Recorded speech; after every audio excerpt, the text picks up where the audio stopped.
Speak Radio said people act like this is something new. It ain't, and I'm so glad that you said that because that's one of the main things I'm gonna get into. There are so many whites only towns in America that the fact that this one is even getting spoken of seems like some sort of media nothing burger for a desperate story. And then I think that what happened is a lot of black people are biting at it because it's like the algorithm says we supposed to. Like, this is supposed to be a topic that I should be concerned about if I'm a black content creator. But this is what the algorithm is pushing. Like, black people, these white folks got their own town. Like, that's the energy that the algorithm is pushing. But I'm not biting on that. Hell no, because I just don't care. Now, some people gonna bite on that. They're gonna make videos and they're really not going to be able to say what they're mad about, but they are going to be making videos about it, which is weird to me. Because why even talk about it? Why even be concerned? Now, the reason I'm talking about it, my video is about black people's reactions. A lot of the black, we're going to play some of these videos, and I want to give a shout out to the people videos that I'm going to play, right? Because I swear this is no beef or nothing to them.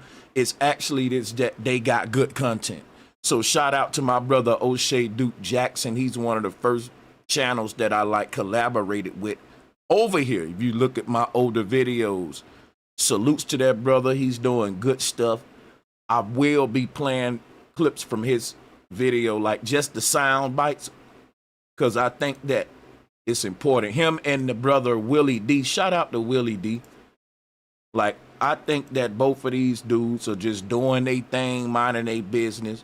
And I don't want no one to think Sanchez trying to debate them. No, I'm not. I'm actually being lazy. I'm using their content to get right to the point of what the sentiments is, because these brothers kind of voice a lot of the sentiments for the black space as far as when it comes to a lot of stuff like this. And the clip is already in their video about like the collective, where we stand. Like, what I will say is you're gonna be in for a different opinion than what they are spewing. So buckle up, and yeah, we about to get into this right now. I'm gonna start playing the clips now. A whites-only town is being built in Arkansas. I didn't see this one coming. Meet Eric Arval. He's the co-founder of RTTL, which is Return to the Land. This gentleman and a few other white families have purchased 150 acres in Arkansas and also some land in Missouri, and they want to separate themselves from the rest of us. If you're white, you're in. If you're black, you're considered whack. If you're Jewish, they can't do this. And if you're Asian, you can't persuade them. And if you're gay, get out! Not today. Yeah, pretty much if you're not white, straight, and Christian, you just can't get into the club. Damn!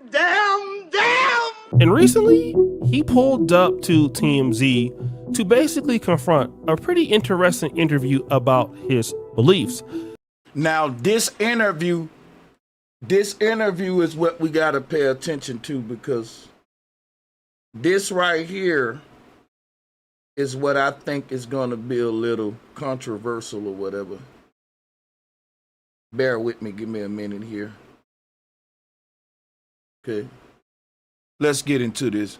It was pretty long, but I want to highlight the most important parts of it. You know, it's interesting. I'm hearing you that you want this kind of purist European culture, and that it doesn't necessarily define you as racist. It doesn't. And that's the thing that I want to talk about. I don't think these people are racist, man. I think these are some good, we need more white people like what we see here in Arkansas making this town. I'm going to clap it up for them. Because I'm going to tell y'all something. The racist white folks don't want to leave you alone. They want to stay up under you and exploit you. They want to be culture vultures, parasites, predators. They want to poison you, kill you, and take all your money away from you while you're dying slow. They want you to be a consumer, a broke NIGGA, dependent on them.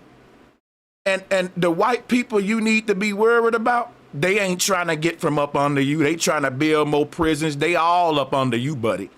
The white people that you need to be worried about, they want to be close to your ass. These white folks that saying we want our own town, you need to clap it up for that. Them people saying, look, we don't want to bother nobody, and we don't want nobody bothering us. I can dig that, man. I can drop a one if you can dig that. That's right. Hey, man, these white people right here with this whites only town, they are raising the bar for what I think white folks who feel a certain way about black people, they should be the example. Right? But instead of you stand among us causing us more hell, if you don't like, because most white folks will tell black folks, go back to Africa. Dude, I've been in America. That's right. So the white man that says, I'm just going to leave. I'm the one that's going to leave. I'm going to leave these Negroes alone. I'm going to go be on my own. I ain't messing with nobody. Nobody messing with me. Why would I call them a racist? That ain't an act of racism. The act of racism is the white guy that's trying to gentrify your hood, I thought, because he ain't moving out there and butt fuck the jungle off grid to do his own thing. He trying to buy up your grandmother's land right now for cheap by bringing the property value down, and that's the whole thing with the crime, the fentanyl, the drugs. We can go into that. But listen, I swear, black people, that the white racists we need to be calling out, they right there in Memphis by the name of goddamn Tesla. You got, listen, bro, they are building AI data centers all in the South, poisoning these people's environment. Listen, the white racism that you want to be scared of, black folks, is right up under you. It ain't going nowhere. It ain't going, you wish it'll leave you. You wish this thing will get off you like a leech sucking you. So these white folks that saying, look, we leaving, we out, man. Y'all do y'all, we gonna do us. Them is our fucking friends right there. That's right. It don't get no better than that. And then they ain't even telling you, go back to Africa. They bowing down. They saying, you know what? Fuck it, we leaving. We leaving. And it ain't even that they trying to separate from black people. They trying to separate from rainbow people. They trying to separate from J-words, which the small hats. How can I call that racism? If black people was doing that, you know what they'll call it? Wait for it. They'll call it delineation. That's right. Oh, wait for it. Black folks, why are y'all making more content about this than the Jews, than the rainbow people? Do we subconsciously really want to be around these people? Because why are we going out of our way to make this an act of racism, which it is not? Ain't none racist about a group of people saying, you know what? I don't like the way America going right now. I feel threatened around black people. I don't like the rainbow people influencing my children. I don't like the J-words, the small hats taking over everything, spreading their propaganda, and you can't criticize them. And these people say, you know what, instead of me sticking around like black people complaining all day about the shit, we just gonna leave, man. That's right. Y'all can have this sinking ass ship. I think black folks ought to look at what's going on with this whites only town in Arkansas and use it as a way to motivate and teach our people and say, look at what they doing, y'all. See, that's what we need to be doing. Don't hate on it. If you see somebody in your community doing something that you need to be doing, yes, it'll kind of make you kind of feel, look at yourself. And so I think that black people who feel in any kind of way about this or trying to say anything negative about it, something wrong with them. They sly way hating, because this is not racism. This is not nothing but a good positive act. This is an example of what all Americans should do if you got a problem with what's going on in this country right now, because this don't require you to leave America. It just require you to lead a system, go off grid, build your own little village. See, black people was doing this way before white people. That's right.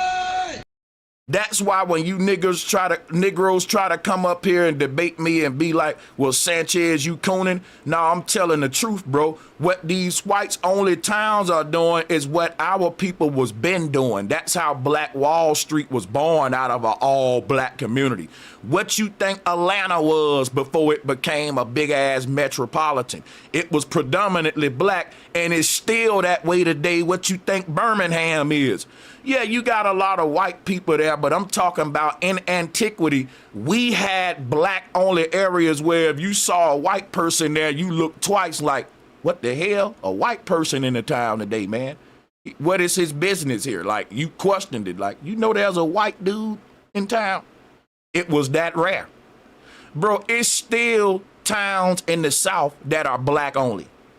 It's still town. It ain't just white only towns in the South, man. What we got to realize is that the South never stopped being segregated. That's right.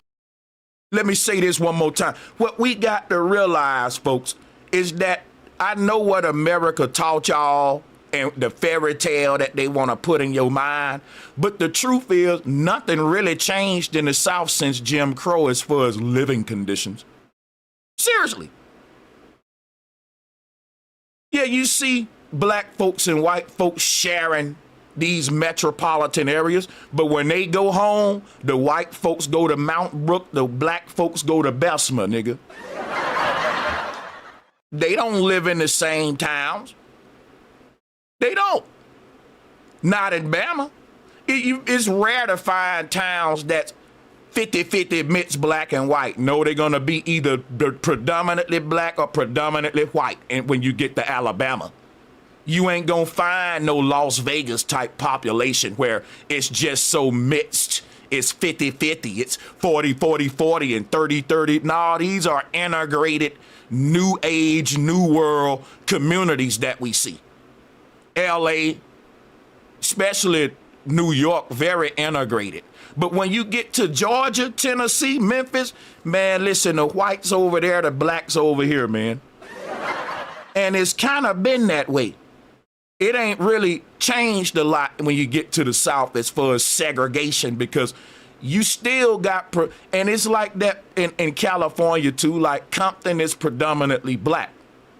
Oakland is predominantly black. You know what I'm saying? So you will still see remnants of black-only towns, but these black-only towns became the metro areas in a lot of these places, and they became so integrated that you just see that there's more black people there than whites, but it ain't technically a black-only town. Like they say black folks like to move into the white communities, but I know this may sound crazy to y'all. You know, white folks, contrary to popular belief, have moved into a lot of booming black metropolitan areas to exploit that and do business as well, man. But what I want to say is this right here. Whites only towns are a fucking plus to black people, and we shouldn't look at this. We ought to look at the white people that's doing this as better allies, or better, I wouldn't say allies, that's a big fucking stretch. But I will look at them as not a threat, right? Versus the white folks that's trying to stay up under you, and they are prejudiced, and you don't know it, but they buying up shit and getting places of power. Okay. Let's play the video. But the people you attract, whether you are or not, may well be hardcore racists. But why do we care if a bunch of racists are building their own town? Ain't that a good thing? Because we getting a racist ass from around us, right? That's right.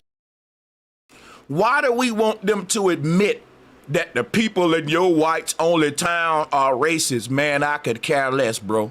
It ain't, I don't care at all, bro. In fact, I'm gonna say they ain't racist.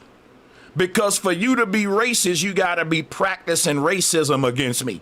And ain't no way you practicing racism against me if you trying to move and get the hell away from me. That's right.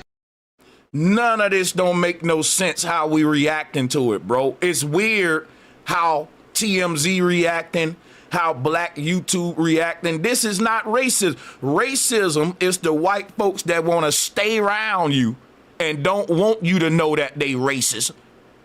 And they fucking driving this ship right to hell against you. Working, pausing in you, increasing this generational wealth gap, and they up under you. See, the racist white folks that we need to be worrying about are your Donald Trumps, your Elon Musk, but y'all love they ass. Y'all love them. And you worried about the racist white folks that want to get from up under you. Listen, I ain't worried about them. I'm worried about the racist white man that's trying to get next to me. He's a threat. The racist white man that's saying, leave them Negroes alone. Let me go do my own thing. Okay, now that's what I'm talking about. Why would I have smoke for them? It's backwards, y'all. I gotta call it out. What's up, AJ Davis? What's good? What's up, back, man? bro. I think you hit that on the head, and that's a really good way of thinking about it. And I think it's funny how they're pushing the opposite. They're trying to say, "Oh, look at these racists."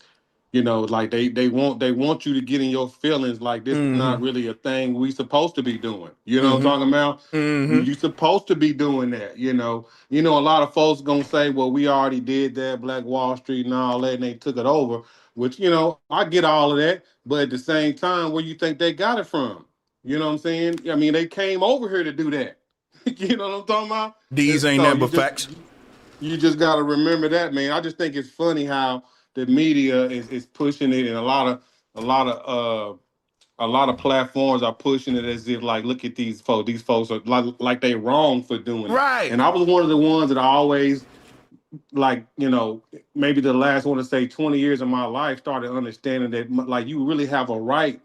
You have a God-given right to discriminate on whatever you want to discriminate on. You know what I'm talking about? And, and the whole idea of racism, that's sort of a different deal from you discriminate. I mean, I might not like ice cream. You know what I'm talking about? You can like ice cream if you want to, but I don't rock with ice cream. You know what I'm saying? Type of That's shit. facts. So you got a right to discriminate on whatever it is you want to discriminate on to God. You know what I'm talking about? That's on you. And you could take your discrimination to the next level and say, listen, I don't like ice cream so much, I don't even want it in my freezer. Man. So if you coming into my house and you like ice cream, you too bad, because you can't keep that shit in my. That's not like me saying, right. So I'm segregating my territory now, like the whites only town. Exactly. That's the thing about it is you got to get your own refrigerator to do that. Right. If it's my refrigerator, then I have a right to put whatever is in my refrigerator I want and don't like. You got to get your own refrigerator, though. You know what I'm talking about? And now, and guess what? And if you ain't got your own fridge, you gonna be kind of hating on my authority a little bit.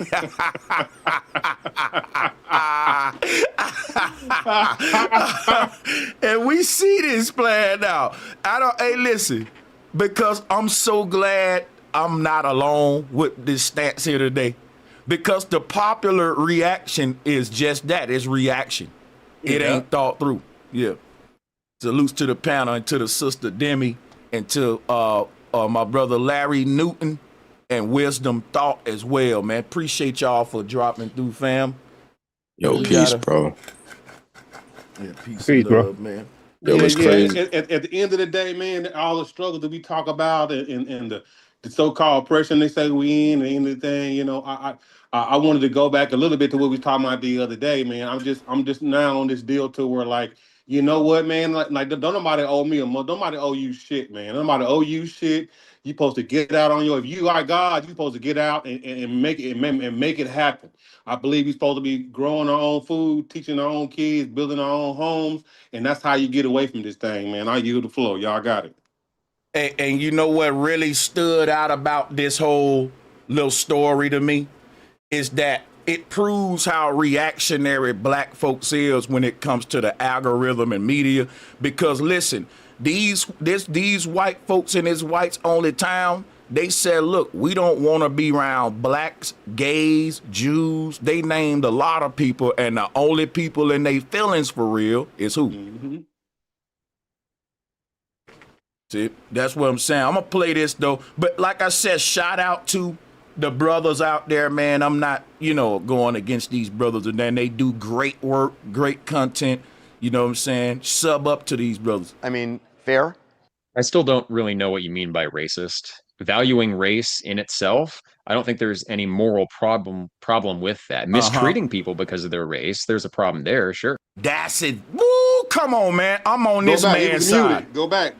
He was muted. Bro, let me turn this up, bro, because I don't care what nobody say. This dude won that debate. Right there, he won it. Now, he gonna keep going, but the debate was over right there. See, TMZ is always trying to race bait and shit like that. And this man actually schooled him. Watch this Watch this shit. But the people you attract, whether you are or not, may well be hardcore racists. I mean, fair? I still don't really know what you mean by racist. Right. Valuing race in itself, I don't think there's any moral problem with that. Mistreating people because of their race, there's a problem there, sure. Right, and that's my point. Yeah. Because you got folks under you right now that's acting like they like black folks, like Elon, when he pausing in your ass in your backyard. And y'all are fucking be rooting for Trump and rooting for these racist white folks that's in disguise and they right up under you. And then you hate on the white dude, because I'm going to just say this. I'm going to say this white only town is full of, I can't say racist, I have to say prejudice people, because you can't be a racist until you act out racism, until you do something. See, you got to educate the people. Let me educate y'all the difference, right? A prejudiced person is a person that prejudges black people and say off the back, I don't want to be around them. I don't care. They black, stay back, right? That's a prejudgment. But a racist person is a person that literally acts on their prejudices. So they say, look, I don't like black people, so I'm going to poison them secretly. I don't like black people, so I'm not going to give them the same opportunity, even though I work for the county. And I got to be fair in my position. So now you practicing racism because you're acting on your prejudice. Simply having prejudices is everyone's God-given right, but it ain't your right to act on those. See, you can say all day, man, I don't like gay people, but if you go out there and harm one of them, you need to be sent to jail. Facts. That's the difference, and I'm glad you pointed that out, my G, because that definitely that should take away what if you can understand that, right? Then you can sit around and look around and see who's saying what, and you can see who real racist or not. Because not everybody a damn racist. A motherfucker got the right to discriminate. The problem is that we don't know the difference between public and private. You can do what you want to do in your own home, but when you step out to the public, they got public laws, and that's when you got this whole, equal fair sort of deal under so-called laws, right? But you see what they doing? They going private. They getting their own refrigerator, stocking up whatever they want, whatever they like, and can't nobody say shit to them. And that's how you're supposed to do it. Yeah. Real talk. Yo, but it's crazy. Yo, peace, y'all. Peace of the channel. It's crazy when you was talking about the Black Wall Street, but I was just talking about this not too long ago. Look at the mind trick and the mind flip. They destroyed what we had. They look at Lake Lanier, look at all the other Black Wall Streets, not Wall Street. They destroyed that, but look at the fast forward to now. You get what I'm saying? But yeah, that's what we got to do now. Yeah, facts.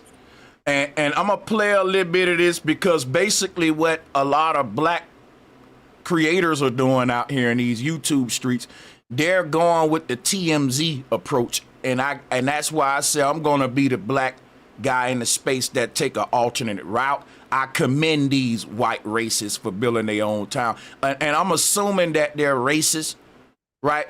Well, again, I got to correct my own damn dumbass self. It's impossible for these people to be racist. You want to know why?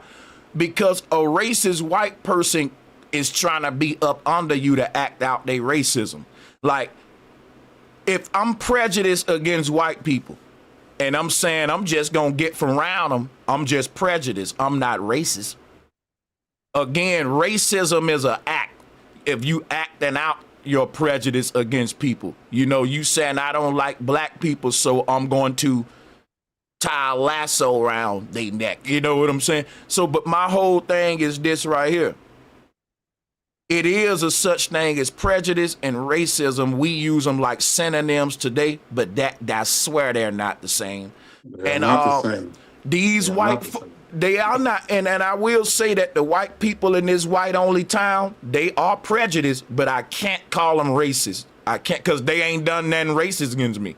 But they are prejudging black folks, saying we don't want to be around you niggas, so we making our own town, so that makes them prejudice, not racist.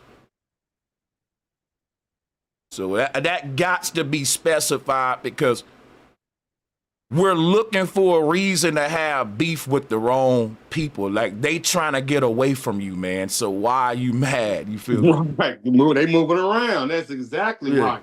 That they really flipping the script is what they doing. You know, even though a space that was considered already, you know, we already had going on, might have been destroyed or taken away. But at the end of the day, they doing shit that we should be doing. As much as we talk about white people this and get away from the white man that and woo. Well, nigga, move around. You know what I'm talking about? Go out to the town, get out these big ass cities where ain't nothing but some bullshit going on anyway. You know what I'm talking about? Pick some like-minded people. They wanna get it like you get it. Bro, it's people that it's facts, bro. But it's people that do that. But when they do that, they call them malicious, or they, you get what I'm saying. They like, oh, this is a threat or something. Think about it though, Wisdom.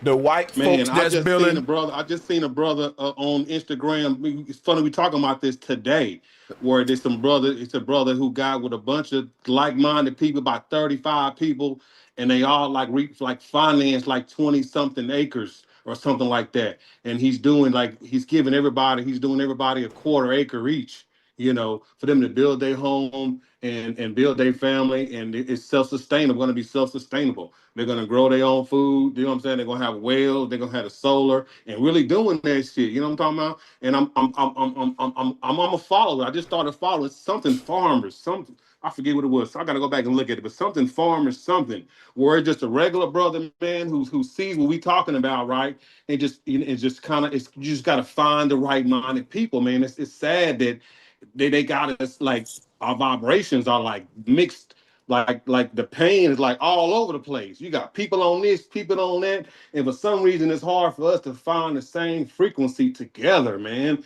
And I don't know what the hell that is, man, but it shouldn't be that hard, bro. But look at the flip side. Like I said, look what we used to do. We was the agriculture, we was the farmers. Now we got lazy.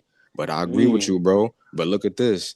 It was something I seen on YouTube where I believe in North Korea, where these younger, like, what they call them, Generation Z, they actually moved out of their cities and they moved to like the outskirts, and they started farming because they know that that's money and it's less, not even saying less work, it's more convenient, and it's more stable.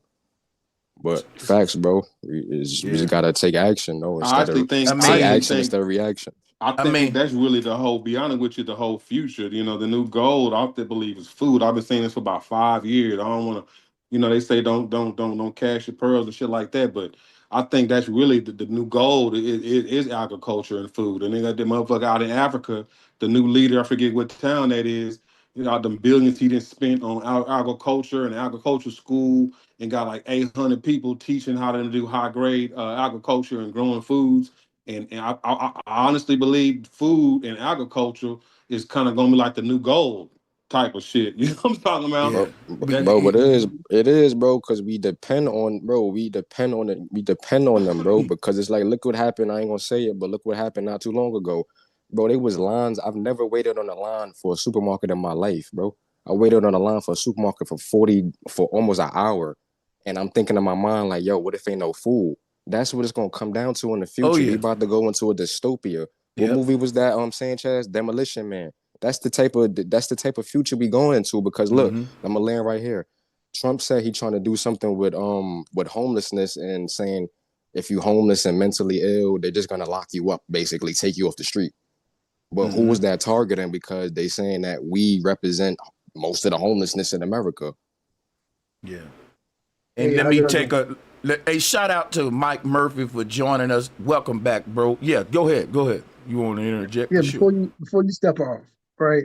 All this sounds like the people that's trying to have control over everybody, whether you got the light skin or the dark skin. As soon as you try to go off and do your own, they're gonna have something to say about it and stir up something with the people. Yeah. Try to throw you off your square, whatever you're trying to do. This all sounds like control opposition. Go ahead. It just make me further double down on why we gotta always say to ourselves, "Oh, this TMZ." You know what I'm saying? Now they have broke a lot of stories because they the biggest. Come on, they be on all the gossip, everything going on, all the fucking division. That's why they big. But when you're the first all the time to break some, you also gotta correct yourself a lot because some of that shit turn out to not be what it is.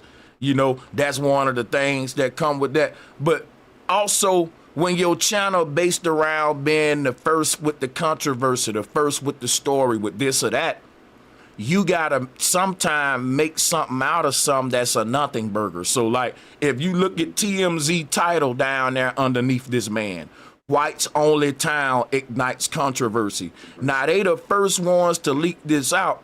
Right there, that's what I want to point out to y'all. That is psychological programming because, listen, ain't no fucking black folks didn't even know nothing about this white only town. So how was it a controversial thing, right? They're saying we want this to be controversial. And when you see what I'm saying? And when they put it out there, we bite at it. We read this, we get programmed. We say we think we supposed to make it some controversy. Like, so what'll happen is you'll see a lot of black content creators responding to it in like the spirit of controversy, but they can't look like haters. So they say, but I don't really care anyway, what they doing, because I don't care anyway. But why are you talking about it then? Well, check this out. I don't be honest with you. I don't think TMZ was the first to pick it up, but the whole point that they picked it up let you know that it's something they want to be they want it to be in the minds of people. You know what I'm talking about? Because people messy and gossipy. I don't think they were the first to pick it up because I've seen it all before. But the fact that they picked it up and put it out there and they got the main man doing an interview with the brother, that lets you know right there that they want somebody to get mad at it and they want it to be out there. You know what I'm talking about? And it make me wonder, like, real quick, it make me wonder if the first people that picked this up even put the word controversy on their title. But I'm gonna fall back. Right. And so I'll touch on this right quick, brother. The next day at work, I just want to touch on this subject real quick. The only problem seems to be, I don't know the people in this community this community, the whites only town ignites controversy, right?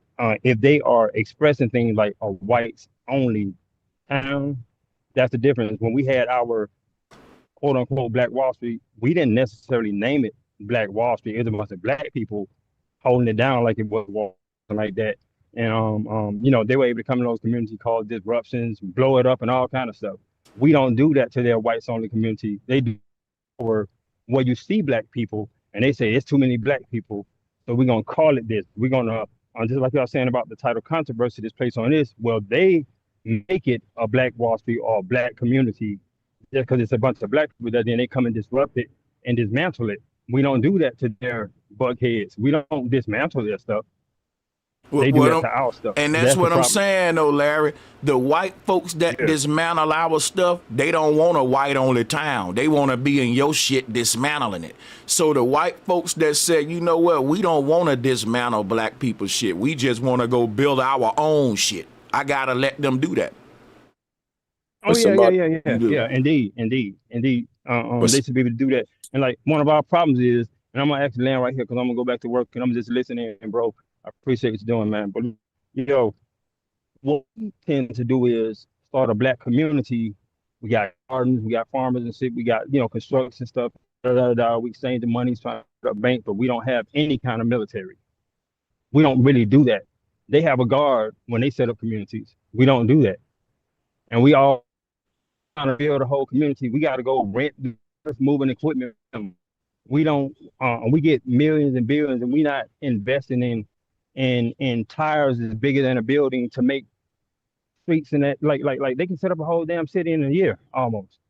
We can't do that because we got to rent it from their construction company. We got to rent it from. We got to get metal from their companies. We got to, you know what I'm saying? That's our issue. We're not having these prodigal sons and daughters returning to us with all the stuff we when we go into their institutions. If we complain about their education system, complain about their economic systems, we need to take what we can from those, the knowledge, the resources. If somebody got 100 acres, it's something you can mine out of that. If somebody got 200 acres, there's something you can grow on that. You know what I'm saying? You know, we're not building self-sufficiently.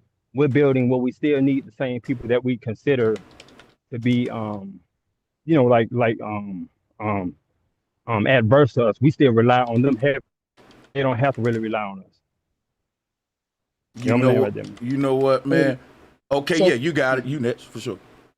I was gonna say the only problem that I would come up with is like, say if you're traveling, right? And you come across this town, right?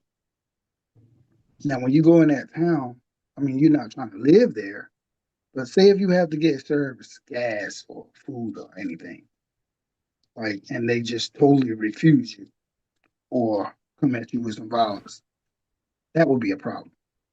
But as far as you say they own 1,000 acres of land and they just don't allow you to live in their communities and not buy houses or anything like that, okay, I'll go for that.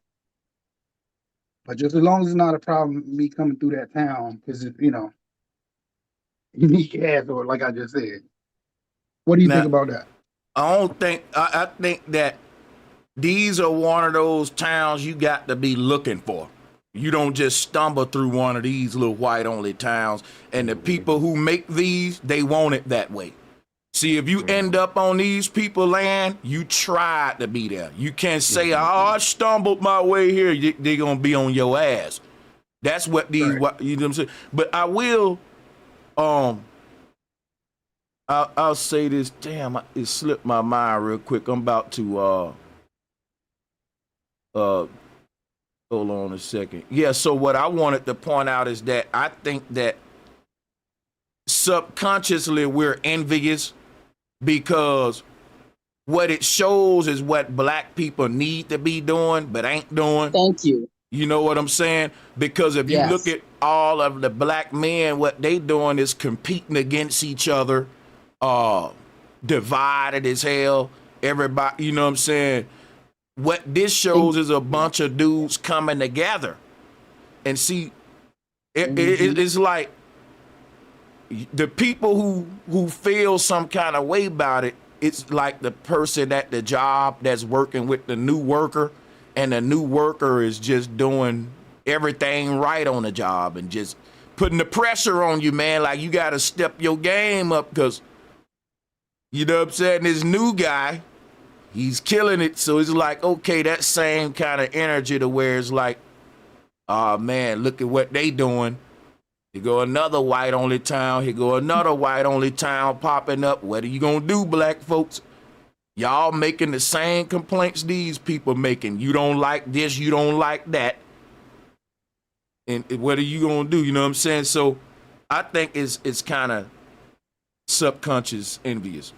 I'll fall back. Yeah, exactly, Brother Sanchez. I agree on that because initially when I first saw that that clip, I immediately got jealous because I think we should have been already on that.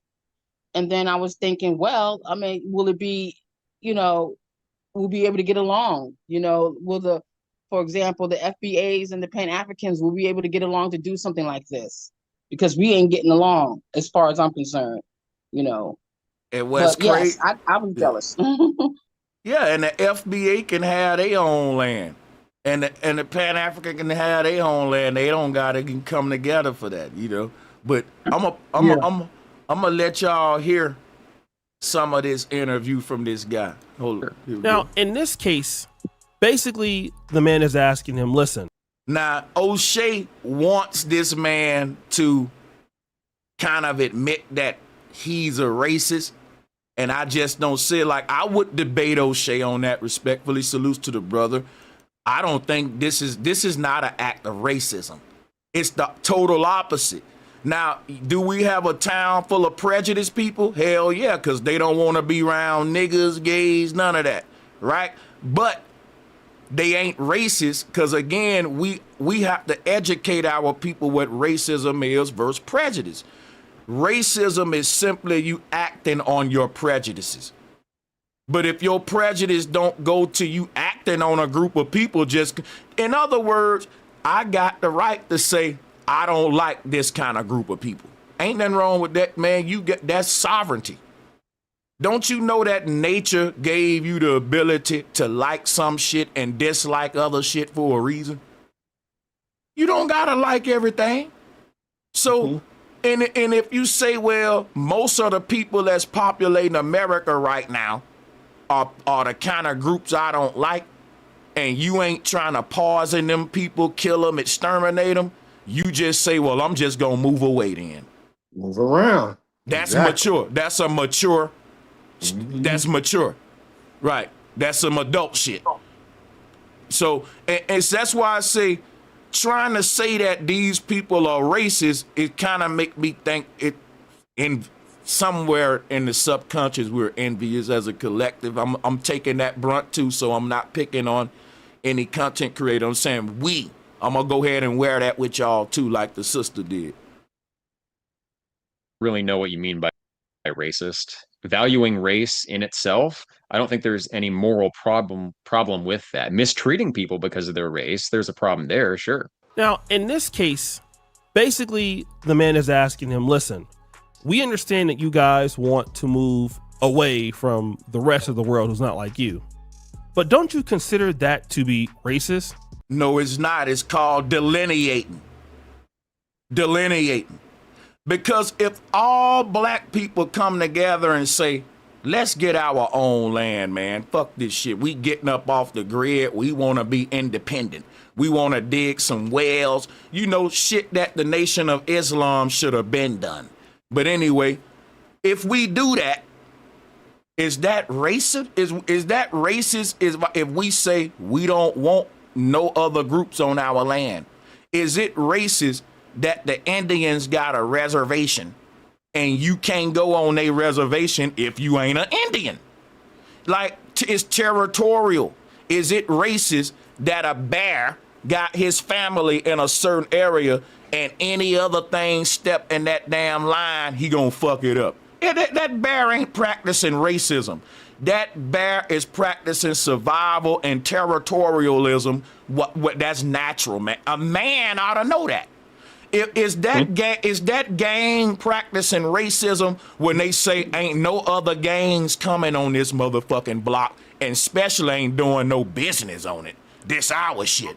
Is that racism or territorialism what every man should be practicing right now?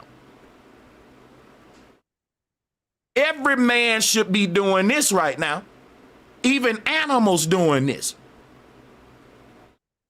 They saying, look, this is my space and ain't nothing allowed in here but my people. That don't mean, you know, I want to harm you. It just mean I want a space that's just mine. And we should want that instead of trying to condemn it. Now, how we ever gonna manifest this for ourselves if when we see an example of others doing it, we hate on it and condemn it? That's kind of crab in a bucket type shit, because it's like, well, damn, they doing what we should be doing, so we gonna kind of make it like it's bad, you know? So that's the way I see that.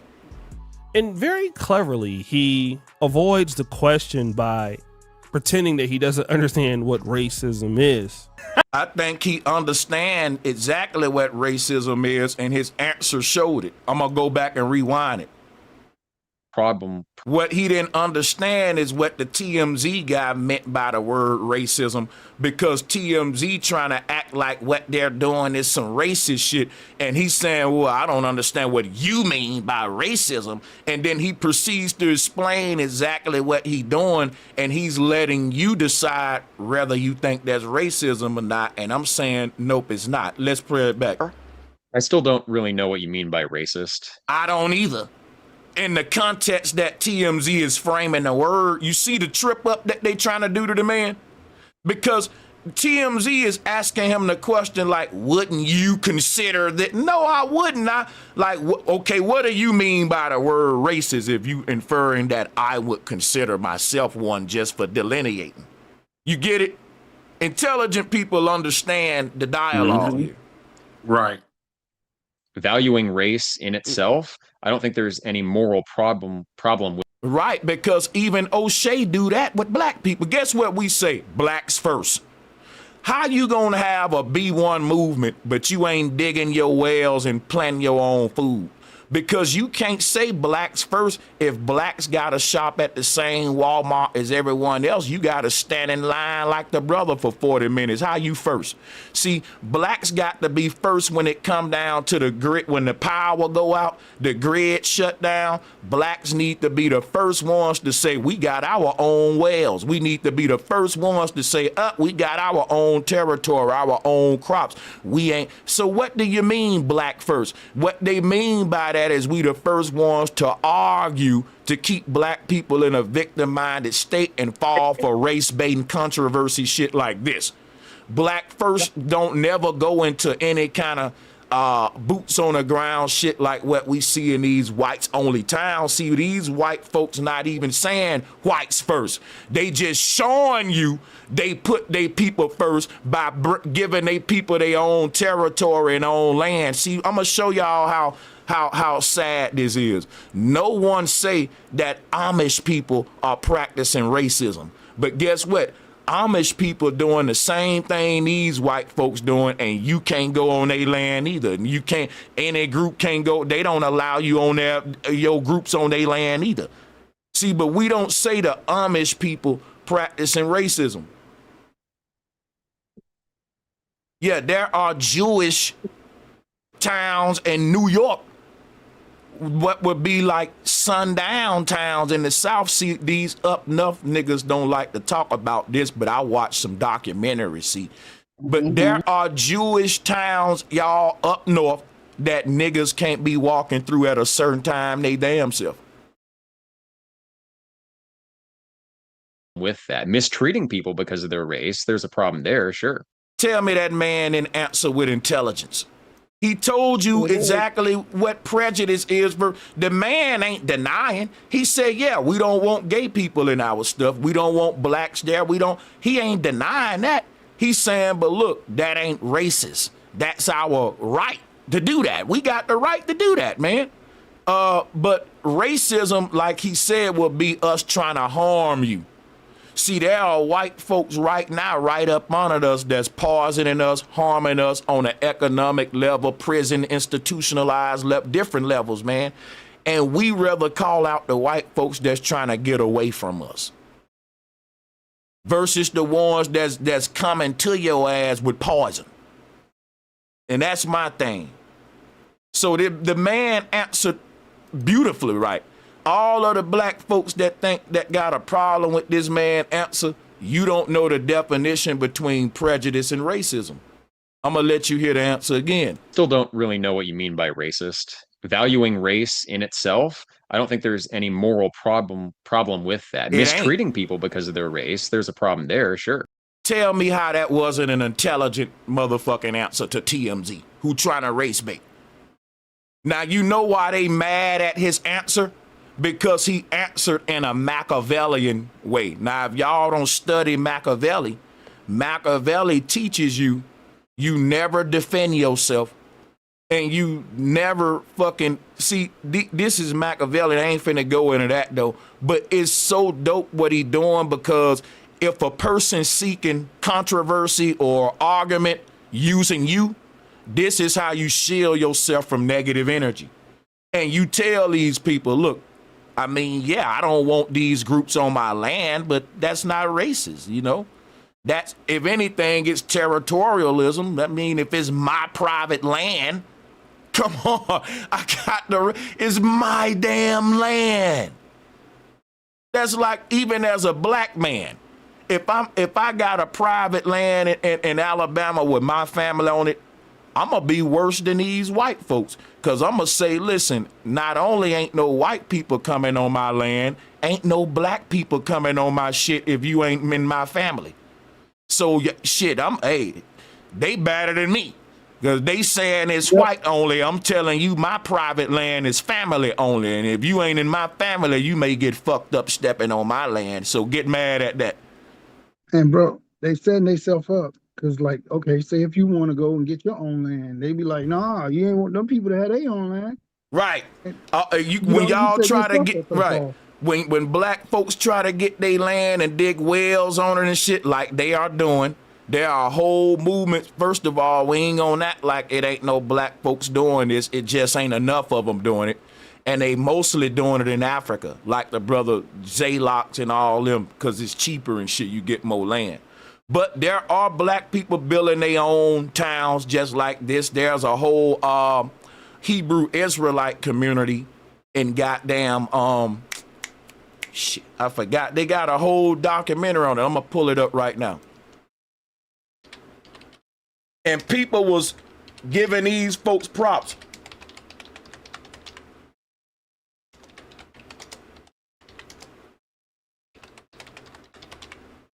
Let me see.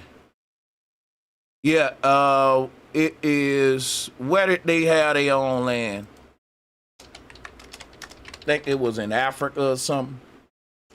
It's a whole documentary on it. African Hebrew Israelites in Israel.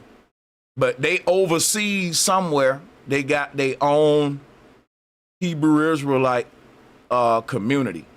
Someone may type it in the chat room, right? Someone might type it out there. But I watched the documentary. They got a whole Hebrew Israelite, I think it's in Africa, Israel one. Man, it's been a minute since I saw that documentary, but this ain't nothing just exclusive to whites, which make me kind of wonder, like, how is it racism? So a group of people can't go buy them some private land and have their own territory with just who they want on it? Let's go beyond just the white only shit. Let's just say I'm a fucking in a fraternity, and I buy me a little private land, and I say, look, this land is for my Kappa brothers. We gonna come here, commune, and do our Kappa shit, whatever. Right? Is that racism? Cause he don't want, is there, like, that's like saying that a damn fraternity house is racism, cause that group is only belong. To me, I want y'all to see all the forms of why this don't make sense. Racism is someone saying, I don't like this group, so I'm gonna harm them in some kind of way. Racism ain't someone saying, I don't like this group, so I'm just gonna get away from them. I'm gonna separate myself from this group. How that's racism? Yeah. I'm gonna be honest, bro. My bad. I cut in real quick. Yeah, I'm landed. I landed. Yeah. Nah, I think it's really America, like, that really subconsciously put that in us, in our DNA. Because when you go back to history, when people was walking around seeing whites only fighting, white only diners, you get what I'm saying? Something in us, there was something in us. They basically bred that system of racism, and I feel like it's stuck in the back of, in our DNA, and some of us subconscious. You get what I'm saying? But I land right there. Yeah, and my thing in the South is when they were saying whites only water fountain here, blacks only water fountain there. And they say, well, the white people water fountain look better than ours. That goes back to, you think that the white man's ice is colder because the black man ice come out of a different ice box. And see, my thing is this, the black kid will look at the white man water fountain and say, his water tastes better than mine. His water more colder than mine. And guess what? It's the same damn water. But that's what I'm saying. That's what I'm saying. It's like they bred this. But you made me realize, and I remember about prejudice and racism. My bad for calling you wolf, but prejudice and racism is right because it's like, damn, they bred a whole generation of just prejudice stuff. No, you know what it was? It was both because people was getting killed in the street and stuff was going on. But still, that thing what you just said about the water, it's the same damn water coming out. Whether it was, what's crazy? I watched a video about this. If it's dirty, how about you clean it then? And I land right there. If you don't like the raggedy colored water fountain, how about all the black folks put their penny in a pot and let's get one that look better than the white folks. They gonna want to drink out ours, right? We wasn't broke. We wasn't broke, man. Like we could have stick like there was never a time we couldn't work together like what they're doing. And like right now, these white folks coming together to make their town, you can do it too, hokey pokey. But instead of you doing it too, you rather hate on what they doing because we know niggas ain't gonna never work together and come together and build no shit again. And that's sad. So we don't want to see nobody else do it. Man, that's a problem. That's a problem, though. The racism comes in when you have a group of people that doing their thing only, but then they attack other people that's doing their thing, even if they don't classify it as only. When they see too many other people doing something, they get bothered. And they use their only spaces and their militias in those only spaces and attack the other people. That's a problem. That's when racism. It's not just prejudice at that point. It's an actual machine that they turn against everybody else or other groups of people. That's the racist part about it. I would say this. I don't see this whites only town as any type of racist militia or any kind of threat to black people because their mentality is, we don't want shit from you. We not trying to stop nothing you doing, but we don't want to be stopped from us See, you got two kind of white guys. Both of them don't like black people or whatever groups, but one group says, I don't like them and I want to do something to them. And the other group says, I don't like them and I want to get the hell away from them. Now, what's crazy is the group of white folks that don't like us and want to do something to us, they act like they love us to death. And we fall for it and we vote for them and we keep them around us while they are the real devils destroying us. And the group of white folks that say we don't like y'all, but we ain't trying to do nothing but get away from y'all, we follow them and say, no, let us come over here too. Now, y'all racist. Y'all doing white flight. That's white flight. Why you going away from me? Come back over here. You gonna let me be by you. Like, come on, man. You know. Nah, you funny, bro. You just said white flight. Nah, I'm not gonna lie to you. You got me over here cracking up. My fault, bro. But yo, seriously, you're right though, because again, when you go back to them, we be dependent. We're dependent on it. That's because we know we dependent on them. It's like what's the chicken out the? What's that thing Malcolm X said? The chicken leaving the you know what I'm talking about. The hen leaving home the roost. Yeah. You know what I'm talking about. But yeah, though, it's like we dependent upon this. So yeah, we dependent upon that. So when we know we away from that, it's like, damn, what we gonna do? Because we not together now. So it's all psychological, bro. It's all psychological. But yeah, I'll land right there. Now, in this case, basically, the man is asking him, listen, we understand that you guys want to move away from the rest of the world who's not like you, but don't you consider that to be racist? Anybody on this panel consider that to be racist? Because I don't. Anybody? No. Not at all. Can I get any yeses in the chat room? Let me do a quick poll before we move forward. Does anyone consider it to be racist? Let's do a quick one. And that's why. Yeah, go ahead. That's why it's psychological, because you have these different type people that's trying to trap you into these different type of ideologies at the same time. Now you double tongued it. Double tongued. You see what I'm saying? Mm-hmm. You don't want to be around these people, but you do want to be around these people. But you don't. It's like, you crazy now. Just understand, everybody has their right to have their own space. And as long as they don't treat you right or wrong. Go ahead. No, I'm just, my bad, brother. You can land. No, you cooking though. I'm just saying, bro, Like you get it. Like it's so weird. They don't understand how weird it is because it's like you're saying these white folks don't like blacks, right? And long as they up under you, you don't call them out for being racist. But the moment these whites that don't like you say, okay, I'm gonna get from around you niggas. Oh, y'all racist. Oh, you don't hold up, bro. That's backwards. Like, because my whole thing is black folks saying it's racist because you don't want to be around us.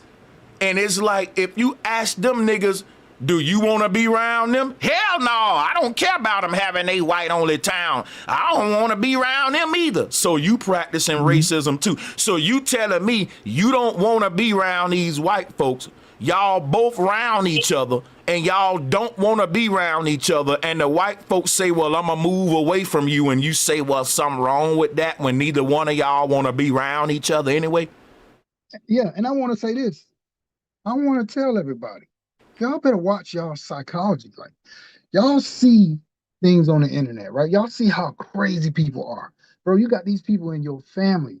Do you act like that? Y'all got to watch y'all state of mind, bro, because y'all might just be crazy, and then people see from the outside and see you as crazy. You don't even see yourself as crazy. We need psychological help. We've been through war, man, spiritual war, all kinds of stuff going on. I think everybody need to do a mental check on our side. Stop worrying about everybody else right now. We need to start looking at our mental health, man. And that's real.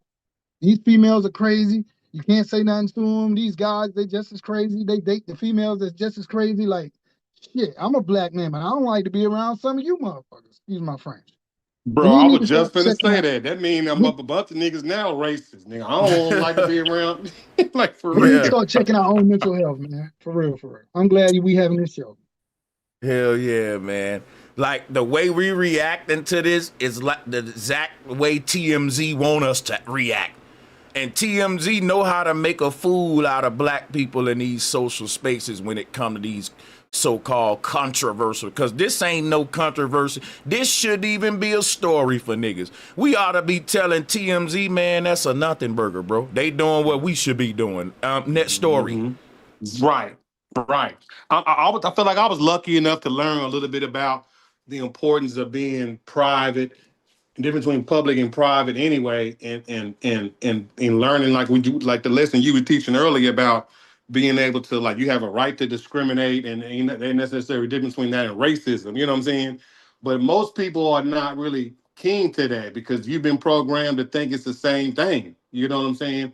And anything that separates yourself from the so-called white man, that's racism. He just trying to, like he's doing something to you because he don't want to be around you, type of shit. You know what I'm saying? Like, where he going? You know what I'm talking Yeah. about? Where y'all going? They had Yeah. a whole idea, rich people leaving everybody else behind, going to the moon or going to somewhere else. You know what I'm saying? Where y'all going? Y'all can't leave Yeah. us, type of And it's shit. crazy. It's Yeah. crazy, like, because most people nowadays, they're on like no new friends, only family, and then family just so they be hating on each other. Like, man, the psychological damage in our people, we don't need to be looking at no damn body else. I'm gonna fall back. Hey, shout out to Duke Wayne. He said, was the segregation movement initiated by blacks or whites? The segregation movement in the South, I would say it was initiated by whites. No, it's both. Yeah, You gotta, you gotta remember both, the bootleg. both. You gotta, yeah. Go ahead. I'm sorry. But he was Back in the basically day, saying, segregation was. is it something black people really brought forth? I wouldn't say not really. White folks want. I think it was, and I think segregation wasn't looked at the same way that it is now. Like what's going on right now. Back in the day, people understood you had the right to sort of,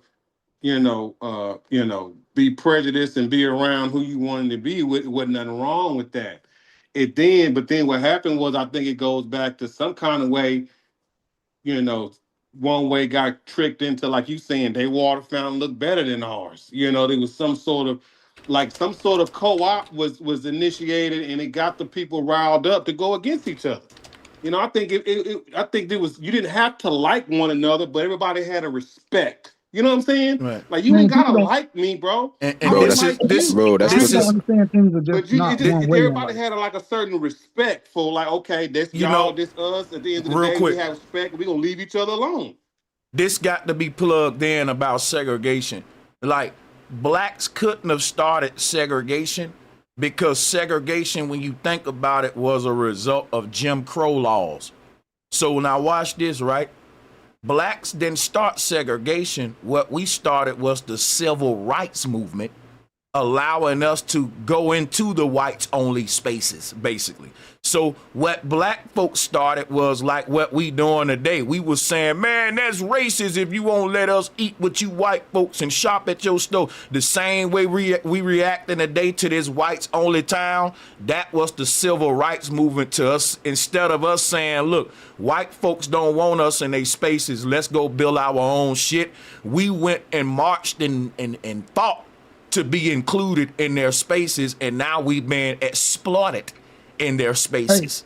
Yeah, I yeah. heard I, I I heard think it something was a about that was a mind. I hold think on. it Let was me a say this. co-op and a Hold on. mind fuck is what I think it was, man. I think we was some kind of way, we Okay. was just didn't know, or was talked into, Man, I'm or getting ready to went break that and down. went for bro. That's it. what I was gonna break down right here. Listen to this. I'm Nah, gonna go fall ahead, back, B. right?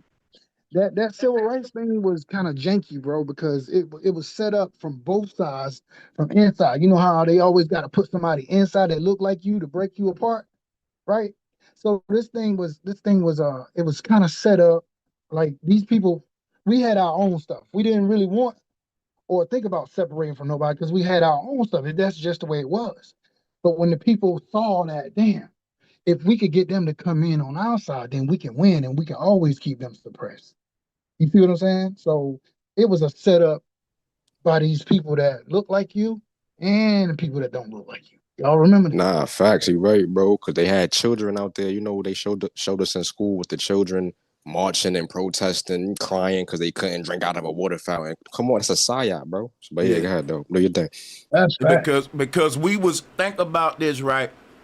You wanted to go eat in the white folks restaurant. Hear Um, me, let me see if the chat room can hear us though. If we good, drop a one. But we I'll good on just this say end. this and fall back, right? Okay. You know, us trying to enter these white spaces, it ain't that they had, for example, like I was saying about the restaurant, it ain't that the white folks restaurant had better tasting food than where we went to in our all black space. Because even though we couldn't go to the white folks restaurant, it ain't like we did have. They paint a picture like black folks didn't have our own economic spaces to go to, so we had to go to the white man shoe store and the white man hamburger shop. You didn't have to. We had always had black folks offering these services. We wanted to. That's what we fought for. Wasn't a need, it was a want, because black folks saw these other white folks spaces as more classy, more the symbol of wealth is what they represent.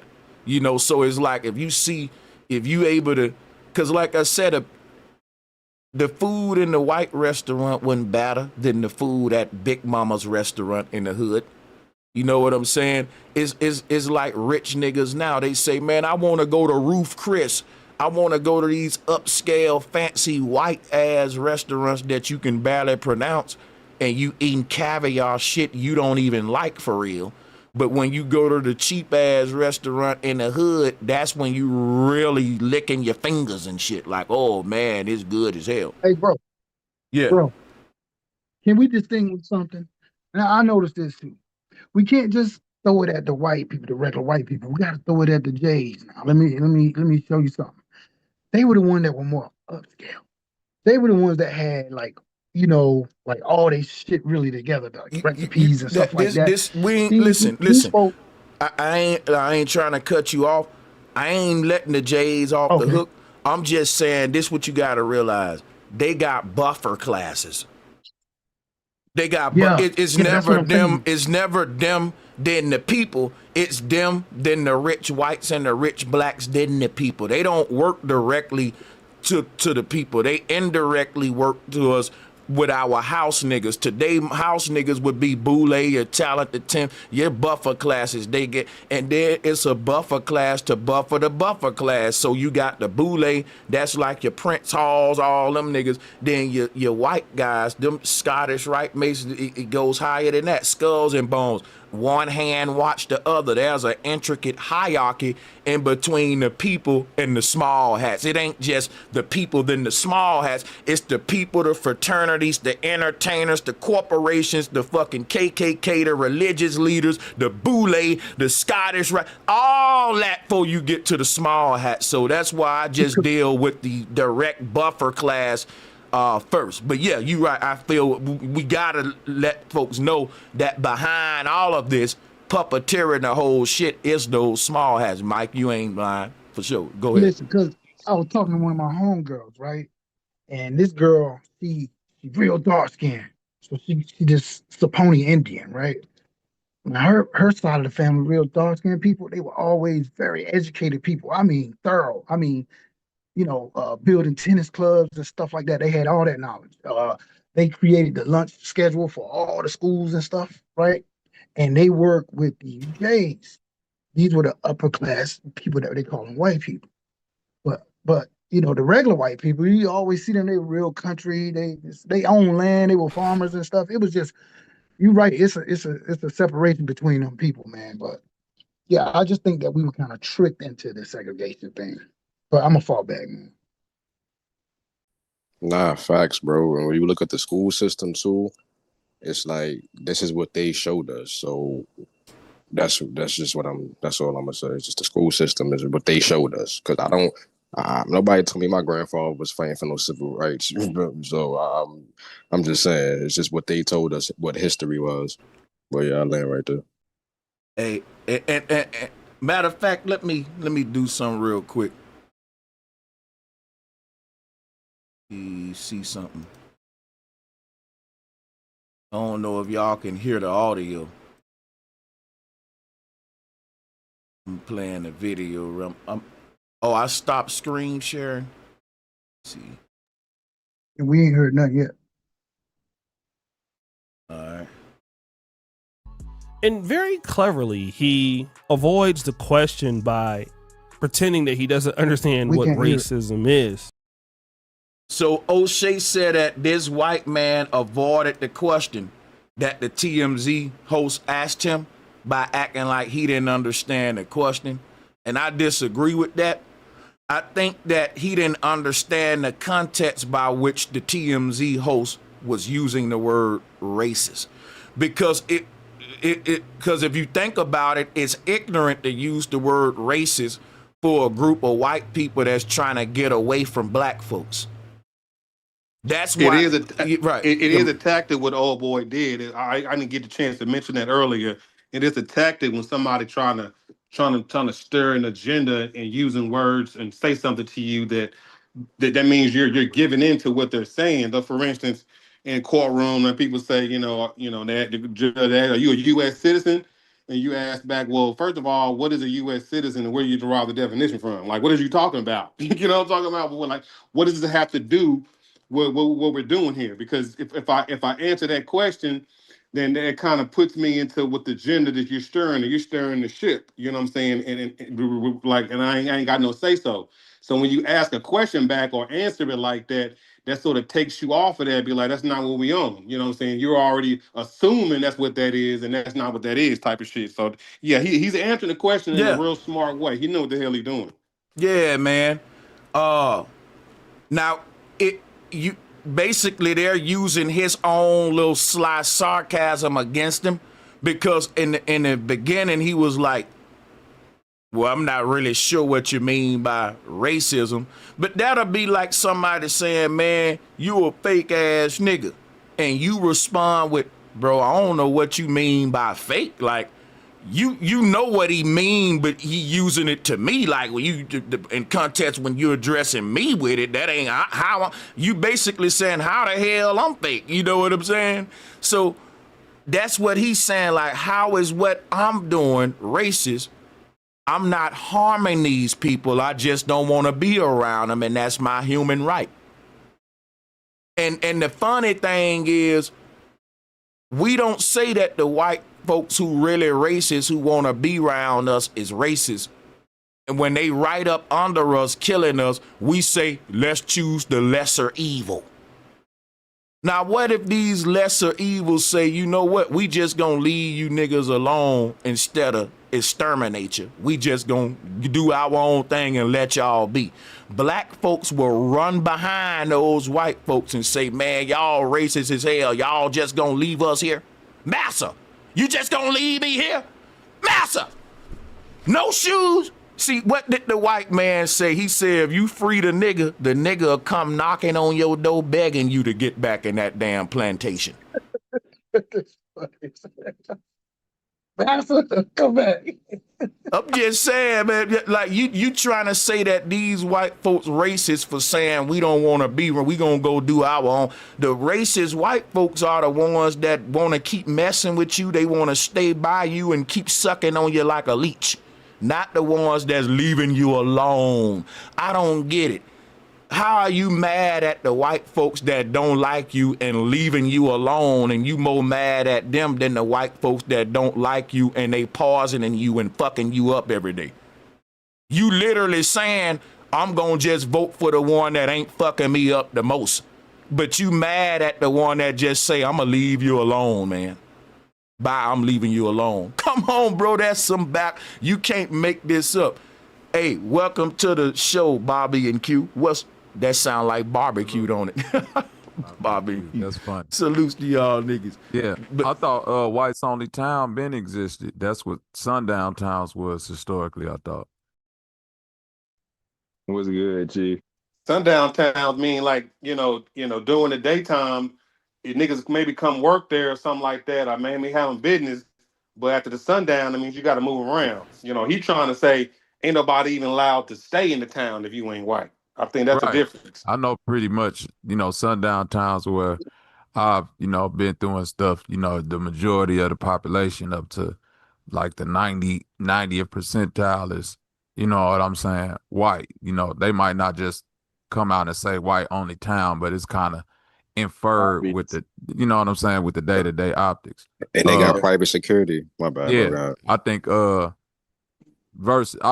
thing I don't like about this is that it's a lot of black people bringing attention to this versus, like Freedom, Georgia, where, you know what I mean, it's black families down there literally bought a town in order to make a safe haven for black people. So I think, if I was to have any opinion, I think that's the only discretion that, if they want to do this, cool. But it's before this happened in 2020, it was a town where, black people bought in Georgia to make it an all black town. And you didn't hear a lot of black people, pumping that up or, giving that the credit to just do. Right, because black folks want to be able to stay around the oppressor and have a struggle movement to keep bitching about what he doing to you versus separating from each other. So it's like this right here, right? Black folks love the idea that we gonna live around our oppressor and we can rap about how we been oppressed. We can have struggle culture. See, we've made struggle and oppression our identity. That's why we mad at the oppressor that want to get the hell away from us. So think about it. These are supposed to be white folks who don't like Negroes, right? And they saying, we don't want to harm you. We want to leave you alone. And black folks more mad at them than the white racists that's up under them harming them, which proves my point. Shit is so backwards in the world today. The backward shit has become the normal shit, and the normal shit is seen as racism and hate.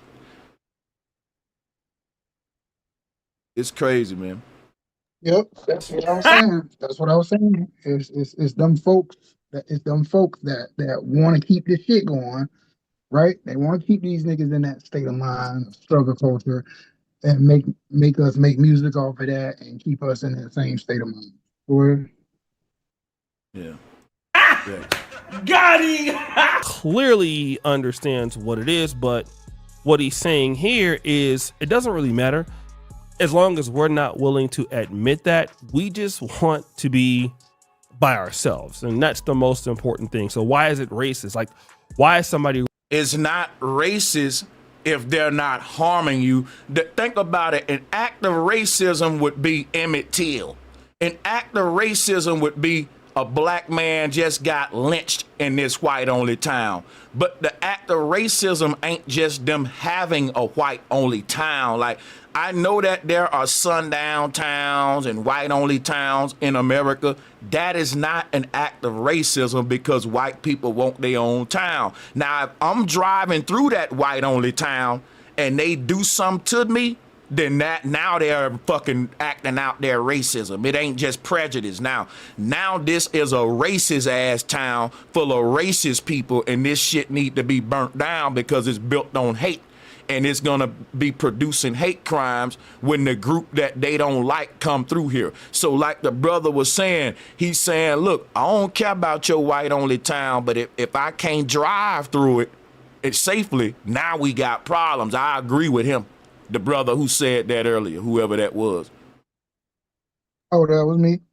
Yeah, if I can't drive through your shit safely, then yeah, we need to be talking about burning this down. Like, come on, bro. But if you just want your town and you ain't trying to harm no black, like, you say, well, we don't like gays, but can a gay couple ride through your town and get to where they going and you ain't bothering them? Then cool, bro. We cool. You see what I'm saying? That's what, it ain't hate crimes now. Hey, you know what it is too, Sanchez? One of the things I was like thinking about it's really as simple as why shouldn't somebody have the right to move around like-minded people? That's Facts. all it really is. Whether that's us wanting to move around all flat earthers and say we don't want nobody else to live here, at that point, you can't even say that's racist. You see what I'm saying? Right. No, you're right, Q. But it's just those white people just want to move around other white people who think like them in terms of we want to be by ourselves. Mm-hmm. But I do think it's you know what I'm saying? Like for older people, I do kind of understand if they feel a certain type of way because there is a recent history in America, you know, that way after slavery and all of that of, you know, all black towns being destroyed, you know, flooded out and so on and so forth. So from that point of view, you know, like I was hearing y'all say earlier, like, well, why don't black people do it? It's like, well, it's an extensive history of black people doing that and, you know, kind of, you know, getting the boot from, you know what I mean, white people being jealous. What do you mean by, hold up? That question I wanted to ask you, you was talking about Freedom, Georgia. I just got a quick question. Do you know who was the fact? Because I don't know anything about that. I don't know why I never heard that. Hold on about Georgia. This what I would like to know. When we say black people was getting the boot from white people, is it like the Tulsa bombing? It's demonstration. Like, are we talking about? Yeah, you got Rosewood. You got you know, where Lake Lanier sit at right now. Most of them people got, you know, ran out of there due to racism and, you know, terrorized. It's an extensive list of all black cities. Like most of the lakes that sit in a lot of these states, you know, if you look in the history of these man-made lakes, what sit underneath them is a black town, usually. So I got you. And I'm going to say it ain't no excuse for us not to be doing it today because check this out, right? The black folks that was trying to have their own back in the day, they had more racism and prejudice in the air than what we got today. They had more obstacles than what we got today. So I don't think we should look at what happened back then to say what we can and can't do now because we got so much technology and shit that they ain't got, that they didn't have back then. And most of all, guess what we got today that they didn't have back then? A bunch of black folks that just ain't scared of the white man like that. We ain't putting our head. Look at what just happened in Cincinnati. Look at what happened with the Alabama brawl. This a new kind of black folks today. These little niggas on demon time, all that old segregation, KK, that shit ain't working on these Hoovers and 60s and shit. Right, you ain't getting niggas to be like looking down and shit. So I think now ain't no excuses now for us not to be doing what they doing now for real. You know what, bro? To double down on what you're saying, I feel like I'd rather see us try and do it and come together and them actually do something to us, even though they'd have to do it on camera and on tape for the world to see at this point. Even if they do, cool, but at least in the process, we found out that we can all actually work together and stick together to build it. Yep. Because regardless, you gonna get exterminated and extinct from what they doing to us over here, integrated or separate, or separated from them regardless. So you might as well just work the fuck together and do what we got to do to at least have our ancestors and the people that got to come after us smile on what the fuck we did. And you know what our black only places didn't have? They weren't fortified with any kind of militant power in most cases. So I think that's a problem too. Like if we was to build any territorial places today, man, we would have dudes on 24, so you know, like a military base. Let me see your card, like the reservations. But that's what I was bringing up. My foot for cutting you off saying that. That's what I was bringing up earlier. When we get to that point, then they say, "Oh, it's a militia." You get what I'm saying? But that's when they say that, we know we succeeded, nigga. We can start popping champagne in. Exactly. Honestly, matter of fact, honestly. But if I give you an example, you're right, what though. wisdom is saying, like it's you have examples in the 80s of the the all black neighborhoods in Philadelphia that kind of succeeded in that, and they were deemed, like he was saying, a militia and a terrorist group. To the point they where was shooting at the police. Them niggas was literally they wasn't was playing. they was doing oh yeah, them niggas though. they was real terrorists. I know you talking about the shower posse. Yeah, them niggas. Not the shower posse. No, I know we talking about the police. That was like they bombed conscious code. They bombed them. The only bombing that took place in a residential area in Philadelphia since then and after. But they was literally shooting at the police. Like they was really on some fuck the police, let's go to war shit though. But that's a part of what I'm saying. Somebody out of that group might have got into a thing with the police, but then that warranted a whole all-out attack, like on some Waco, Texas stuff.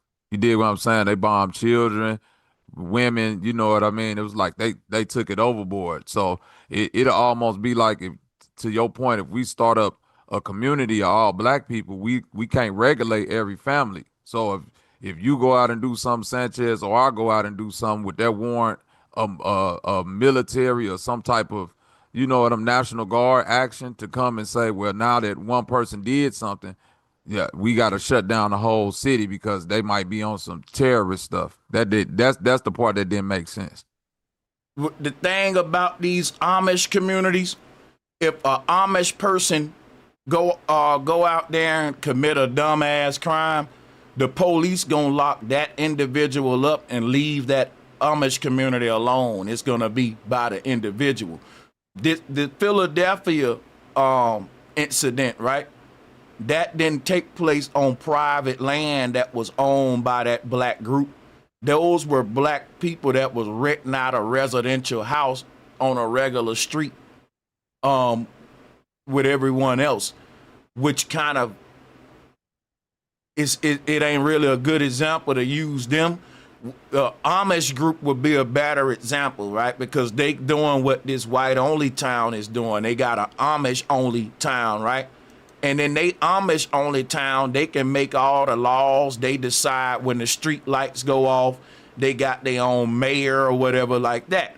But they can't harm nobody that's simply traveling through their damn town to get to their destination and then like that, just because you in a group that they don't approve of and then like that.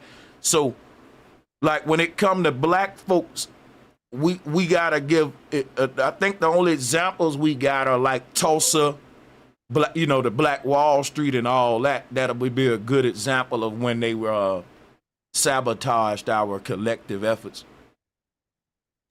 Yeah, and on top of this, all the other black cities that had like race riots and floodings and massacres and stuff like that.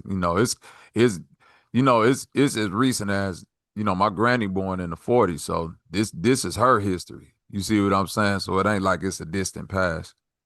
No, But but that's I the ain't side. talking about black cities. I'm talking about black towns. That's different. See, this is private. This is what y'all got to realize. These people have purchased this private property. This ain't public property.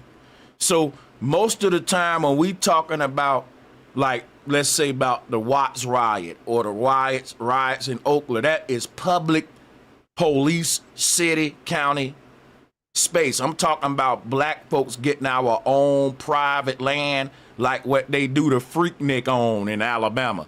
And niggas be smoking weed, they be having prostitution, everything happening, and the police can't do shit because that's private land and the police can't even go on it even though they know what's going on. But what the police do, they wait outside of it, saying who driving crazy, they want to pull you over, search you if you do anything wrong. You know what I'm saying, how that go. But it just shows you private property gives you some kind of little bit of fortification, though, from the outer public space.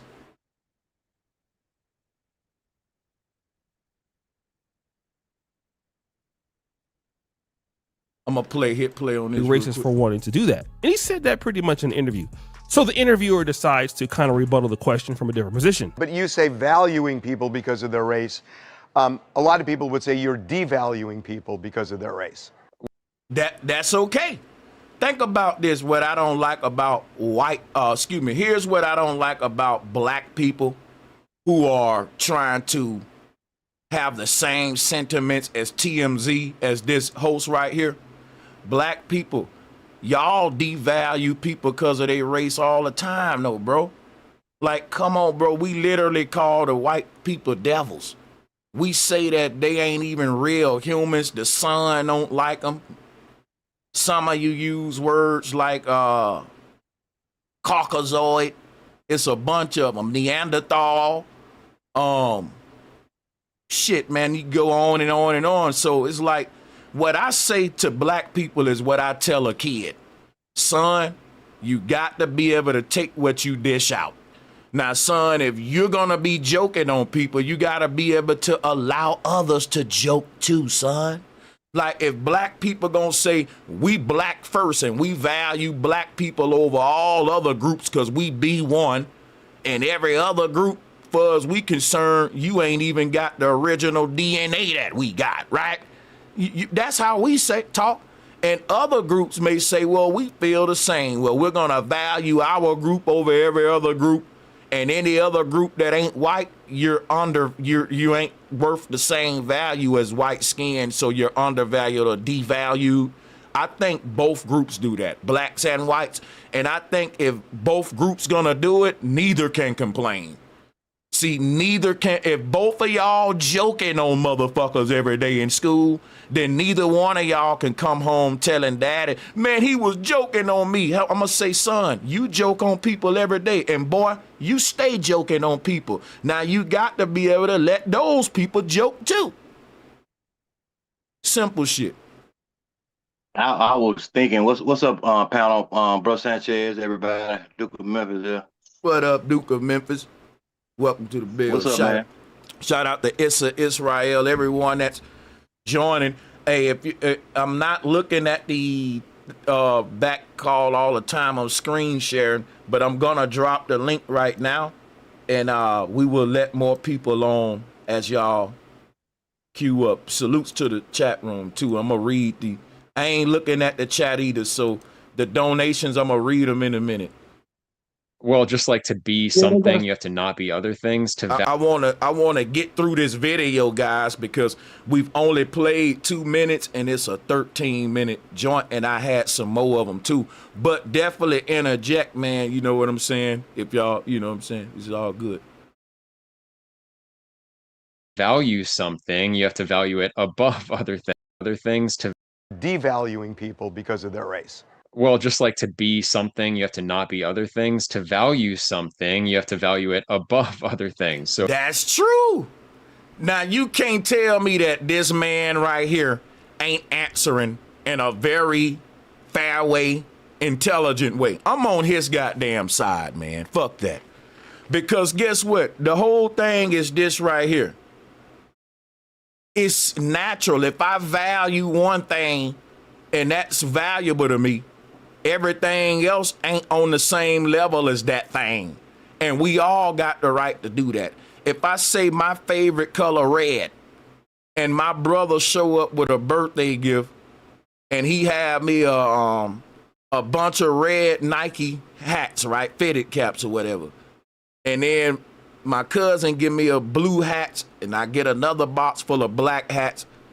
Now, my favorite color red, what hat set you think I'm gonna value the most? And it ain't that I'm devaluing the other ones, I'm just valuing the red one. So by default, the other one's gonna come second to that. And that's my preference. That's what's going on here with these people. They're saying, look, if we're gonna say that we value white skin, white people above all, and we're gonna have this pride for our people, then what you think that black people mean when they say black first? Everyone is saying, I value my group above yours and your shit gonna come second to mine. Not just white folks, black folks too. That is literally what B1 is all about. Hey, bro. Yeah. Bro. Mm-hmm. Our people ain't gonna be happy until them people say, we want to get our own land and we want to eat pimento cheese sandwiches. And we'll be like, y'all go right on the hell ahead. I mean, we should be convicted of what they're doing. We should be convicted of what they're doing because we're supposed to be already on it. They must know something that we don't. Because right now, I feel like, a lot of black people just offering lip service. But that's what I was speaking to earlier, Demi. That Go ahead, bro. This story is recent. Freedom, Georgia. I mean, happened in 2020. You feel me? And it's not, and I never seen Freedom, Georgia get as much publicity as, this whites only town where you have, black families going down there creating a safe haven. You know what I mean? And I kind of get it, but they're not even when you listening to what this dude is on here saying, it's coded language. It's, you know what I mean? It's racist, prejudice talk up in there, but like you say, they have the right to do what they do. Whereas if you was to focus on somebody else, like your own people that's been doing this for the past 5 years in Georgia, it's a lot of celebrities and stuff that's been commenting on this, but I never heard any of them comment on Freedom, Georgia. And I'm just leave that there. Well, I'll say this right here, right? I don't think it's enough Freedom, Georgias, because we ain't really trying to come together to build with each other. We trying to come together to destroy what other motherfuckers building. That's the same thing we doing with the immigrants at the border. Get them out. It's like we can come together to stop other groups we don't like from doing shit, from doing shit, but we can't come together and really do shit. Like, it ain't a lot of Freedom, Georgias, but it's a lot of black groups out here that's calling out what the white man doing as far as his version of Freedom, Georgia. So I got land, right, in my family. And as far as me, like I said, my shit is gonna be family operated, not necessarily on some Freedom, Georgia shit, because I'm giving niggas the solution. It's just one of those solutions that people ain't gonna like. Quit trying to build a Tulsa, Oklahoma in 2025, y'all, and go and get some family land. Think family. Don't think black people. Now, that may sound crazy, but ain't your family black? You can't save everybody. You still doing something for black people. So if you waiting around for like black people to do another Black Wall Street or something, I don't think that's gonna happen. Me personally, with not where AI going and where everything going. I think what these whites only towns are doing is securing themselves because they know what's about to happen in America. Just like the rich people building bunkers and shit under the ground, it's finna be some crazy shit go down in America. And what these folks really doing is preparing for it. And I'm saying that we should be looking at this shit saying, let's do that. I ain't talking about build a Black Wall Street. I'm talking about going off grid. Homeless people do that.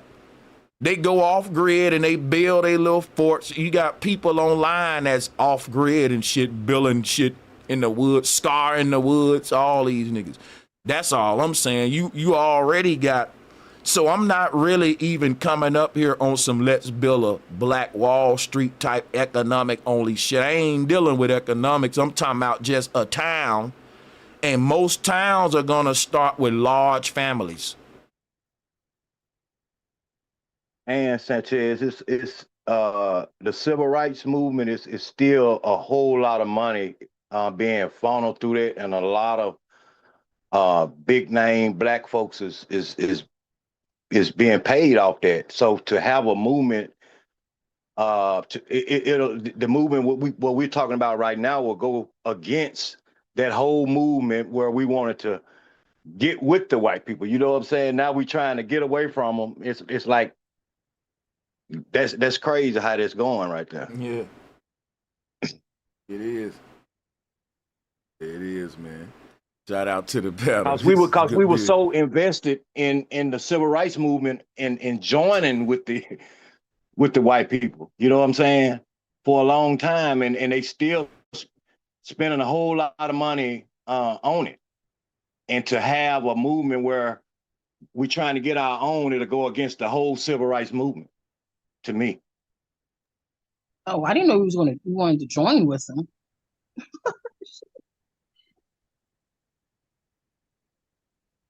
So if you value, I mean, the whole civil rights movement was us wanting to be part of their shit. Yeah, right. we want. It was co-opted. It was co-opted.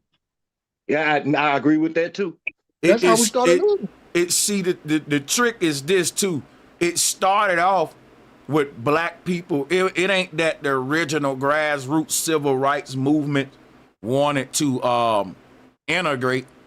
What they really wanted was equality. But I think the shit got co-opted, intercepted, and it turned into the mission was like more so integrating. But you can blur the lines. If people saying, look, we just trying to be treated equally like everyone else getting treated. Not necessarily we're trying to, you know what I'm saying, integrate. But I think it got blurred a little bit. Hey, listen to this real quick. So it was like two different civil rights leaders groups. It was one group they were grassroots, and there was another group that Martin Luther King was in, and he was the one funded by whoever they was. Them people gave them money. Well, Martin Luther King's group, they lost momentum. Nobody wasn't even really following them. Them other people were like, we getting ready to go march on Washington. And out of the blue, them people funded them and put Martin Luther King ahead of that group. And then it switched the whole operation up, like what that original group meant. That's what happened. I can't call the name of the groups, but that's what happened. That's a whole nother stream about the civil rights movement conspiracy. It's coming. Jewish identity and the Jewish people, then by default, let's take this thing back and play it through from the answer to his question and answer and see where we stand on it. Salutes to everybody. He decides to kind of rebuttal the question from a different position. But you say valuing people because of their race. A lot of people would say you're devaluing people because of their race. Well, just like to be something, you have to not be other things. To value something, you have to value it above other things. So if you value, Jewish identity and the Jewish people, then by default, you're going to value them above non-Jewish people. I like this guy. I fucking like him, and I'm going to tell you why. Because what TMZ try to do is put black versus white and act like white people don't got the right to feel proud and value themselves. Only black folks can do that. And my thing with black folks, we shouldn't even be concerned about white folks feeling proud. They got the right if you feeling proud. But my whole thing is what we should be concerned with when y'all try to say him feeling proud and valuing himself is racism. Here go the hypocrisy. Y'all be voting for these white presidents like Trump. Y'all be practicing politics. They're literally supporting a group of white people called small hats who writ out in their religious texts that they're God's chosen people, talking about valuing yourself above others. Now, the group that y'all need to be talking about is the group that got the whole world believing that they God's chosen people and got our government spending trillions of dollars on them, right? To fund them in war and all that, taking away your tax dollars, giving it toward Israel, to the Zionist agenda, going up to that Wailing Wall with that yarmulke on their head. See what this man practicing? He ain't enforcing it on your leaders. Why y'all ain't mad at the group of white folks that's literally forcing their racism and prejudice into your institutionalized, institutions, your government system? Their will is being acted out. And it's a racist will. We got a powerful group of people that's influencing governments worldwide, and they racist as hell, and they ain't even hiding it from you. They got control over your government and how you see things in your damn society with blacks at the bottom and a certain group at the top. Is because it's their will. They running shit behind the scenes, this group of small hats. And everything is going according to what the text say, the Bible, and the children of Israel. And what I'm saying is that is what people need to be talking about versus a bunch of damn white folks having white pride going off in the woods in Hicktown somewhere, goddamn it. They ain't bothering nobody. Right. Hey, Sanchez, I gotta jump off this because this my Wi-Fi phone. My regular phone ain't picking up the Zoom. Hop back on when you swap phones. Yes, sir. Hey, man, love y'all, man. I'll talk. Hey, much love and respect for sure. Hell yeah. Much love, brother. Shout out. What up, Sanchez? What's good, Thug Rob? Welcome to the bill, bro. Oh, what's up, Thug? Yeah. I'm gonna sit in the cut, bro. You already know me. But much love to the panel. Hell yeah, man. One more and so thing he says, well, listen, damn, there are many people. And Bobby, we've been up here a long time, man. The great minds have been coming together for years, man. This is beautiful. But go ahead. Appreciate you, brother. And so he says, well, listen, there are many people who love themselves more than they love other people.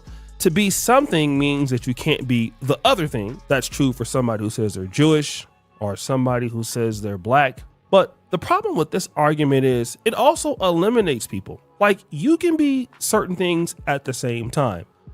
Just because you're not white doesn't mean that you... What do you mean it eliminates people? It should. If I say I value red wine over all the other kind of wines out there, it eliminates all the other ones as high value in my mind. And things in my high value circle are gonna be very scarce because there's not a lot of things we value highly. Like, if you did, it's like, damn, nigga, you like everything on it. But it's like, it's supposed to eliminate you. Like, if this, a perfect example, he got a gay couple up here. They saying, look, we got an island just for gay people. We value gay people on this island more than straight people. And they're saying that because you would be an asset to them. You, they frequency. You can participate in what they participate in versus someone that is contrary to their energy on their island. So it's like this right here. You put up an image like this, right? Shouldn't that eliminate you? If a gay man say, I value gay dudes over straight dudes, why would you want to be included? Wouldn't you want to be eliminated if you straight? Question. Wouldn't you want to be eliminated? Fact. Sanchez, I think he's making a different point. I think he's saying you can be more than one thing. Like, you could be white and Jewish or black and Jewish or whatever. I mean, I agree with the overall point but the point that he's making is inclusion, though. It goes back to what the TMZ, because you just joined, what the TMZ host is, the O'Shea is making the argument he making, that you delineating, you separating yourself and eliminating all other groups from coming into your town makes you now a racist, because now it's okay for you to be white. It's okay for you to value yourself. But if black people can't come live in that town with you, that's racist. I'm saying No, you should be eliminated, because if my town, for example, is a white town, and I'm saying it's a town that's based upon me valuing white pride. White, like, it's no different than Umar saying my school is a school for black boys, and I'm gonna make them valuable here. I'm a value the young black man and just black people. And Umar saying, listen, can't no white people come to my school, ain't nobody looking at that's wrong with that. They only mad at Umar because he's scamming. But everybody agree that's black, that it's a good idea, all black school. Yeah. You see what I'm saying? Yeah. So what? So I mean, I don't have an issue with that part of it. So we're clear. I was just pointing out. I thought you might have been overlooking the point he was making. I mean, the only thing I probably disagree with you on is that while I don't think having the all-white town is itself an act of racism, I definitely think that it's something that's born of racism. You know, I think that the reason why they want to do that is because they are racist. But that said, I'm a huge fan of cohabitation. Based on, you know, so let me say one thing before you go into all of that. You good? You didn't understand the argument, which is why I just gave you the argument, because you just came in. So it ain't that I didn't understand. Well, I wasn't disagreeing with it. Sid. No, you were just. I don't disagree with that part of the argument. It was just one little line that he was saying, and I knew what he was saying. At least I feel like I know what he was saying. I guess I'll find out. I'm gonna play it. I'm gonna play it all the way through. But here's the thing. Do you know the difference between racism and prejudices? Because a person can't be a racist if they don't act on their prejudices. Black people I know. No, I don't mean to cut you off. No, I was fine. We on the same page with that. Yeah, all I'm saying is that starting the town is not an act of racism. I'm agreeing with you, but I'm saying that for us to act like it's not born from, it's born from prejudice. No, it's not. Okay, well, listen. Let me explain something to you. Yeah, a racist mindset is. I understand what you're saying. Hold up, no, you don't. Let me say it. Watch this. A racist mindset is this: I'm not gonna leave black people alone. I'm gonna stay around. A racist mindset is a police that get up every day and get excited to be around black people in the hood, to lock them up, shoot them if he can. In his mind, he don't like them, and he want to find a reason to eliminate them, poison them, target them. He want to torture them. Now, that is a racist white dude. A prejudiced white dude is one that says, I don't like Negroes, and I want to get away from them. You can't muddy the waters on the two. These people built the town based upon their prejudices, and we build shit like that all the time, which is why I brought up Umar School. Umar ain't a racist for having an all-black school, but he's prejudiced. He's prejudging a white man before he even get to know him personally. How is he doing it? He's saying that the white man is a cave monster, a Neanderthal beast, but he didn't sit down and get to know that man personally. So that's a prejudgment, and he have built the whole school by prejudging this group, but he didn't act on it. That would make him a racist. If he say, well, now I'm finna go and target little white boys and I'm gonna do some devious stuff to them. No, he just saying, I'm gonna value black boys. I ain't gonna hurt the white boys. I'm just gonna spend my time valuing the black ones. And that's what this white man saying. He's saying, look, I'm not trying to hurt black people. I'm just trying to love white people in my own town. Something we need to be doing, like that in my Friday voice. But let me play this. Somebody who says they're Jewish or somebody who says they're black. But the problem with this argument is it also eliminates people. Like, you can be certain things at the same time. Just because you're not white doesn't mean that you couldn't be gay. Or just because you're black doesn't mean that you shouldn't be Christian. It's pretty much of a bad faith argument as to what he's trying to accomplish, but I get it. He just doesn't want to be around us. So he loves himself and his other people more than he loves integration, which that is his prerogative. And you'd be surprised who agrees with him. It's been an uptick in racism since Trump. Y'all know that. Y'all know. Y'all seen it. Did he make the argument you thought he was making Israel? You want to? Yeah, he made. Yeah. He was just bringing out the point that you could be more than one thing But look, like when you talk What about before I you go don't. into that? Can I Can you just say tell? something real quick? Okay, Just yeah, about because I what you're want to ask saying. you about. You go ahead. Go ahead. Okay, because I don't see the distinction between what they're doing and what cops do. Like, it's not like, for example, racist cops want to live around black people. So just because they have this town doesn't mean that they won't be coming back to the rest of civilization to crack You niggas' missed my heads point. at every You opportunity. missed my point, brother. It ain't about living around you. It's about leaving you alone. That's what I'm telling you. Like, the racist cop don't want to live around you, but he don't want to leave you alone either. He want to Okay. drive into the hood and shoot you. He want to motherfucking make life hard for you. He want to get the state involved with your kids, even if he may not have to. Like, he want to put his damn knee on your neck when he know you ain't breathing and you keep gasping for air. Yeah, he don't want to live around you, but he want to do harm to you. What I'm saying about the dude in a white-only town, they want to be so far away from niggas, they can't even harm you. How are you coming to the conclusion that, like, 'cause he's not going to get on TV and say he intends on cracking niggas' heads open, right? You get that? I ain't saying Yeah. that the white people in this white-only town won't harm blacks or don't want to harm blacks. What I'm telling you is they're not seeking that out like the white guys that I seen in the military on a police force. They're looking for you to they want to get up in every day and get a body from a Negro. What I'm telling you, I've met different kind of white guys and they all prejudiced. And they got one or two things they'll do. It's called fight or flight. It's natural. Group A white guy, they want to be around you, they want to fight you. Group B white guys, they are like a beta male white guy. They still don't like niggas, but they don't want to fight your big strong black ass. They ain't with the fighting. They want to just go away and do their little white thing.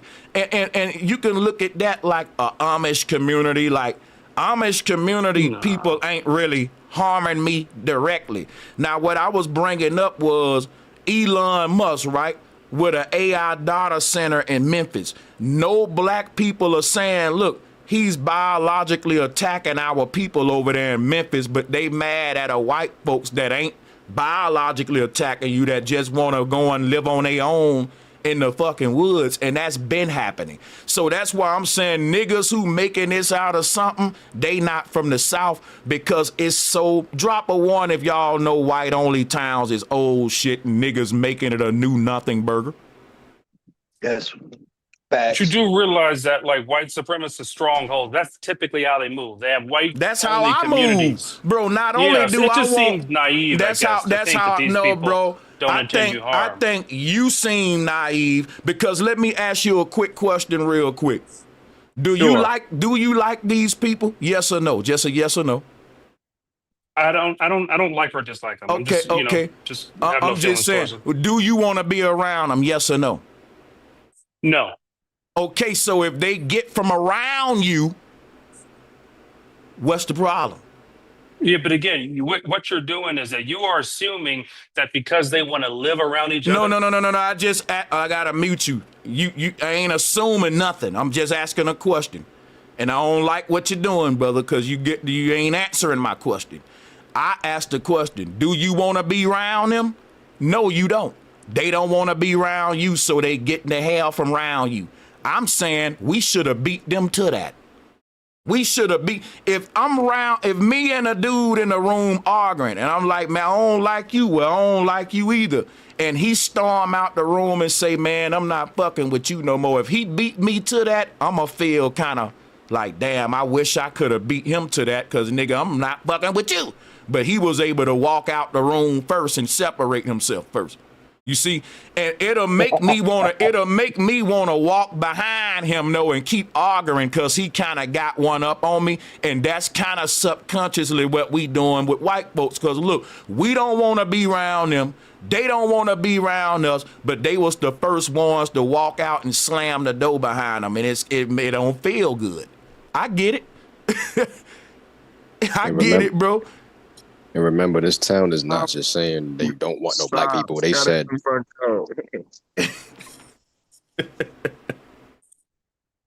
just saying. Said this Yeah, nigga, I, this is the I'm first I'm gonna leave it one. alone. I think we on different frequencies. Yeah, Yeah, we I don't definitely are, bro. I'm yeah, telling I my don't people, trust people I'm who hate telling, me. bro, I don't think that I don't they're know why you think, see, again, I don't trust them at all. I'm telling you, we can learn from them. We ain't got to trust them. We can look at what they doing, and instead of hating on it, say, black people, this what we need to do. We will look at what these Arabs doing. They will buy up all the stores in the hood.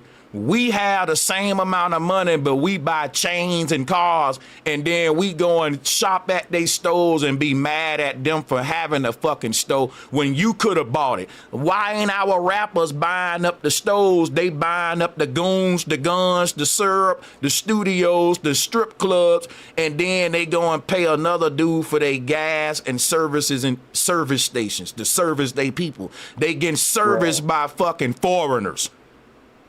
You killing me right now, bro. Because when I say I literally just walked out the gas station in my neighborhood, G, owned by foreigners, the smoke shop over there, foreigners, the goddamn Chinese restaurant, the African store, the goddamn market over here in my hood is by The fucking whole hood. Hey, but real quick, that's why I keep bringing up Freedom, Georgia, because from what I understand, this all white town it started with like 14 white families. You know what I mean? And I think Freedom, Georgia, at the time when it started, it was 19 black families. You know what I mean? It's still land down there that if you want to be a part of a, you know what I mean, an all black town that was like bought, not just it's it's like they bought this town, Sanchez. It's whole cities in America right now that they call bankrupt cities or ghost towns. And this is one of them in Georgia that, you know, these 19 black families got together, bought it, you know, and start to build on it. So I just think that even though I understand what's being said, I think it's kind of egregious on our part that, like you say, we fighting against this, but we don't know that it's people that look like you that's actually building what we want. And the fact that brothers up here really don't know about it kind of like lean to the point of like wanting to destroy something versus wanting to build something. And I think what's making us want to destroy other folks versus build our own is because it takes unity to build our own. And we are very divided people. Niggas don't network and work together on the level like we see a lot of these malicious white groups like towns like this. So, but my thing is this right here. Black folks have made up in their mind, they've so defeated that we don't think we ever can rise back to our original greatness. I think as a collective, there's not enough belief in the group. So since we don't believe in ourselves as a collective, we look at other groups that have that fire, that belief in themselves, and we try to sabotage what they're doing because it reminds us of something we never gonna do or never could do. Instead of us taking that energy and focusing on our situation, we rather take it and you know how I know I'm right? All of our movements are against another group. For example, FBA and ADOS have just turned into anti-immigration groups. It ain't even really about reparations no more because FBA still supporting Trump for getting the immigrants out of there, even though he didn't even give us the tangibles like we asked for.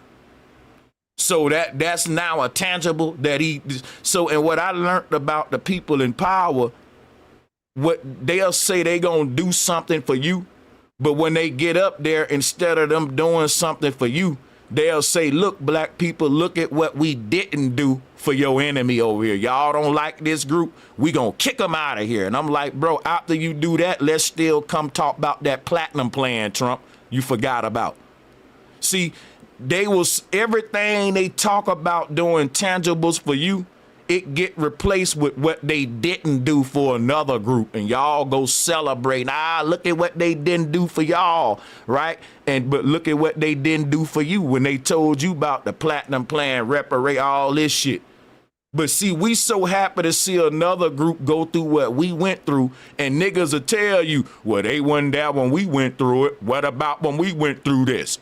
What about when we, and you won't realize, bro, like, these people who doing that to that group ain't doing it because they love black folks. They doing it because they hate every fucking body, not just you. Yeah, bro, it's like it's a push and pull on every level. It's like when you say reparations, and then it kind of goes against uh you buying your own shit, with your own money when we trying to get reparations for them to, you know what I'm saying, supply the money and all that stuff for that. It's like we all over the place. Civil rights movement. Now we want to get away from. You know what I'm saying? It's like we all over the place. Yeah, man, this ain't no. It's like, yeah, but I'm gonna play the video and we'll. They're building a whites only town. I want to say it's in Ozark or something like that.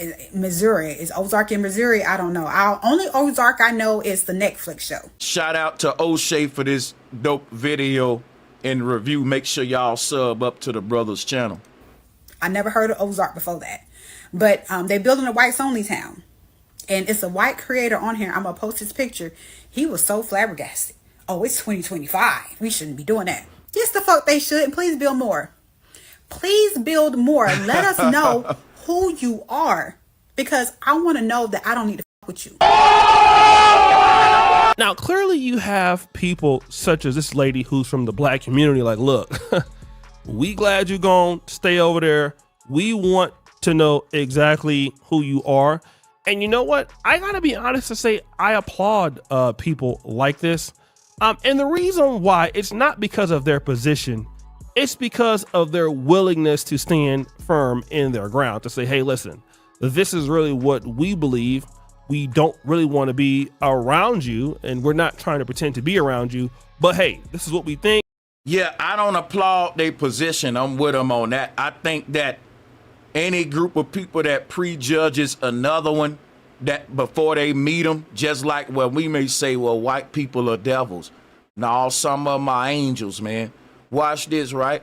I think that is bad with anybody that comes with programming, what the powers that be has done to divide and conquer us.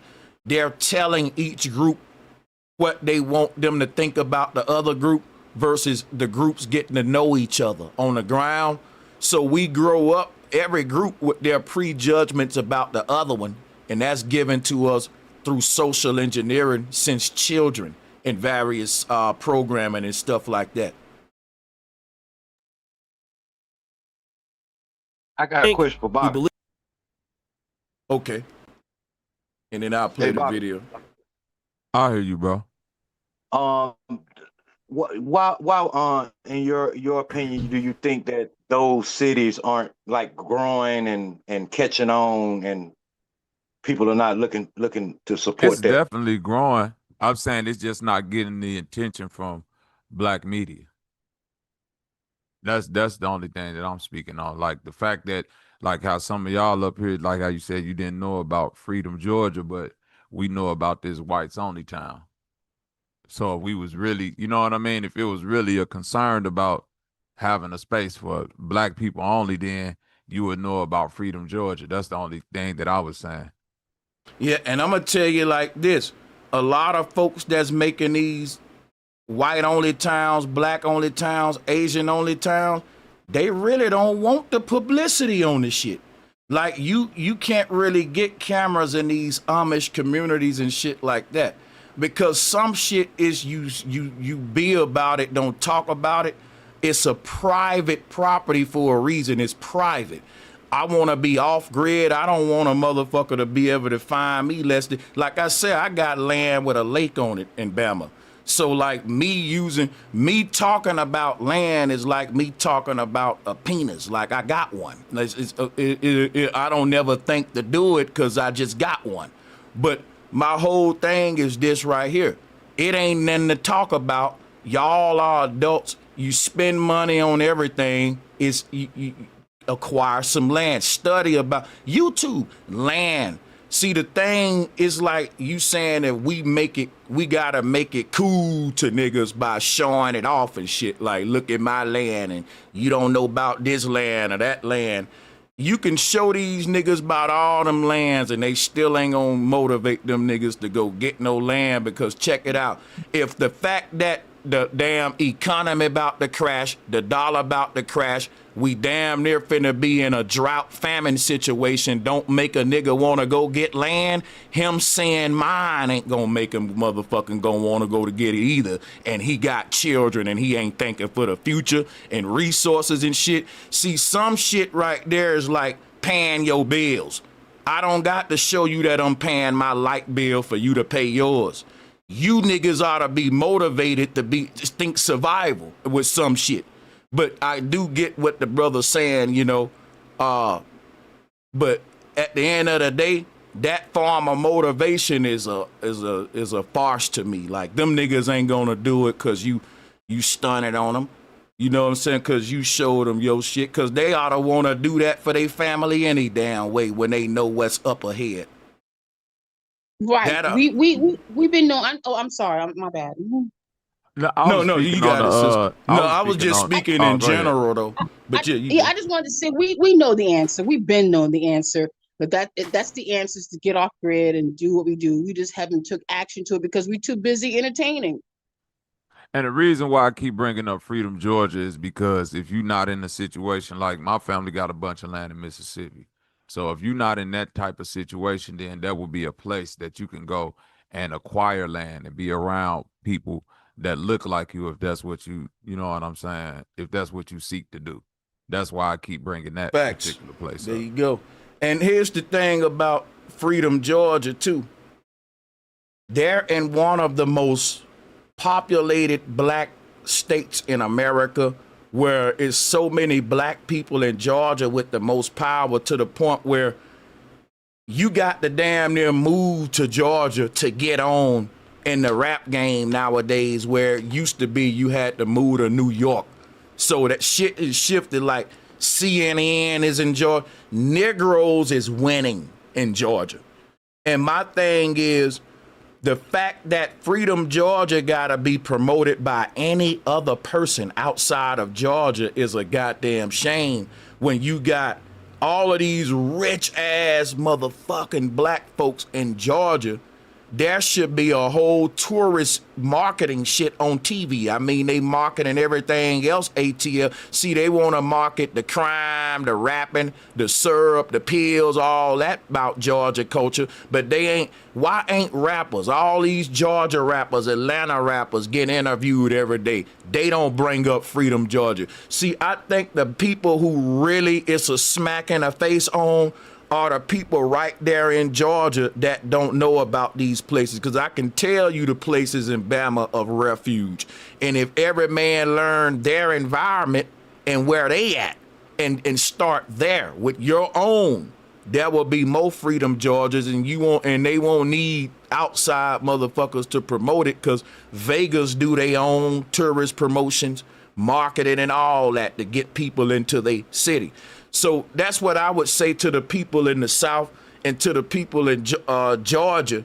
There do needs to be, I'm with Bobby, there do needs to be more put on a pedestal of shit like that versus you showing me all these fried chicken restaurants that the rappers own, because that's what they do. They go to Georgia, they say, look, man, you know, Lil Baby got a shoe store and a strip club and a chicken store. And or this rapper, that rapper. I'm like, damn, show them freedom. Show them these self-sufficient black towns. That's what the people really want to see. You know, so the new vloggers that show that side of these black communities, they're gonna take off bigger than the gang vloggers, and it's gonna put them pressure on them to show more positive shit too. You know what I'm saying? Because that's really their lane. But yeah, that's history too being made at the end of the day. Okay. The video.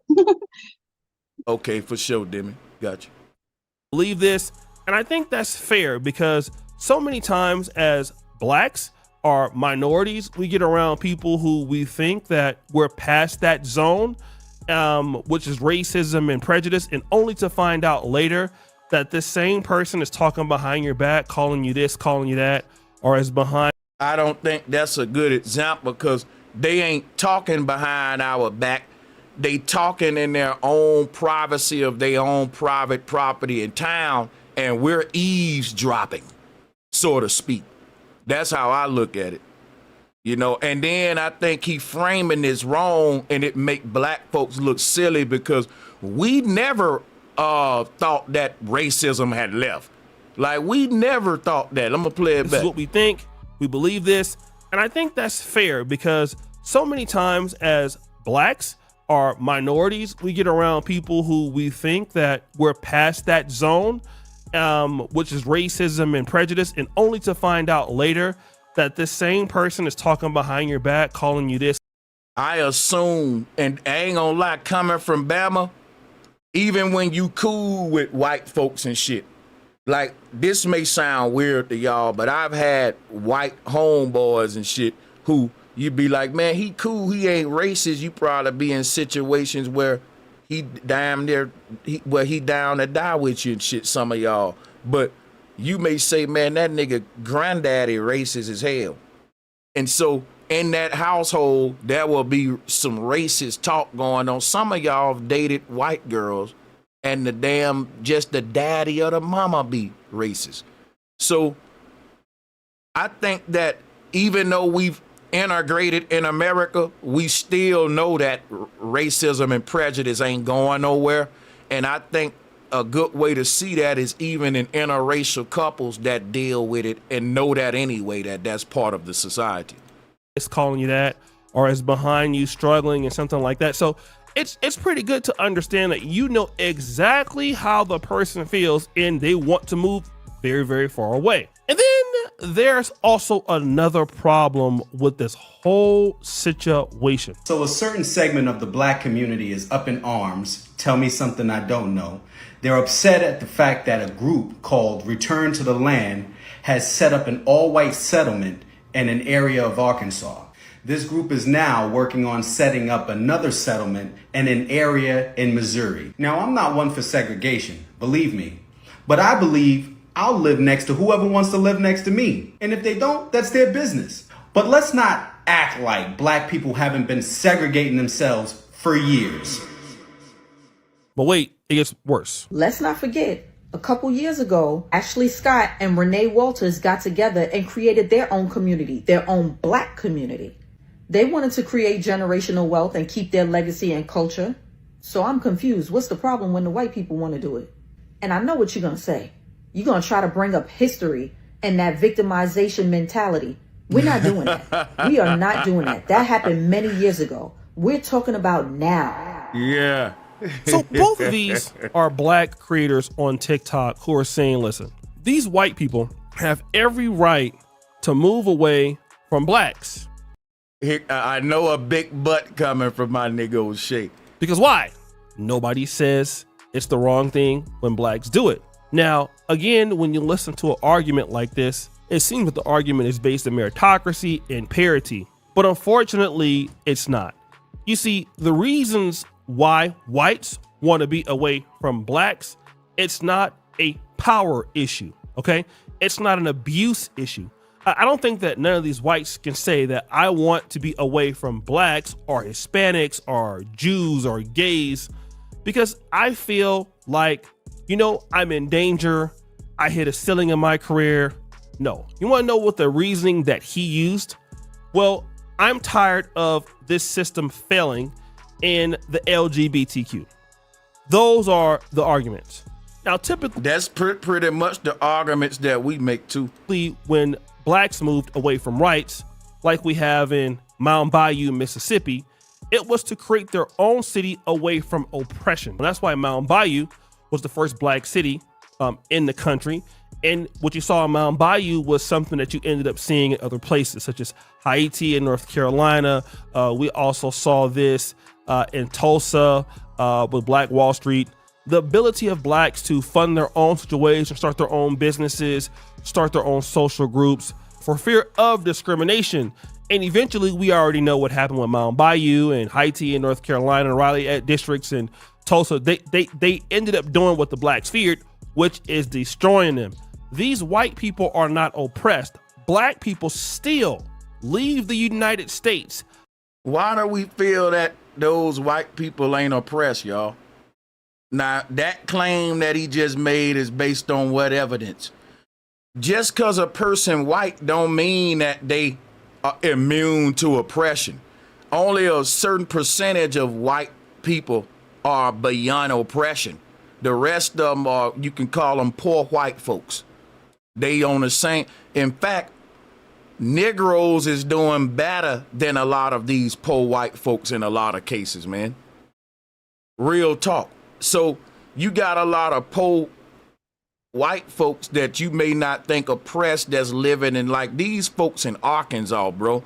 Don't you know this is like hillbilly country, poor ass, cheap ass land, and like, come on, bro. These people ain't balling.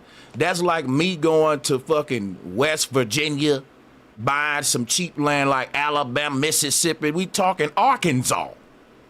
You know, we still in the damn country, cheap land ass country part of the sun. Like, they not buying no land in LA, bro. This is literally hillbillies in my eyes. Like, when you say they ain't oppressed, you wouldn't want to go live out there in them woods with them. Trust me. So what is oppression at this point? Because not all white people are doing better than black folks. That's facts, bro. A lot of our people are doing way better than some of these folks. We need to be talking about the small hats, because all small hats for the most part are doing better than blacks and whites. Hey, bro, Sanchez, you think it's a matter also, like what dude was saying? I think he was kind of missing the supremacy part of it. They got this viral commercial about this white celebrity with the blue eyes and stuff. She's advertising blue jeans from American Eagle, and the blue jeans, what their meaning. And your boy on TMZ, it's on his thing where he was talking about it. They were talking about the genes that are in the white man. You know what I'm saying? So it's like, to me, it's like, ain't no problem with a person, just like we saying, getting your own stuff, going out there and do your own thing. But there is a dark side to me about it. It's maintaining a supremacy about the race. You know what I'm saying? In a form of like genetics or something. Yeah, I mean, like, that's their whole That's what you scheme of. Go ahead. No, are you going into like a biological genetic type reason why they're doing it, to preserve their sort of their bloodline type joint? Yeah, bloodline, rulership, power. Well, look, I don't think just because you preserving your bloodline is gonna guarantee you power. Because if you come from a bloodline of poor motherfuckers, you can preserve that poor ass bloodline. It'll never get rich until niggas start working together. Right? So just because you're preserving your bloodline ain't a free rich card. Let's get that on the table. Another thing, the only people that would be threatened by this group of white people trying to preserve their bloodline are the group of black folks that want to sexually integrate into their bloodline via the daughters, marrying in, something like that. If that ain't you, then guess what? You ought to be happy they preserving a bloodline, because they saying we don't want to mix with you niggas. Now the niggas that's saying, but wait a minute, I wanna mix with you, man. Why my blood can't mix with yours? Then them gonna be mad. So if you ain't one of them niggas, I wouldn't even make it an issue, for real, my G, for real. Doesn't make any sense to you? It makes a lot of sense. Oh yeah. I was just looking at the supremacy. What the supremacy part has got them where they are right now, as far as the respect that they have as a race, as a whole. And it's like maintaining a supremacy like that will be to kind of like separate yourself from that. That's what the dark side of it. That ain't no dark side of it, like I said, because if you don't want to marry into let me ask you a question, right? It's like this right here. The white people that you see in this town, bro, they ain't got a lot of money. Let me show you what we dealing with. This is some hillbilly shit. So If they want to preserve their little trailer park bloodline, let them, bro. You like it'll be different. Like my thing is this: you really got royal families that practice incest because they don't want poor folks marrying into their family. Them again, we talking about poor people that's practicing to preserve their bloodline, right? Like again, it goes into this. The only way this can harm you is if you trying to marry into their bloodline. Let them folks preserve their bloodline, because if they don't, what you're telling them is, come share your bloodline with everybody else, because Duke of Memphis want to be part of your shit, man. Let me mingle into your bloodline. Like, let me date with your daughters and be part of this. If this ain't a group of white people that you think would benefit you, because my thing is this: if you trying to get in a person bloodline for wealth, like you brought up, then you need to be trying to marry a Jewish woman like Kamala did. You need to be trying to marry you a goddamn Scottish white man. You need to, these are hillbillies. Like if we gonna make the bloodline and the power argument, this would literally, you would be mad at a group of like West Virginia, Arkansas ass hillbilly white folks preserving their little hillbilly bloodline. Now, if you are a black man, which you got every right, black brother that's saying, look, damn, that goes against my agenda, because we do got a lot of black brothers that say, look, I can score me one of these white girls from a rich family. Maybe her daddy works in Hollywood or the record game. Like, niggas have been marrying into rich white families before Kanye and the Kardashians and all that. So yeah, and vice versa. And that's why a lot of families do secure their bloodline. But these people, nothing, burger. Let them secure their shit. Ain't nobody, even if you're a black man that say, well, look, I want to try to infiltrate people's bloodlines, this wouldn't even be a group you would want to infiltrate. There ain't no wealth there. There are a lot of people preserving their bloodline, but that don't mean every group doing it is rich as hell. Some people just want to, like the Amish people. Amish people preserve their bloodline. They isolate it. They marry within the Amish community, but they ain't, I wouldn't say that they're fucking like rich, like, but they efficient. They ain't broke now. Amish people got some money, but it don't come from preserving a bloodline. It come from their economic tactics and all that. How they're transferring wealth from the land that they're working and all that. So yeah, you know, Amish people. I agree though, I man. agree with that. I'm from the South, man, and like my job, I'm a commercial cleaner. I do floors for like Harbor Freights and all that. And I cover all of Tennessee, all the little towns. Everywhere I go is just white people, man. You know what I'm saying? And they've been doing this, man. They've been out, you know, just towns, just nothing but white people, and they've been doing it. Oh yeah, they've been doing it, which is why I'm like, why is it a thing now? And it kind of made me passionate about it, because I saw how TMZ got a lot of control over black social media. They know how to get us riled up and all that. And not just them, a lot of these Fox, the View, different platforms and shit like that, but we run with it. I like to show that, hey man, look, if this shit been going on, why is it such an uproar now? Because they want it to be. Somebody in media want it to be. On, you know, this particular side of the coin, they're trying to say, well, the blacks are doing it, nobody says anything, and now the whites are doing it. But you're not arguing from the same position, which I feel is completely negligent and irresponsible.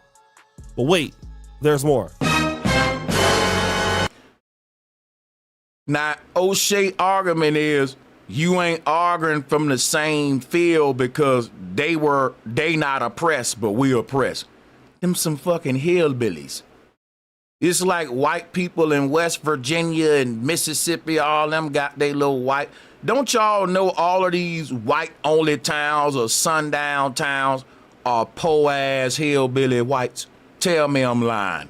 You ain't riding through no rich white areas. Them they buffer class. Right.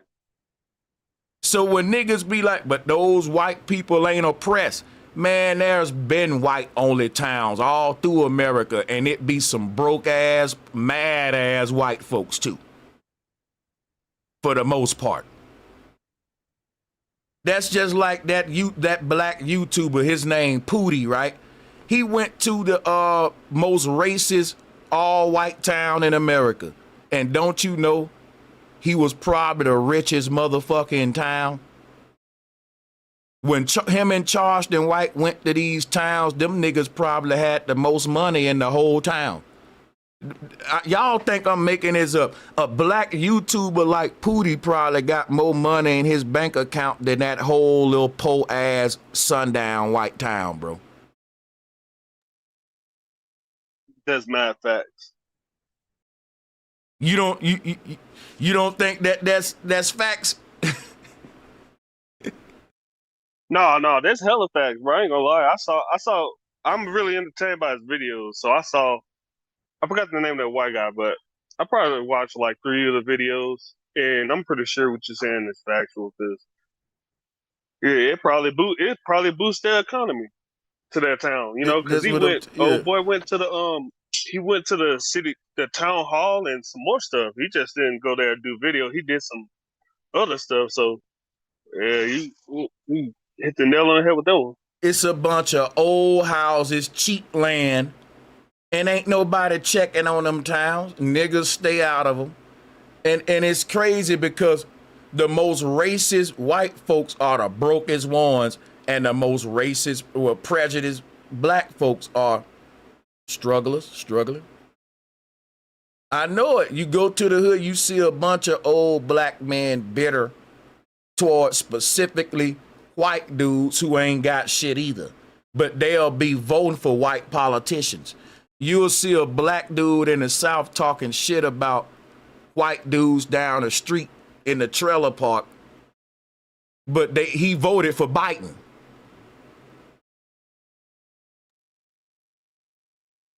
Right. So, A lot of poor white people, they believe that the rich white man is going to save them. So right. a lot of them coming to realize that they don't care nothing about them. So I mean, yeah. You're right. That's the Trump supporters, and I'll learn with them.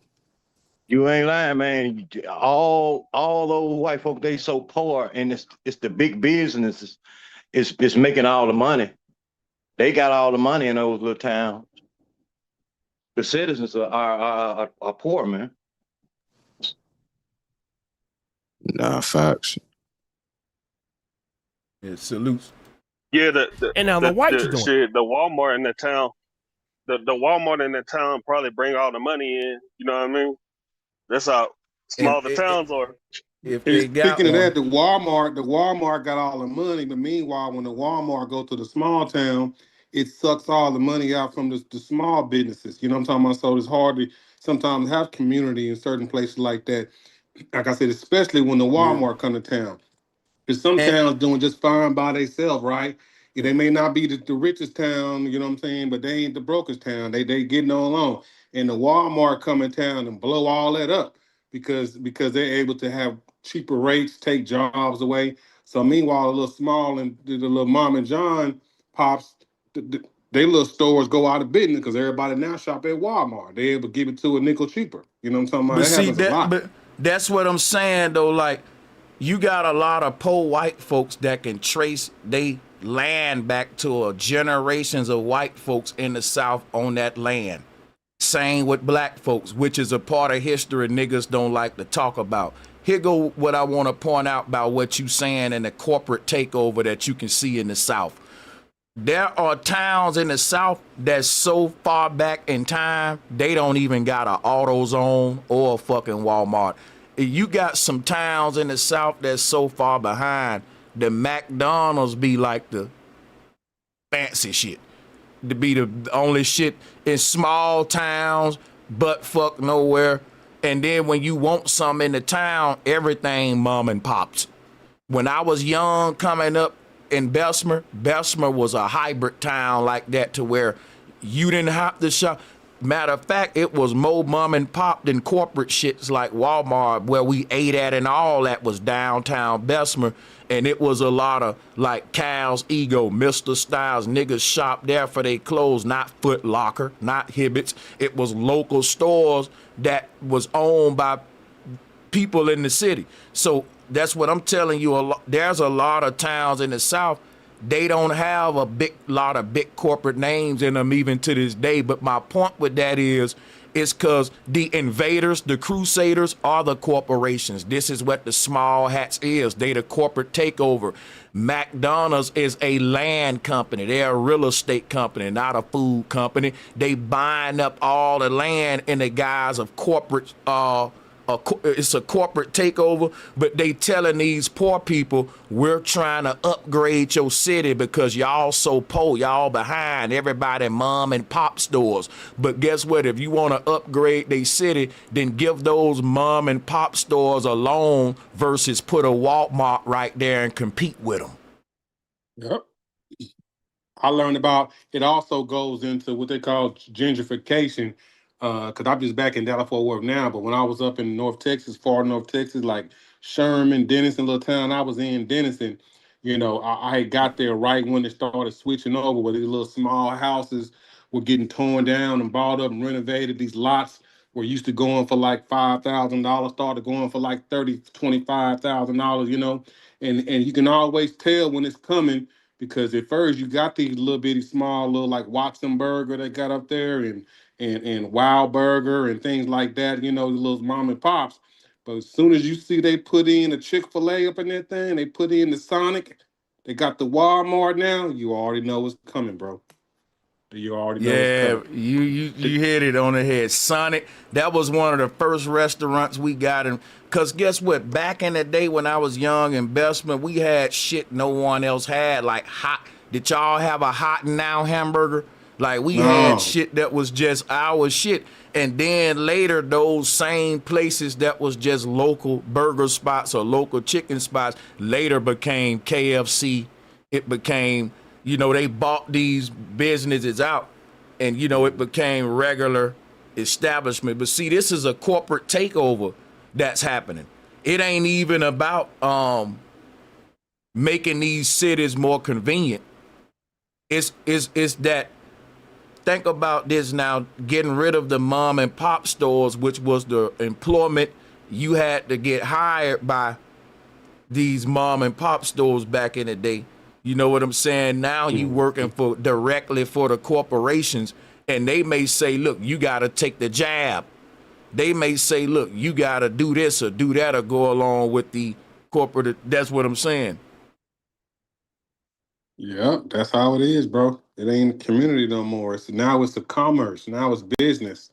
It ain't really having to do nothing with it creates a commerce market, a commerce district where now it's all about, people forget about community and privacy. Now it's more about business and public, and corporations.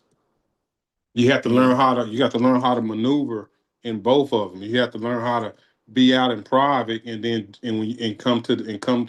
It's almost like a kingdom. When you go to when back in the day when they had the castles and the wall around it, and you walk up to the kingdom, and the guard gonna be like, state your business. You know what I'm saying?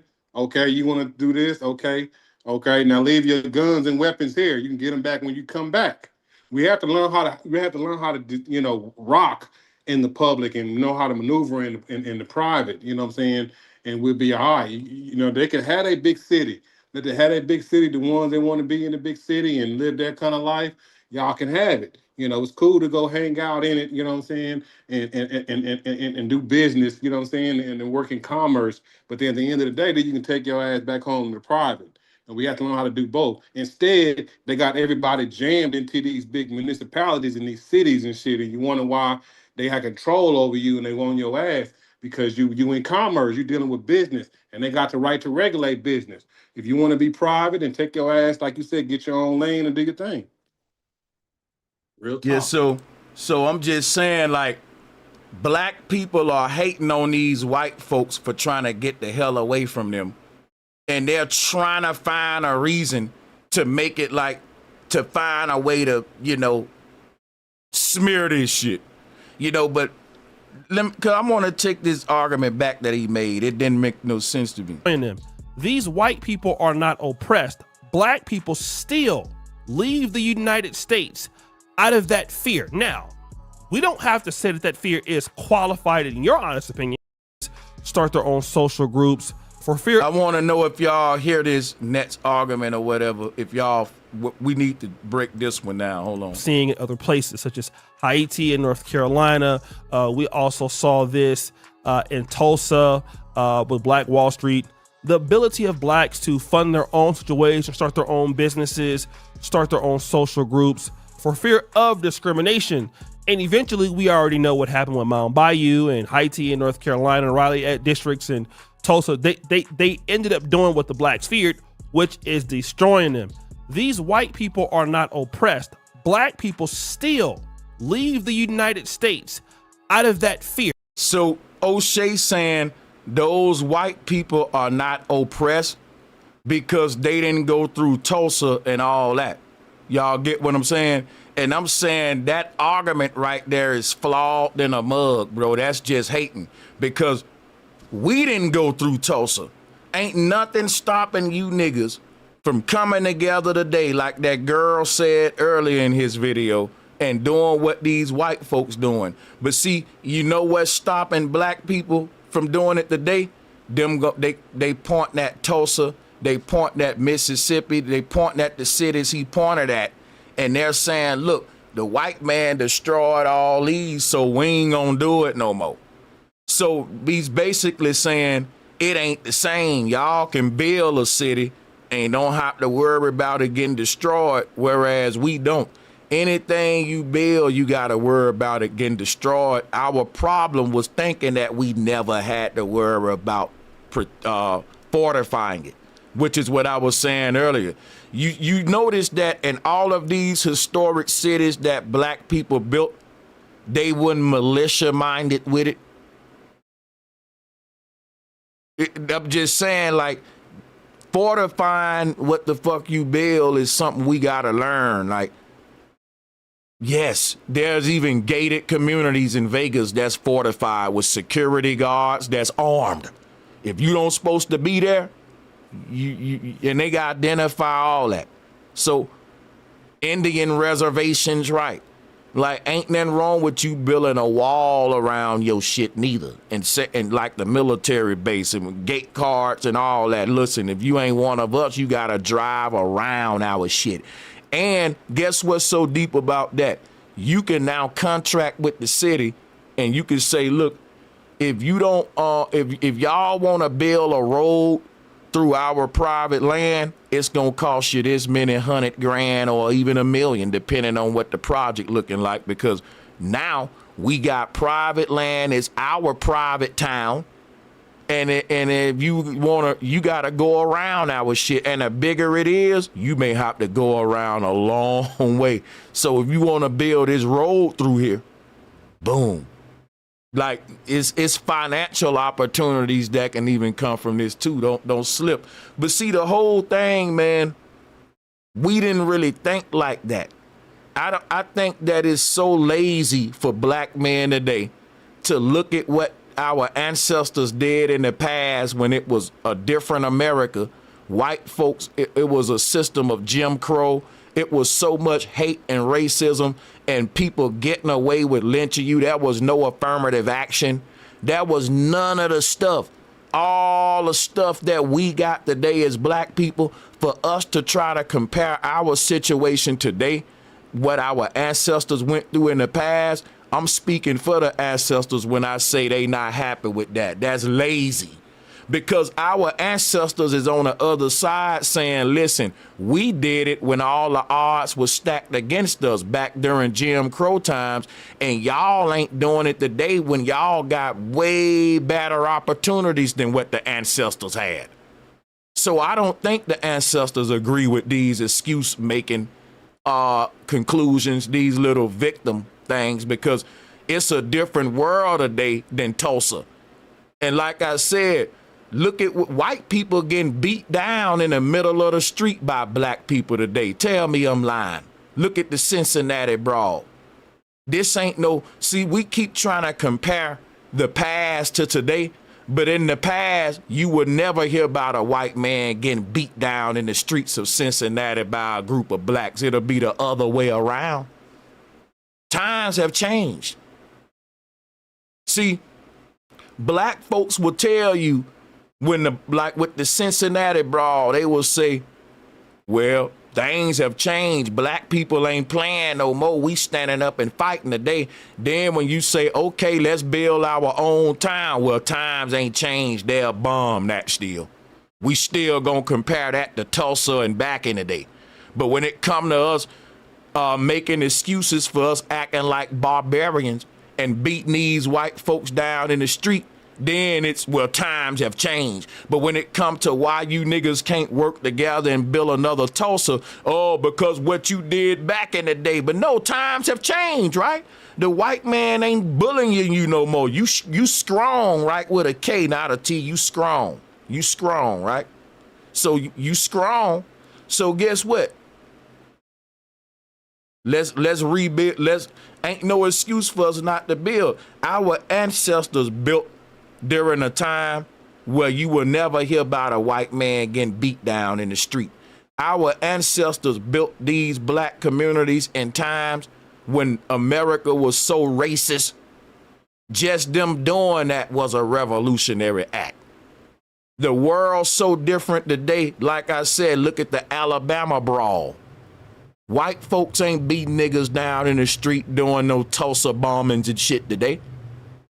And if you look at what's happening today, every time something happened to black people, the media and the liberals is all on it. Whereas back when our ancestors built those cities, niggas was getting beat in the street and then nobody talk about it because it was just normal shit. But see, today, a white police kills a black man, it's all in the news and he get a check. Just like the black boy that they bust his glass out and all that in Jacksonville. They trying to get him a check with Ben Crump.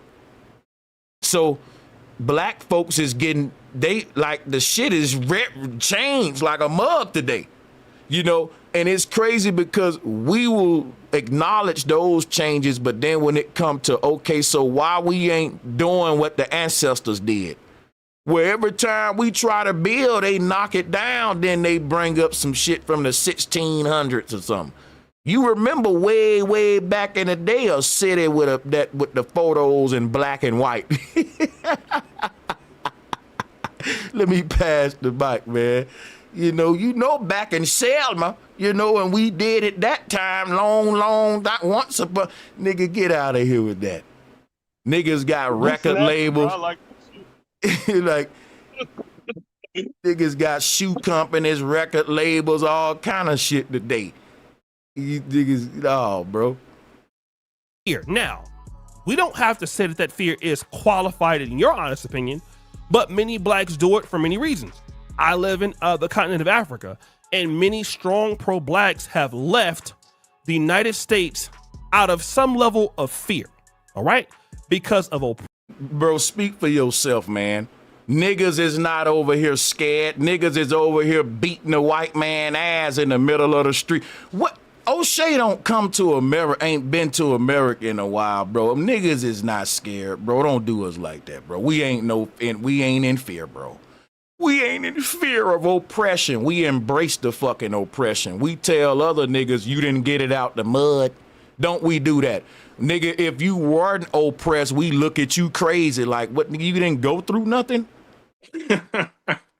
Like, we're not over here in fear of no fucking oppression. We wear that shit like a badge of honor. What are you talking about? Man, niggas is wearing ripped jeans, bro. Nigga, fashion, nigga, that's fashion, nigga. Oppression is fashionable now, nigga. That's the ticket. What you talking about? Like, come on, bro. Niggas will get mad at you. Niggas will get mad at you if you tell them they ain't never struggled. Yeah. I ain't lying, bro. Hey, I've been a good boy all my life. I could buy many guns as I want. I can do whatever I want. How the fuck am I oppressed? The hell? People just, I don't know. But that's the Sometimes people thing, just G. want to feel oppressed. I don't Right. Niggas be like, I don't even want to hang around you unless you just as fucked up as me. Whereas it used to be like, I want to hang around niggas doing better than me, so hopefully I can do better. Facts. Yeah. That's some big facts right there. You get talked about if you hang out with the white boy around the corner. You know what I'm talking about? That's showing you how to put together the VCR and the HDMI cord and you know what I'm talking about. And they have dinner every night together, the family. They invite you over to dinner. Let your homeboy find out, nigga, you was hanging with that white boy. They finna go in on your ass, nigga. I'm like that, bro. Like, come on, like O'Shea. I don't know how often you've been coming back and forth to America, but nah, I don't even like this little image he showed of a black man like the boogeyman chasing him. And your oppression is outside. Why don't you go outside today, Billy? Oppression is out there. I'm scared of oppression. No, bro. No, bro. And Negroes fear. really, Now, oh, bro. we don't have to say that fear is I'm done, qualified bro. in your honest opinion, but many blacks do it for many reasons. I live in the continent of Africa, and many strong pro-blacks have left the United States out of some level of what? fear. How they strong if they left out of fear? If this your goddamn motherland and your land, you Plymouth Rock landed on you. You didn't land on Plymouth Rock. You ain't a foreigner. And these foreigners ran you out of fear. How are you strong? Oh, I think O'Shea double talking like you can't be a strong pro-black running. That's what Tariq Nasheed saying about the tethers. They come over here running from their own problems. Some oppressor done ran them from their motherland. And Tariq will let them know you need to pump your brakes about black people because we didn't run. We still here strong. Well, O'Shea is actually saying the opposite, that if you are one of the black men that were ran out of fear, you still strong. No, we not the same. It got to be a difference, bro. Otherwise, the FBA shit is a smack in the face. FBA is about, I'm not running nowhere. I'm staying here on my foundation. And you the foreigner. No matter how hard the oppression get, I'm going to stand right here and fight. That's strong. It ain't running out of fear. Let me rewind this so y'all can see I ain't say that. He said it. But many blacks do it for many reasons. I live in the continent of Africa, and many strong pro-blacks have left the United States out of some level of fear, all right? Because of oppression. That's a lie like hell. I'm going to tell you the number one reason niggas is going to Africa. Because the women look good and the land cheap, nigga. You can go over there with $50,000 and it's like $500,000. Listen, this dude named Zaylock. He always talking about how far your American dollar can go in Africa. And he got his own land. He got a couple of wives over there. He living like a paradise over there. But the dude from America, he was a regular American dude like all of us. He living like a king, but he's saying it's only because he's in Africa, because anybody can live like a king in Africa. It's beautiful. It's cheap. The women are beautiful. Like I said, the food is good. So it's just cheap. It's poor. So you know what I'm saying? Like, I'm going to tell you, all the brothers I know that went to Africa, it wasn't out of fear. They literally was excited to go. They weren't scared. They weren't running from nothing. They was running towards something, and that was opportunity. Because most of the Negroes that's in Africa, they are taking this, reaping the same benefits that the Chinese and the white people are reaping, which is cheap land. That's why the Chinese over there. That's why all these other groups over there, because it's beautiful land for cheap. The labor cheap, because the people don't get paid much. So anything you need to get done, the labor cheap. Your American dollar gonna go a long way in Africa. I know it because I lived in South Korea, and your American dollar really translated to a very dope lifestyle in Korea. Just about how the money translate. But then the whole thing is, it's places that cheaper than that, like Africa. So, just think about that. Like, you may think brothers going to Africa because they scared of oppression, they scared of the white man, but think about it. Niggas is still winning over here under the white man. Niggas is, bro, it's a lot of dudes getting their paper, man. Young niggas, too, from old to young. Brothers over here thriving. But there are brothers that's saying, look, I like Africa. I can actually do better with my money there than I can here if I'm gonna, and that's why they go. It be more economic and capitalistically driven than just they running away from something. Most of them be running toward something. Oppression, they feel like they have more opportunity in Africa than they do there. And that's the same reason. What's good, Marlon? Welcome back. Yeah, thank you. Appreciate you. Salute. Yeah, I'm borging out. Borging out over here. Shout out to the chat. We back up. My bad for the borg out. But yeah, man, like, I'm gonna play the video that'll get me back on point to what I was trying to bring up real quick.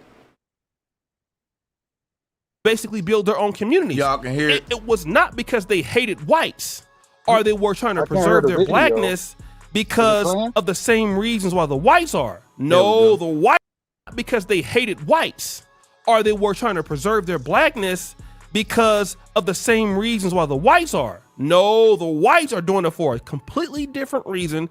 And I believe within that reason. And see, this is where O'Shea wrong. Black people hated white folks in the South. I don't know why he would say, why when we hate people that's castrating us, beating us in the middle of the damn street, burning us alive, you don't think we hated them? Like, it's okay to tell the truth, man. The world needs to know what it really was like. They hated us, we hated them, and because of that, we wanted to be separated and away from each other. It's that simple. Ain't nothing wrong with that. To say, no, they hate us, but we love them, you making us look stupid, man. Because I don't love a motherfucker that want to be away from me. And your attempt to try to, like, throw some salt on them is actually making us look desperate. Like, because no, I don't love them. I ain't gonna lie to y'all. Why the fuck would I love the people in this white-only town when they hate you, nigga?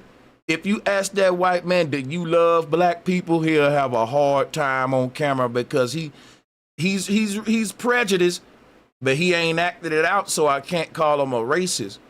But I do know that prejudiced people hate you. They hate you based upon their prejudgment of what the system told them about your people and and vice versa. So my whole thing is, I'm not gonna sugarcoat this American history. Just like O'Shea said, black people thought that we moved forward with racism and all that. We never thought that, bro. We never thought that. Just like when he say, like, black people didn't hate white people when we were separating. Bullshit. You ain't from the South. You ain't from, bro, it's old men in the South that'll still open up their mouth and discuss they hate and vitriol toward the white man. They open up their mouth and niggas on the panel know I'm not lying. Like, bro, I'm not finna make this shit something that it ain't. Yeah, and that ain't even just niggas in the South. That's all our granddaddies up here in the Midwest too. Like, for real, bro. The hate was very real, and it was a lot of hate in the air from both sides. The question is, whose hate is justified? Because I don't gotta lie for my ancestors and say that they didn't hate the white man. What I do gotta say is they supposed to have hated the white man for what he was doing. For what was going on. Like, no one is mad at a Jew because they said that they hate the dude with the big mustache. But my people gotta hide they hate and shit. Like, we loved it. No, we hated them folks, man. And it was justified, so chill out. In the country, and what you saw in Mount Bayou was something that you ended up seeing in other places, such as Haiti and North Carolina. We also saw this in Tulsa, with Black Wall Street, the ability of blacks to fund their own situation, start their own businesses, start their own social groups for fear of discrimination. And eventually, we already know what happened with Mount Bayou and Haiti in North Carolina, and Raleigh districts and Tulsa. They ended up doing what the blacks feared, which is destroying them. These secure them. And that's typically they were trying to preserve their blackness by the land to basically build their own communities. It was not because they hated whites or they were trying to preserve their blackness. Yes, it was. Why is so many people going along with this lie though? Why? Black people will even tell you the civil rights movement destroyed all that, and that's when we start having a lot of mixed Negroes and intermingling and date with them. They will tell you that, and even black women will get mad and be like, you didn't always have access to the white woman because during Jim Crow laws, it was against the law for you to be dating interracially. So my whole thing is this right here. Y'all know the truth, but y'all are lying stuff, and it'll go to double talking. Like, it's crazy. Like when you say black people didn't make their all black towns to preserve their damn bloodline, you a lie. People that was living in those all black towns are the people today that would say black love. They would disagree with anybody dating outside the race. Because think about it, during that time, if you wanted a white woman, you were seen as a traitor. The white man was literally lynching niggas in the street. So if you walking with a white woman today, it don't look that bad. Versus back then, most people dated in their race because it was so much fucking vitriol in this between blacks and whites. You know, so yes, black people were saying, yeah, let us stay over here. It was like gangbanging. The Crips was saying, yeah, let us stay over here because we hate the Bloods. And the Bloods is saying, let us stay over here in our territory because we hate the Crips. But what O'Shea is making it like, well, no, we were saying let us stay over here for other reasons different than y'all. Nope. Both the Crips and the Bloods is being territorial for the same reason because they hate each other and it's been a war between the groups. Why would this be any different, bro? Let's not make, like we be making up shit for these narratives, bro. Them people wanted to be in their own space because they hated us and we wasn't loving on our people that's hating us. Like, what kind of people you think our ancestors were that they wanted to love the people who hated them? It's okay to let the world know that we smart enough to not love the people that was oppressing us. But this is just the opposite. This is like saying, okay, we separated from white people, but we didn't do it for the same intelligent reasons that they did it for. Then why the hell did we do it? Of course we did it because we hated them, number one, because they hated us. Number two, I feel more at peace the further away I am from my enemy, just like if you are two rival gangs, you don't want to be on the next block over beefing. It'll give you more cushion if you had a couple of blocks in between them two groups versus your backyard is my enemies. You know, so it's the same thing. They putting space in between each other because and it's like, hey, we want to go over here and build our own town because y'all don't like us and we damn sure don't like you. Like the white people saying we building our town because we hate y'all. And O'Shea saying, well, we didn't hate them. Yes, the fuck we did, bro. That's not a flex. You setting us back with that. That ain't a flex to me. I want the world to know when we was going through that shit, we hated the motherfucking oppressor. We didn't love his ass when he was doing that. We weren't that dumb. It don't even make logical sense because it's just like, you talking about the people that was the kids of the people that just got out of slavery and was killed and everything else and tortured and mutilated. They didn't fuck with these people just because they was one or two generations removed straight from that. They still hated their ass, nigga. That's just like I'm saying I witnessed you do this or that to my daddy or my granddaddy or whatever, but I'm gonna get older and grow up in 30 years, 40 years and be like, nah, it's cool. Like it don't work like that. Them niggas was still mad. Now, O'Shea got a big platform, so I know he'll probably respond by painting his narrative to use his subs against you, boy. But I ain't got no hate for O'Shea. I really respect. I like the guy. I wish he'll bring the Rumble back so we can have these kind of disagreements like he used to over there. He had a very dope debate platform.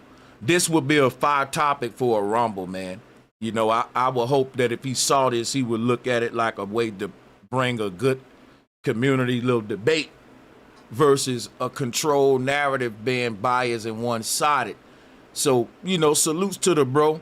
But yeah, I had to come and do this because I really want the world to know we don't care about these white folks having their own town.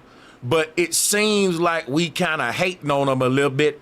And I don't want it to come off to the world one bit that we give a care about these white-only towns because they've been around and they ain't now one of them fucking with Atlanta, New Orleans. Yeah, Atlanta got its problems. New Orleans got its problem. Memphis got their problems. But these are booming black cities. Keep in mind, they ain't private towns. But these grew from private towns to these big metro black cities like what we see today. So my whole thing is, I don't want the world to think black folks hating on them. Like, we don't care, man. Do your thing. That's the attitude that I wish we can show the world. I wish that when TMZ put this out, that black folks would have been laughing like, bro, we ain't falling for that. We happy for them white folks. Good riddance. That's the attitude we need the world to see that we having, because it looked like we hating for real. And we shouldn't be hating because these are hillbilly, redneck white folks, bro. We ain't hating on your little hick town, but it looked like it, though. Like Willie D video, O'Shea video. I ain't gonna lie, from a real nigga perspective. Is it just me or kind of look like we kind of hating a little bit on it? You should probably go a little bit deeper into asking, why is TMZ concerned? You know what I mean? Because the dudes didn't just say, like, they didn't come out and say, we don't want black people in the town. They came out and said, we don't want Jewish people, we don't want gay people. And it seemed kind of strange that TMZ is ran by, you know what I'm saying, a small hat. And then that's when he picked it up. You dig? So I think that they might need to be more concerned about them people than what black people feel about it. Because one thing I know, when them folks feel slighted, yeah, they would definitely get some stuff shut down. So, but see, and that's a good ass point, because the thing about the J words, they ain't gonna even feel slighted about this shit. They don't look at it as a threat to them or nothing you doing that, you know, would make them feel like they don't care, you know. But that's what I'm saying. Harvey Weinstein, the dude from TMZ you see what I mean? That's the perspective that I'm thinking about. Why would he even care to even make a story about if it was a white town saying they didn't want black people? Like, how they're framing it is that like that they don't want black. No, they saying they don't want you neither, Mr. Weinstein. So it's like you trying to bring it in like it's just an issue with us, but I kind of see the play that he playing with it. And I'm being honest, one thing about them people, they don't like their name being played with at all. They don't care what, when you tell them they can't come nowhere, hold my beer, I'll show you where I can't come. Right. So that's really what this is about, them more than anything. Because look who it is making it big news, Harvey Weinstein. And you know another thing about Harvey too, about the Jews. See, they're very wise, because the Jews would rather black people be mad that these poor white folks won't let you into their hillbilly town that you don't want to go in anyway, when the Jews won't let you into positions of power in your own land and they the foreigners. So let me give you an example. When Murder Inc. and all them tried to get a black distribution company, it was a small hat agenda to take that down. Bill Cosby wanted his own channel, small hat agenda. The small hats don't want y'all in positions of power, but they rather you be distracted with rednecks that don't want you in butt-fuck towns you don't want to be in anyway. Because they are masters of fucking watch over here because I don't want you to see over here. And really, they rather us be divided and conquered at the bottom versus us looking at the shit Kanye West was saying about them, how they blackball niggas at the top. So the Jews know they cutting everybody out of seats of power, which is like the president supposed to be such a powerful seat. And y'all see every president with a yarmulke on, but the people with the yarmulkes on got you bad at the dude in the fucking hillbilly town on a 18-wheeler with red mud dirt on him saying, woohoo, come on, boy, pass another one of those Budweisers. Turn that Kid Rock up. See, he wants you mad at him and that you can't go into his little hillbilly town, but you can't go into positions of power in this land because of them, though. Mic drop.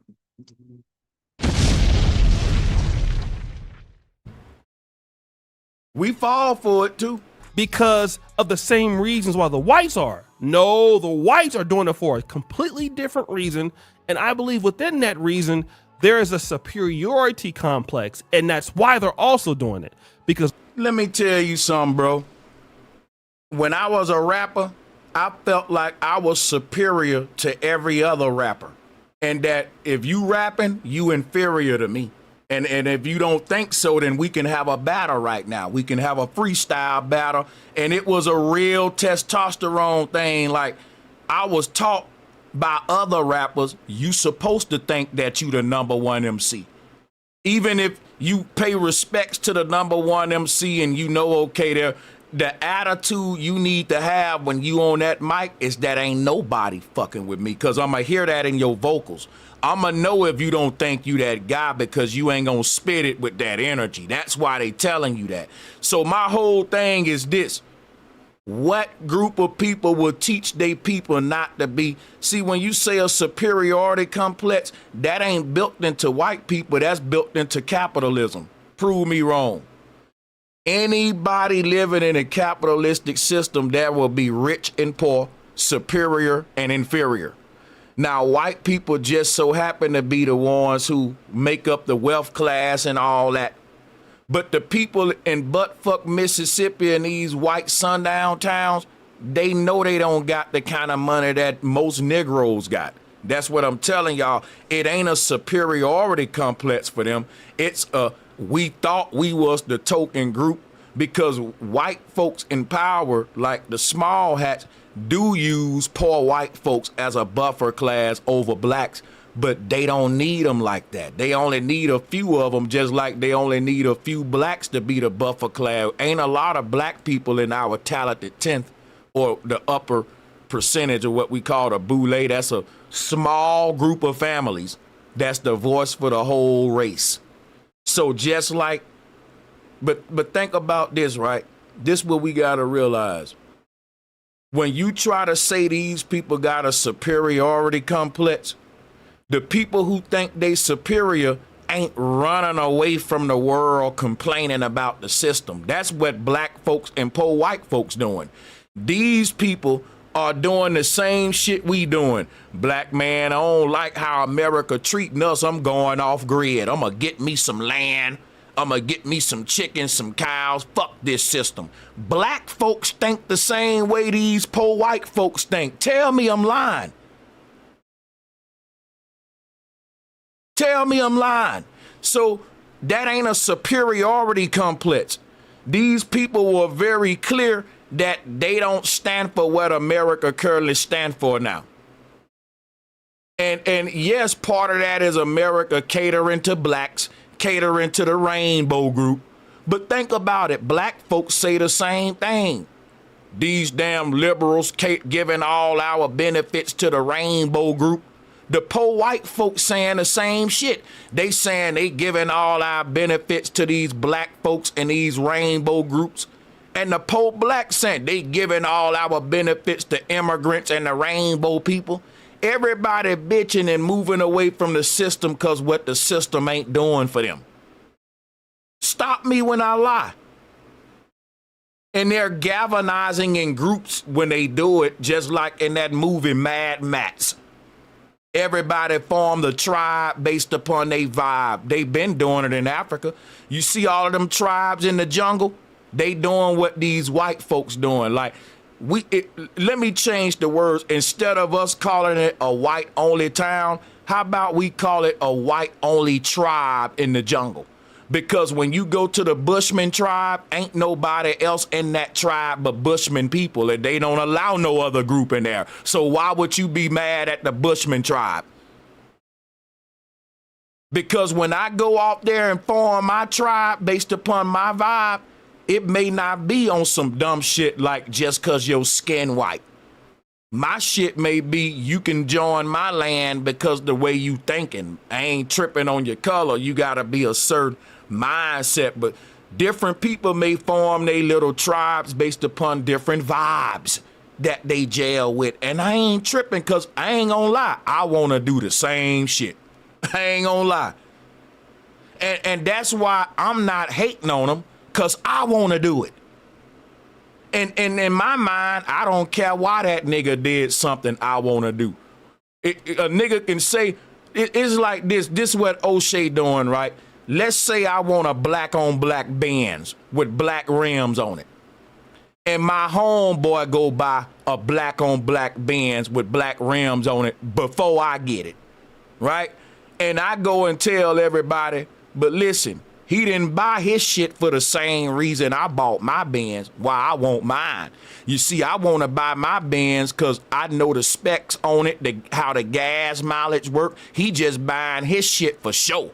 That'll look like you hating on that man. I want it. Because listen, why do you care? He did something you want to do, but because you didn't do it, now you mad at why he did it, his motive and shit, guessing his motive for. Don't haters do that all the time, y'all? Be honest. Because that's why when I see a nigga doing something I want to do, I can't hate on it because I'm going to turn around and do it too. And they going to say, Sanchez, you just was dogging that man when he did it. Now you doing it. That's what I'm telling all the black people hating on this. When you go make a land out there and you say only black people can come in it, I'm going to say you niggas was hating the whole time because now you doing it. So you can't make it well, but yeah, we doing it, but what's your motives to doing it? See, now that's get up out of here, man. That's like telling a nigga, I bought a chain, you bought a chain, but you bought yours to show off. I bought mine because I know the value of gold and all this dumb shit. Like, come on, bro, you hating. You can't question a nigga motive if you want to do the same thing he doing. You got to give him the benefit of the doubt like the world got to give you. Because the moment you buy your land, they going to say, wait a minute now, that's racism. You won't let no white people on it. And now you going to have to explain why you get to do what he doing and do what the fuck you want to do, but he can't do it. And it's going to look like you hating every time, I'm telling you. Because they believe that their culture could be better than somebody else. They could be. And what's wrong with that? Tell me that pro-blacks don't teach that we the best. Hell, tell me every group don't think that. If you born in China, them people gonna tell you ain't nobody better than Chinese people.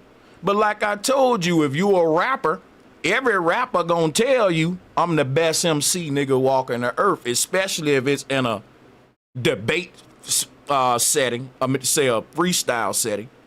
He might not mean it, but he gotta fucking say that. So white people gonna teach their kids you the best, just like DJ Khaled, nigga gonna tell his artist, we the best. You may not necessarily be the best, but you gonna say that. You gonna tell, listen, you gonna tell your son, You the best damn student in the class. Your son might not be the best, but if you tell him that, you ain't wrong. Because somebody else telling their son that, and it's going to have an effect on that boy that actually make him the best. So I don't have a group problem with any group that's doing exactly what I'm going to do. I'm going to tell my fucking group ain't no, any team I'm on, I'm going to say we the best team. You know, it's like camaraderie. It's like what team are going to say, y'all, we ain't the best, man. What kind of morale is that going to do in your locker room? Even if y'all motherfucking 5-5, coach going to say, you know we the best. Can't nobody fuck with y'all. Tell me your coach ain't going to tell y'all the best, even though your record don't say that. Because if you think like that, you'll play your best. We get that. That's why we do it to our people. So don't think that other groups ain't doing it to theirs. Like, duh, like, let's not act like this is something that ain't been going on among all our groups. Because of the same reasons why the whites are. No, the whites are doing it for a completely different reason. And I believe with they're not. I want the world to know we are intelligent just like these white folks. And when we do it, it's for the same reasons, because the system has failed all Americans and the groups are divided. We at the brink of a civil race war, and that it's time for people to gather their families, their people, their groups, and go off into some land where some real resources at. That's smart thinking. See, if I want to paint to the world that I'm not evil and the white man evil, I will have to lie like kind of like what those, and this to me is lying. But see, I'm not gonna lie to the world. I'm gonna say, look, it is what it is, man. I'm about my people and mines. And I'm worse than these white folks, because they saying if you white, you can come in our town. See, they better than me. I'm saying you got to be literally in my family to come on my land. I don't care if you black. So they doing more for their people than what I would do for mine. See, y'all can learn from these folks. Hit me, Becky. I'm just saying. Listen, I'm keeping this shit 100, bro. Y'all making this shit something out of nothing and it look like you're hating. But they doing it for a different reason than the black people, you see. They're doing it because they have a superiority complex. Same reason I would do it. And I would tell everybody on my land, let's fortify this shit. There are no other groups more important than us. Everybody on my property, in our little village, in our tribe, if push come to shove, we can't trust nobody but us in here. Everybody else second to us. We will have secret codes, secret languages. And if another group, if we did allow them on, we still wouldn't let them know the secret code, secret language, and they will have to be some form of separate, they will have to be a second-class citizen on the land. Duh. Like, think about this. It's my property for my people, and it's private property. It ain't public property. It's fucking private. Any other group on this land, far as I'm concerned, comes second to me. I feel that way in my own household with my family. Like, the hell with the neighbors next door. They come second to my group in my house. This is a tribal way of thinking. And black people, we should know that more than the white people that's practicing what we fucking been practicing. The Dogon practice it, the Bushman practice it. Guess what? If you was born into the Bushman tribe, everybody outside of their tribe, they look at your ass like an alien, nigga. You ain't one of us. And I don't care if you a black man or a white man, you ain't a Bushman man. Let me show y'all niggas something. Y'all got life fucked up. Watch this.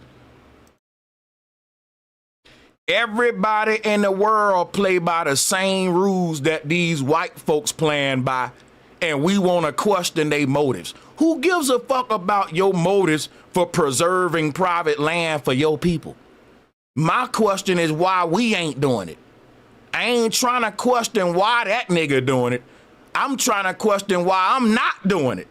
Like, I'm not trying to question why is that man buying property for his family? I'm asking a nigga who not buying property for his family why you ain't doing it. See, the man who ain't buying the property for his family is gonna hate on the man that's buying the property for his family by questioning the motive of it. Why you think he buy that big ass house for them kids? They don't need that much house. He only got 2 kids. And the question is, why didn't you buy a big ass house for your family? Why you see what I'm saying? Now look at the Bushman tribe right here. The thing is this. Why don't black people have a group of bond like this with our people instead of hating on everybody else that got one?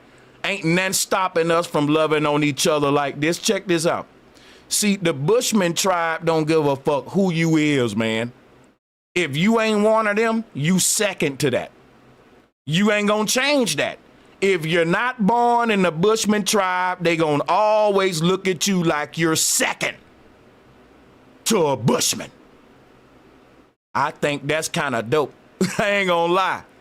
I think the shit is a bond that is worthy of envy. That's a bond that's like, bro, when it come to one of us, can't nobody relate to what we are. We Bushman people. They don't know what it is to be us. So they're not gonna think like us. They're not in on our inside jokes. They don't know our deeper languages. They're outsiders. No matter how much they want to be part of this motherfucking shit, these Bushman tribes will never see you as one of them, no matter how bad you want in. It's bloodline based. You ain't born into the shit. And I'm not saying that they practicing racism. Why would I say these people practicing racism? Because they don't want you on their shit. It's just for them and they people. And you're an outsider. And yes, they see you beneath them, lower to them. Any tribe you go to gonna see the outsider as inferior and beneath them because you ain't born into their rites of passages, their forms of initiations and all that. It builds morale and unity and a stronger bond for their group. Why don't you practice it instead of hating on folks? Looking for ways to condemn the shit. It's just a tribal mentality. That's all it is. People got the right to think tribally. And to think. Shit, niggas be on it too. Let one of these motherfuckers come from somewhere else over here and kick it with us. You gonna be like, man, look, we ain't gonna be totally comfortable around it unless you hit the blunt or something. Unless you know what I'm saying, take a sip of the motherfucking joint. Or you know, you go to the local chicken spot with us, or you know what I'm saying, motherfuckers be like, some niggas be like, shit, you gotta run from the police with me. It's like all kind of goofy shit. It's niggas that feel like that towards niggas. Like that's the breakdown of the separation between certain niggas from the city and certain niggas from the suburbs. It's like this. Gang members the same way. When you on the West Coast, right? I don't care what set you go to. If you ain't one of them from that set, you're an outsider, man. They just like these African tribes. And it ain't nothing you gonna do to change that because you didn't grow up in that area. You didn't know the rites of passages and shit, how he get all them tattoos in his face. That's work he put in. When you go to these tribes and see them with the tattoos all in the face, it's the same concept. It represent achievements that they did for their tribe in the form of warfare, agriculture, different shit like that. So you see the OGs, the elders' face be tatted up. They got tats everywhere. The gangsters practicing the same shit. Guess what? Everybody finna be forced to be like that in a minute. You finna have, when shit hit the fan here in a minute, you finna have to galvanize back in the jungle where the resources at and protect you and yours on some Mad Max shit. It's just other groups ahead of y'all ass, and instead of us doing it, we gonna be left behind hating on everybody else that is doing it. Then that reason, there is a superiority complex, and that's why they're also doing it, because they believe that their culture could be better than somebody else. They can be inferred in that. I'm gonna show you how you know that's bullshit, right? These people said that they moving out here in butt-fuck Arkansas because the system failed them. Don't you know that the people who think that their culture is superior to everybody ain't running? They fighting because they think they superior, like Napoleon, like the real white. See, we be picking on scary white folks versus clans members, Aryan brotherhoods. See, these are the white folks that ain't running nowhere to get from round niggas. They want to go to war with your ass. They see, this what I'm telling y'all. Y'all got this shit backwards. You think that these are the white folks with the superior complex when these are the beta ass white folks that's bowing down and running from a fucking, not only are they running from black folks, they running from the rich white folks above them that ain't giving them the same white privilege that they been getting. Tell me I'm lying. They just basically copping the fuck out and mad. They like a child that going in his corner cause he mad cause he ain't getting his way. That ain't superiority. That's a crying child. Y'all ain't interpreting this right. Because the white people that think they superior to niggas, they in your communities taking over the positions of power right now. They ain't running into the woods.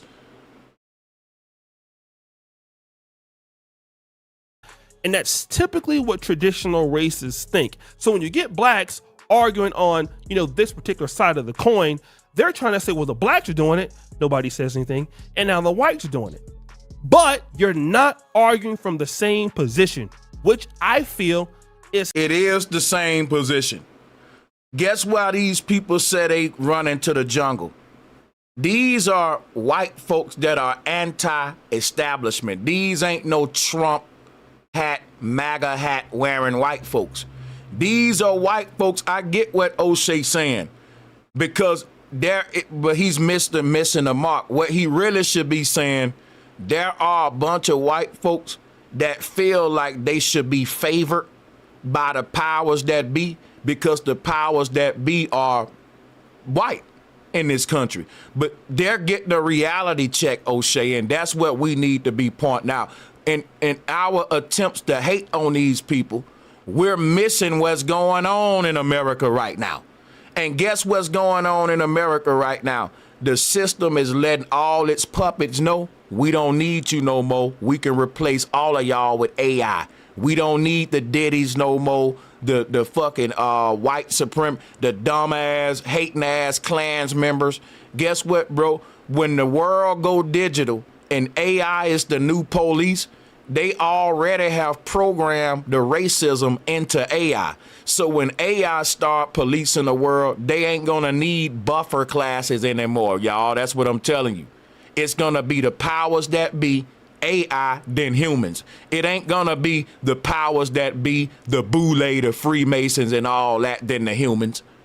They consolidating all the power to a digital system, and it's gonna start. And what this gonna do to the sellouts, they're really gonna have to get desperate to prove their worth right now because the powers that be ain't even needing them no more now to accomplish a lot of they shit. They got technology now that can deep fake shit. They got so much deception out there. They don't need a lot of these puppets and charlatans because the people so woke now. The humans ain't even doing a good job of faking this world power shit because people waking up saying, look, did you hear what Trump said? Why won't he show this? Or why don't people, the human puppets can't do a better job than AI. So what's going on? It's a big transition in the power in the world where humans ain't gonna have power, period, and that go for the Boule niggas too. So they on a whole scramble to prove their worth to the new digital system. So they finna go into a whole new degree of having to initiate and prove their value and step their game up, and the same with everybody else, all the way at the bottom till it trickle down to even your regular workers at Walmart gonna have to prove why we need you over this robot. This is a digital takeover and nobody see it while they got us divided on some little dumb shit. It's deeper though. Trust me. So Hey, what I'm... bro, can I ask you? Now go ahead, bro. I'm gonna go after you. No. Yeah, no, shit. I think I think what's happening right now is data is becoming so important that they they've been in espionage for a while and they haven't even been knowing it. That's what happened to Diddy. I think he just paid his way up out of there. But you know how much crap they have on camera, on audio that they did. Now they're really gonna have to reach out. They're gonna have to really bend over if they want to stay in the game. But yeah, You see, they're fucked, bro. no, but I was basically summing it up like the next generation, well, the current one, I'm acting like I'm not 40, but this generation and the next one, they're gonna be influenced more by AI than what we call Illuminati and humans on the world stage, puppets type shit. We going into another age, y'all.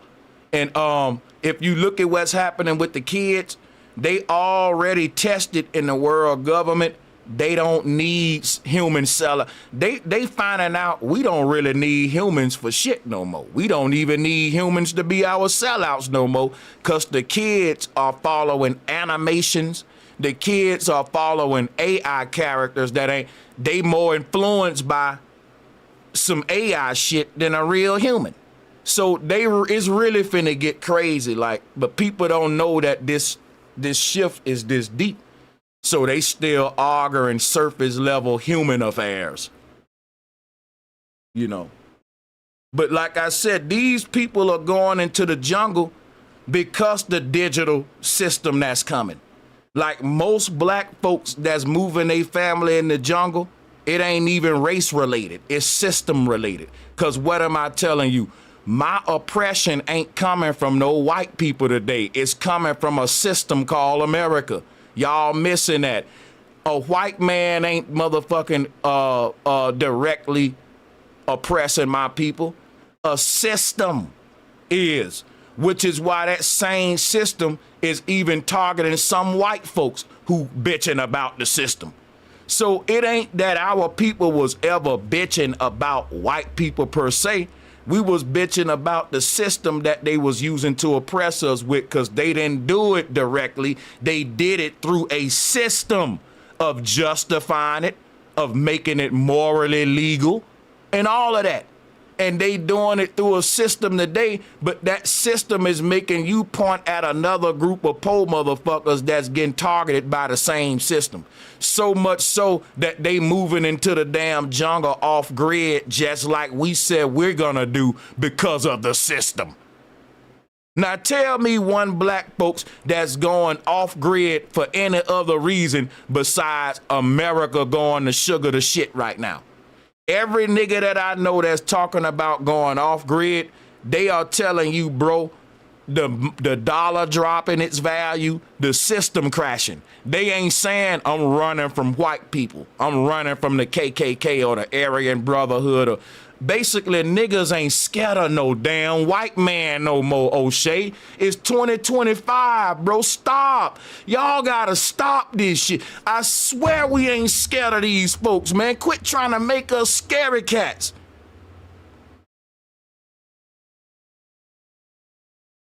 Another thing you was talking about the AI too, which I was talking about that. You see how they talking about AI is causing droughts? Like these data centers, what you was talking about?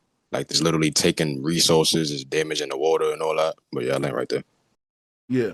Yeah, hell yeah.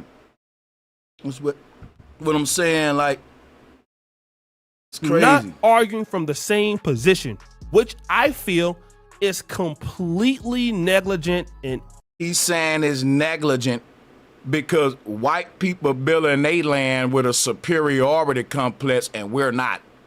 I think you're being negligent to the fact that, newsflash, black people think we're superior too. Why would we think we're inferior to any group? Which makes me say it's dumb for me to have a human. I could never be mad at somebody with a superiority complex in a capitalistic world. Just think about the very nature of capitalism, which is why I compared it to the rap game. I could never be mad at a rapper for saying I'm the best. I would have to be mad at DJ Khaled. And we can't say, well, he building his record label because he think he the best. It don't matter why he building his label. I want to build one too. But he building his out of a superiority complex. Bro, I'm building me a label and I want it to be superior too. What are you saying? I don't want my label to be equal to every other label. I want it to dominate the shit. I want to be superior.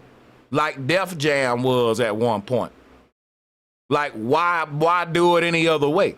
And why would I ask? And it ain't like, if I'm a label that's saying, yes, I want my label to be the best, we gonna be superior.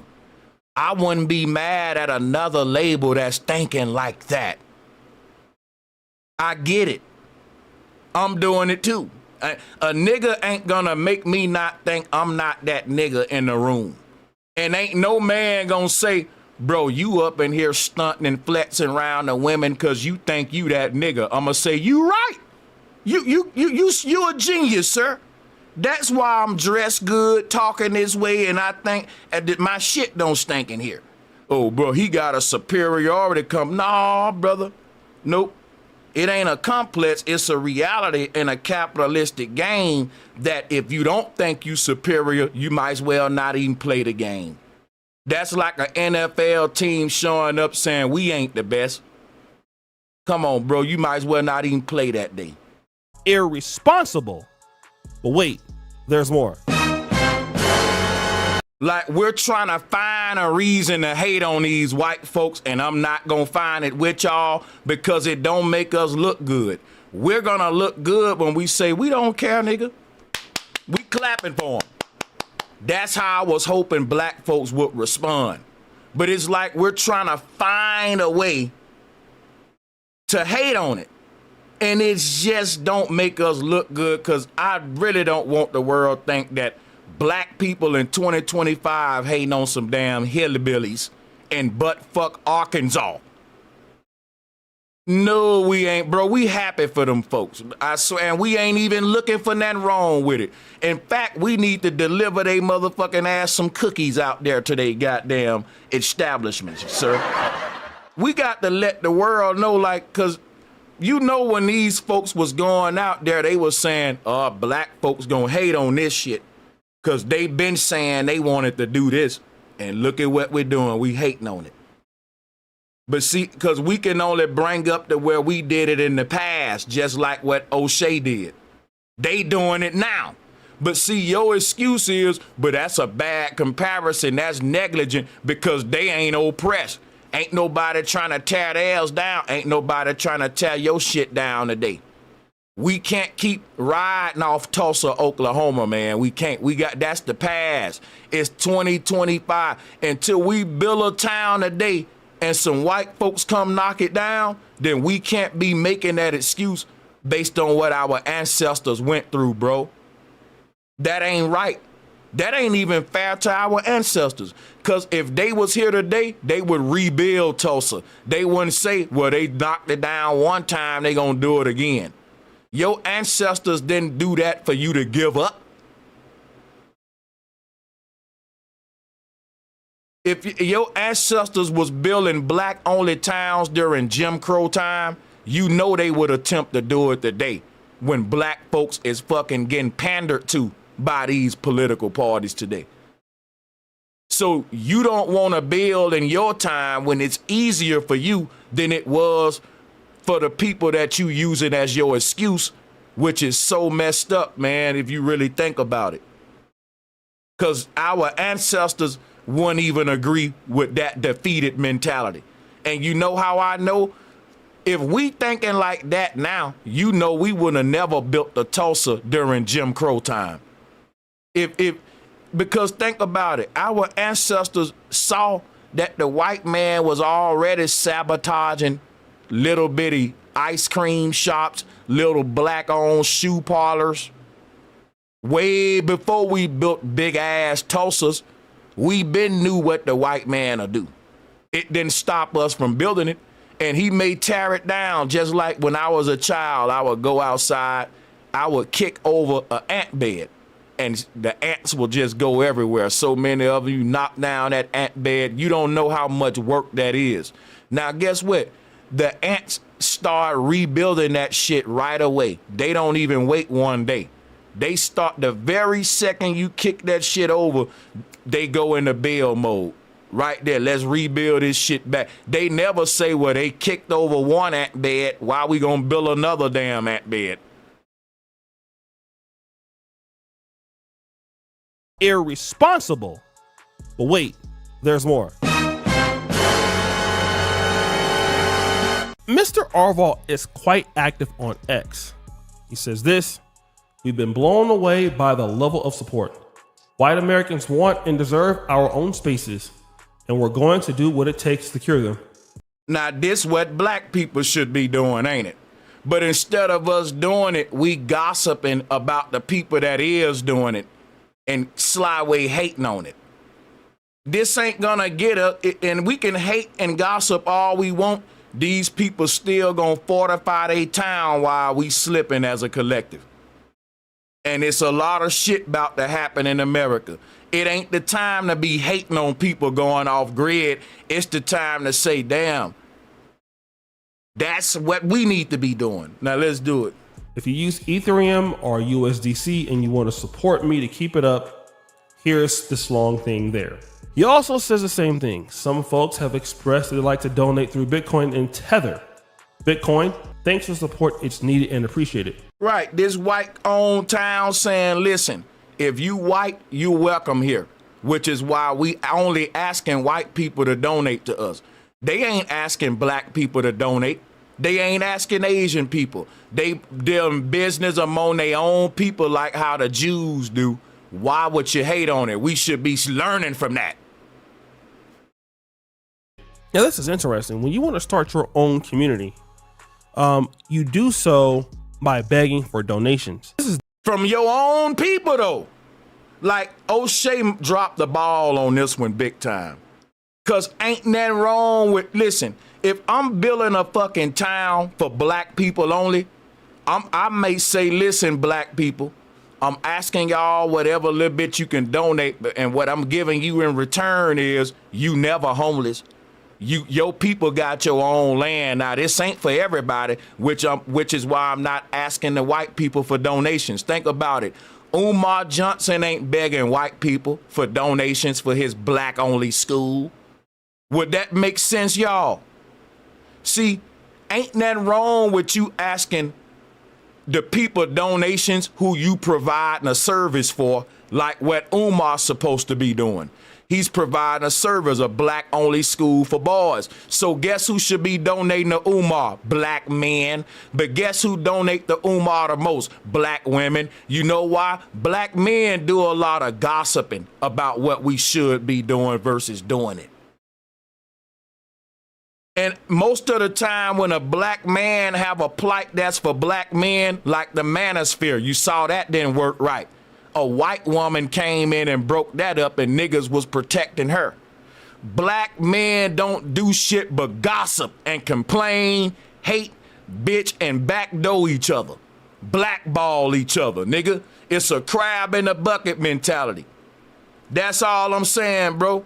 What's wrong with these white folks asking they people? Jewish people ask Jews for donations all the time. And guess what? It be for Jewish only service shit. So guess what? The Jewish synagogue ain't gonna ask black people to donate to it. Guess why? Black people ain't allowed in it, nigga. The Jewish synagogue only gonna ask Jews to donate to it. What's wrong with why black people acting stupid? This is what we need to be doing. But we showing the world not only are we not doing it, we got hate for people that is doing it. That's not gonna get us to people hating on somebody that's doing what you need to be doing. That's like hating on a man that's raising his children and you ain't raising yours. So you keep saying shit like, I wonder why he going to see his son so much. You think he really love his boy, or is he trying to get back with his baby mama? You trying to question that man's motive. Fuck why he see his son so much. Why you don't go see yours? This is different from when our ancestors did it in Black America. See, why we worried about why the white man doing something for himself? We need to be more worried about why the hell we ain't. Somebody need to stop me if I'm lying now. Real talk. When I lie, stop me. And that's why I ain't, check this out, chat room. I'm passionate about this, bro. Because I keep telling you how black men don't do nothing but blackball and backdoor each other. That's on YouTube too. Talk behind each other back, plot against niggas and all that, bro. That's all I've seen in these spaces. Every time black men try to come together, it ain't a white man destroyed. It's niggas can't get along. And when niggas can't work together, they gonna look at other groups that's working together and find some kind of way to hate on it. That's right. You do so by begging for donations. This is different from when our ancestors. Think about that. Now he telling the white man that he can't ask the other white man for a donation to help him build a community that's only for the white man. Make that make sense, man. Make that make sense. G, stop, G. These niggas is hilarious. Cut it the fuck out. Like, I can see if they was asking us for... Yeah, my bag, you got it, for sure. Hell yeah. No, you got it. No, go ahead. No, I had landed. You got it. No, I'm just like, that's crazy how they could tell them just because they on some white-only shit, they can't ask white people themselves that's not doing what they doing for money. Is insane. It's like if they still want to support the white people that choose to live around niggas, they can have that. What the fuck does that have to do with us? All of this is some man Joe business type of shit, and you wouldn't be worried about it if you was somewhere off with your own shit. Mm-hmm. And that's my point. That's my point. Black men are so in a defeated state. The only thing we own for real is like podcasts and shit. And on these podcasts, we do a lot of talking about land and all that shit. Then people who do the shit, think about it. They ain't criticize. They acting like the white people are the only ones doing this. But guess what's so dope about it? There are so many black-only towns right now. See, O'Shea pulling up old-ass black towns that only existed in the past. And he don't want to show that we successful today with black-only towns because he want to keep the victim excuse why we ain't doing it right now. Because, listen, they gonna knock it down, no. It is groups of niggas that's doing it, and they ain't online pushing the victim mentality. See, because you got people like Umar, Tariq Nasheed, all of these dudes. They'll sell the victim mentality. They will race bait sometime and do their thing with, you know, extracting wealth from black people, right?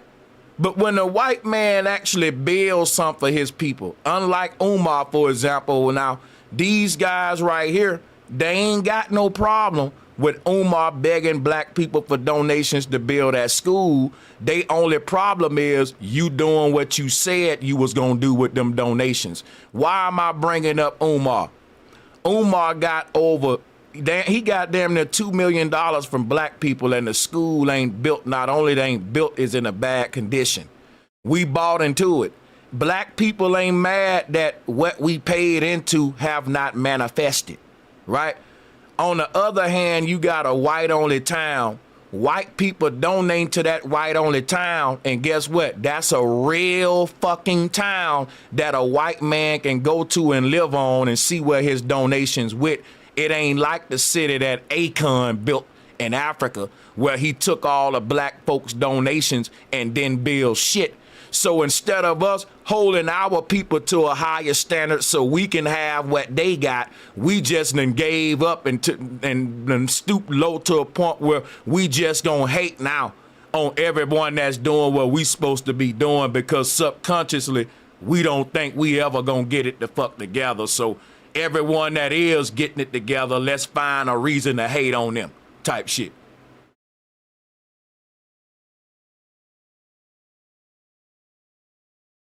Land.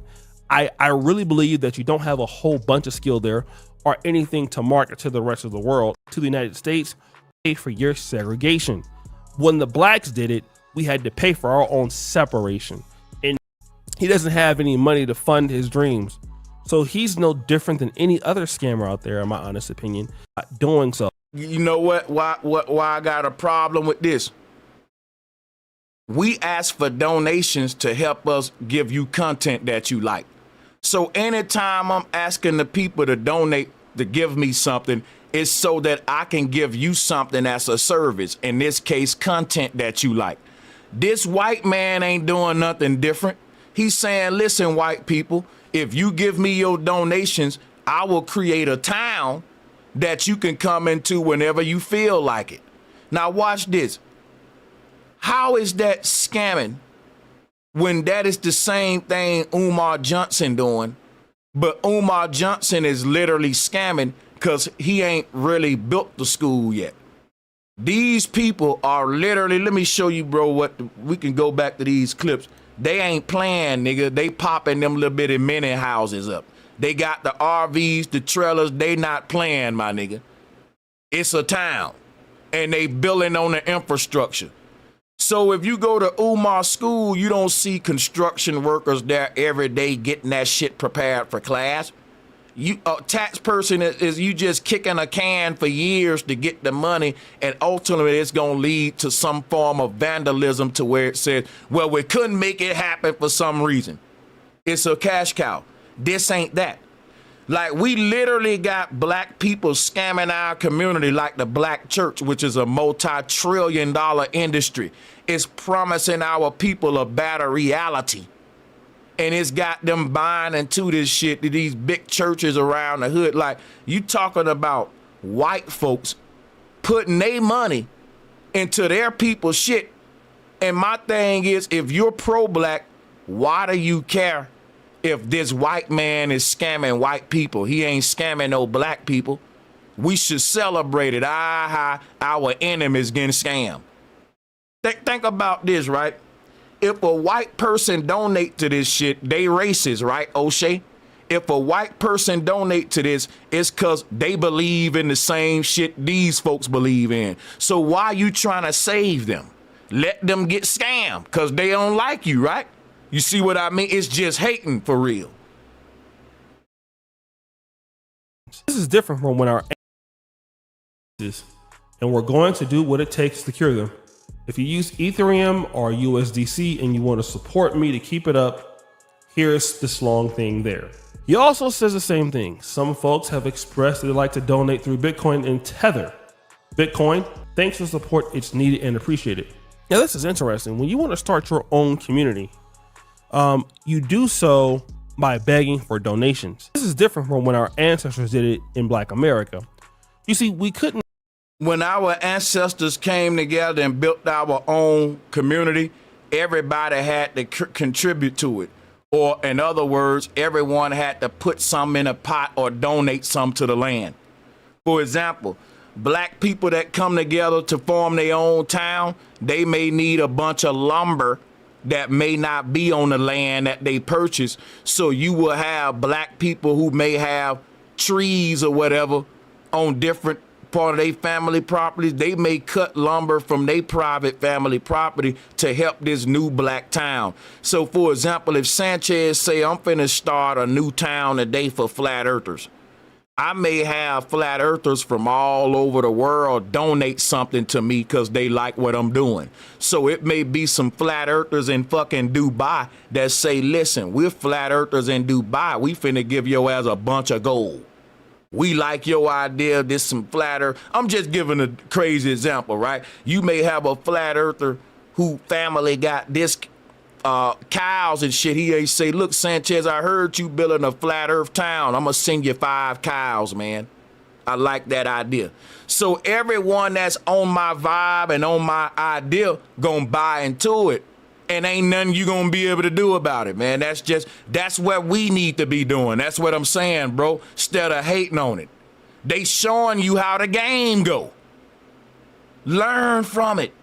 We will hate on the nigga in our community that own the corner store instead of go up in there and say, hey, Habibi, how you got this store, man? Tell me, what's the key? Come on, like, y'all want to talk to them niggas and shoot the shit with them about sports and shit.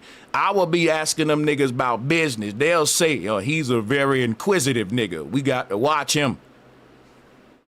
Y'all want to hate on these folks. You need to be trying to get up under them and learn from them, bro. It's loopholes. It's like a lot of shit I used to think that, and it is true that rich people are favored and they got perks that the regular folks don't got. But guess what? Only a percentage of that is true. The other big percentage of it, rich people know a lot of loopholes that poor folks don't know.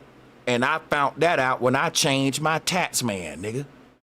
I got a new tax man and that nigga taught me so much shit where money was just leaving it. Nigga, you leaving so much money on your table just not even filing your taxes right, nigga. And I'm telling you, it's so many loopholes in this capitalist system they don't teach poor folks. You got to learn them from someone. Otherwise, the majority of the masses will never get exposed to certain concepts. When these niggas be talking about financial literacy, they playing on your intelligence, bro. They trying to act like you don't know how to budget and save your money, nigga. But when really you niggas ain't giving up the tricks and the loopholes in the game. That's what niggas is illiterate to. But my whole thing, hey, shout out to the people hitting the super chat, you know, because I'm a scammer because y'all donating to my cause and getting a service from me, right, O'Shea? Because like I'm asking them, Thug Rob, appreciate the donation. He said, much love to the panel and the good energy. Yeah, bro, we got to quit doing that.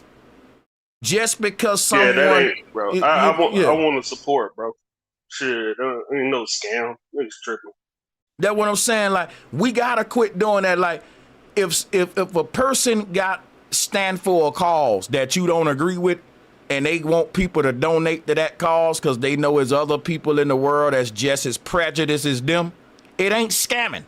That if it's scamming, guess what? They'll go to jail for it. You can literally lock them up for it. Just like what's gonna happen to Umar, if they find out that this shit is a big scam, that is criminal. That is a you know, he broke, that's criminal law. So yeah, that's a crime. Yeah, that's a crime. So that's the same thing. Like if I go to a gypsy or a fortune teller, like, you know, that happened to a lady, right? With some shaman guy. He basically told this lady, like, yeah, give me this money and I'll tell you your fortune. And now she crying she got scammed. That ain't scamming. Yeah, exactly. It's the same thing. But that man about to get locked up because they saying he's scamming. But now I land right there. But it would be scamming if he don't have that disclaimer, because, like, for example, Cleo the Psychic. What a lot of, again, this goes back to us not knowing the legalities and loopholes that I just said. Because you got white folks doing the same thing, not getting locked up. What's the difference? A disclaimer is like the ancestry site. In little bitty words, they tell you this just for entertainment. Like, you can be a black palm reader, but if you talking definitively language, any lawyer would tell you setting yourself up for failure. You don't speak definitively. Even Raisin Brands know not to say 2 scoops no more, because people was counting the raisins, making sure that it's exactly 2 scoops, and if it's not, they get sued. You gotta watch your language at law. Rich people don't teach you that, because you will say, well, the rich man getting away with it because he a Mason. He knows some loopholes you don't know. And that's the thing about it. Like, it's a loophole behind a get around. Like, a motherfucker may say, look, I'm a palm reader and I'm the best palm reader. I can tell you everything gonna happen in your life, but don't take me too serious. Now, more than being a palm reader, I'm pretty much a spiritual guide, and I'm an entertainer. So, you know, the palm reader may make people laugh, you know, husband, wife show up. It's more of a novelty, right? And you will be like, how come that palm reader can keep their shop going and they sue Cleo the Psychic type shit, you know? And it's the verbiage most of the time. You know, Cleo should have presented herself like a novelty, because guess what? Even deep spiritual conscious people gonna still see you as the real deal. But by law, you can say, hey man, I told them I was a spiritual guide. I do read cards and palms, but it's just novelty. That's a word that niggas need to learn. Novelty. That saves a lot of rich companies. That's So a is that the same? loophole word. Yeah. My bad, Sanchez. Is that No, the you same good. thing with branding when you go in the store? You know, you see apple juice, but if you look at that label, it says not 100% apple juice. It says, you know, what you get what I'm saying? Yeah. 90% concentrate. So you get what I'm saying? It's the same concept. Exactly. But see, and what they'll do, they'll have that part in little bitty words, but they'll have this big ass organic juicy apple for the artwork. So you grabbing it, you're just thinking apple. You see the apples right there. And people may know that it ain't 100% apple juice, but subconsciously, nigga, this is squeezed from an apple when it may be only 10% apple juice in that bitch. Even You know what I'm somebody, saying? somebody sued Red Bull, said that shit didn't give me no wings. It's been a lot of little cases like that where they didn't have the verbiage right and people won those. Like the Raisin Bran was one. But yeah, Red Bull probably was one. I ain't look at that one, but it's so many of them though. You don't hear about them because the corporations don't want people to start exploiting their verbiage, but there's literally people who wake up every day and they look for corporations to sue based upon if you didn't word your shit right. Yeah, Like, this is crazy. What if everybody was doing that? See, they don't really, you know, they ain't gonna air that as nothing. That's like hacking computers. But yeah, y'all got the flow for sure. Hey, shout out to Adam H and to Thug Rob and to my brother Marlon Wells. Appreciate all of the love in the super chat. Look, man, I have to disagree with a lot of this video. That don't mean I got something against O'Shea. Other than I totally disagree with a lot of stances on this video, and I'm going to state the disagreements passionately because it's way off the mark. But let me share the mic. You say you had other videos too, right? I was going to say shout out to Adam. That's my little brother. Shout out to my brother. He's my bald brother. What up? Okay, hell what up, yeah, man. That's what's hell good. Yeah, we locked in. Hell yeah. Drop a bomb for that, man. Shout out to everybody. Good vibes.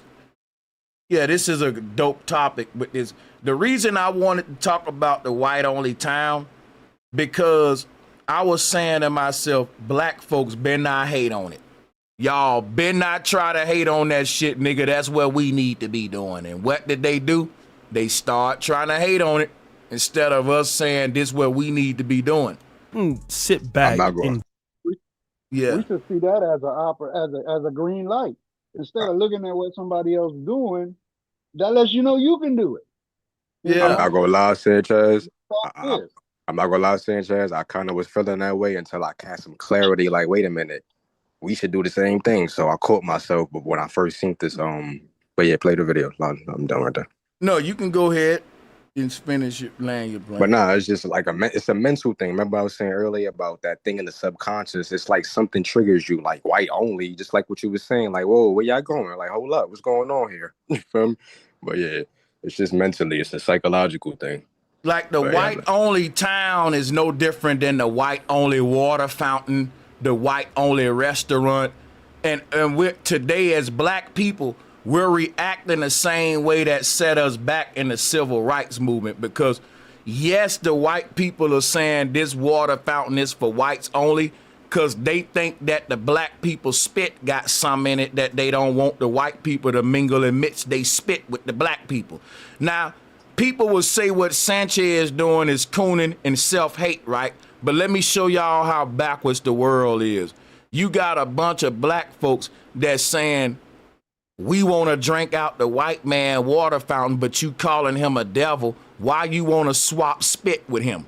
You shouldn't even want his cooties. You should be glad only your group get to drink out, because that's how he thinking about his group. He's saying, I don't want they black mouth near any water fountain that a white kid got to drink out of. Let the Indians have their water source and let the whites drink out of theirs. Even if an American go to Korea, you can't drink out of the Koreans' water source. You got to drink your own American water fountain. You can't just show up in Korea drinking out of their shit. So it was kind of the same logic, like we kind of different in a lot of biological ways. I don't know what your group, different groups carry their own diseases, they own, just like with the smallpox shit, you know. So the white man was looking at niggas basically like, y'all got the cooties. You drink over there, we'll drink over here. And black folks like, we don't got the cooties. Let me kiss you. Let me drink out yours. And that's what I'm saying about if you mad at a white-only town, you would have definitely been mad at a white-only water fountain, a white-only anything. See, that's what I'm saying. Like, white folks are feeling superior in a way where they don't think other groups are as hygienic as them. They don't like your music selection. They think it's violent. A lot of things about these other groups they don't like, and they prefer to live alone. And if you call that a superiority complex, hey man, I'm the type nigga that'll say, call it whatever the fuck you want to call it. You can't stop it. I'm going to go build for my own and build my own empire with my people, and niggas can hate and call it what they want, but they ain't built nothing for theirs. That's what I would say if I was these white folks. If I was these white folks, I would say, look, you black folks show enough criticizing what we built, but where your town at? And guess what niggas will say? They'll go to bringing up Tulsa and shit in the past instead of what you're doing today. So that's what I'm talking about, man. Like if there are, if O'Shea, and here go the thing why you can't win this debate, nobody can. Cause if niggas try to debate me and be like, Sanchez, you a lie, black people do got their own towns today, then I'ma flip it on you and be like, so now why you mad at them for doing it? That's my point. Once I force you in the corner to say, well, we doing it too, I'ma say, well, why we mad at them for doing it? See, that's what I'm telling you. You got to make an excuse like we're not doing it, and the reason we ain't doing it because every time we try to do it, they blow it up. But they can do it, but we can't, Sanchez, so it ain't fair. You see the victim excuse that they making, y'all? Nah, facts. They can build, Sanchez, because the white man ain't going to blow they shit up. The white man blew they shit up. That's why they building in the jungle now. Because these white people, they ain't even listen to why the people building. They trying to say the people got a superiority complex when the people is beefing with the same system we beefing with. These are white folks that was getting white privilege. And now American government ain't giving out white privilege like that no more. And it's running a lot of entitled white folks into the jungle on some fuck the system. I hate America right now. This is not the America that I remember. These are a bunch of disgruntled white folks mad at the damn system because they can't be privileged no more. And y'all mad at that? That's what I'm saying. Welcome to the club. Welcome to the club, buddy. Right, it's like, bro, these are the white folks. Basically, they just had their Tulsa bomb because their Tulsa is white privilege, a system that was catering to them. Now it don't need them no more. Just like they kicking these immigrants out, they kicking these poor whites out back to the damn woods of motherfucking West Virginia, Arkansas. We don't need you no more. For us, I think it's a matter of, we haven't repaired ourselves to where we are together enough, When a situation like that was, like I heard someone say earlier, not everybody's mentally ready for that, Like the families that started that town, those are like-minded individuals on the same level. We got so many levels in states of mind amongst ourselves that, if you're going to do something like that, it's probably much going to have to be the way they did it. Bro, we can't even come together to do a barbecue. Okay. Yeah, no, that's all I was going to say. I was going to say it's more so of I'm not saying because they're all white. That's the thing. That's what they're going off of. They're all white, but it's like people like us. We all get here and we're all cohesive, and we have a community here. So if we could do this, that means we could do that. But then again, they already marooned us in the area to where, like, just say if I want to support him, See, I have to for us think to about do my it, finances. No, for us to do go it, we ahead, bro. have to have the resources along with that state of mind. If you don't have no resources, Yeah, but yeah, that's fine. You know, we can do a think tank because we all doing this from home. But yep. something like that, that has to be people on the same level that can move, buy land, provide resources. You know, they've been planning that and they put that together. But it's just an example that, you know, more of us need to follow. And you know, You're right. those other folks doing what they doing, we don't care because that just means we can go somewhere and do the same thing for ourselves instead of hating on them. They keeping the door open for us by them being able to do that. I don't care if they don't want me there. I don't want to go there. You know what I mean? If they Hey, don't bro, want to be guess what? around me, I'm Hey, glad they went off And and you been know by what's so themselves. crazy, Marlon? it's If you really don't want to go there, you wouldn't even be concerned with why they did it too. And that's what I'd be saying about the black folks that say, I don't really care about it, but I'm saying why they doing it because they think they better than somebody. It's like the dude that bought the biggest house on the block and they say, but his family's small. Who he think he better than somebody? That's what we telling them, like, but why are you doing it? Because y'all think y'all got a superiority complex. What if they do so? hey, that word "but" is not crazy. Look, bro.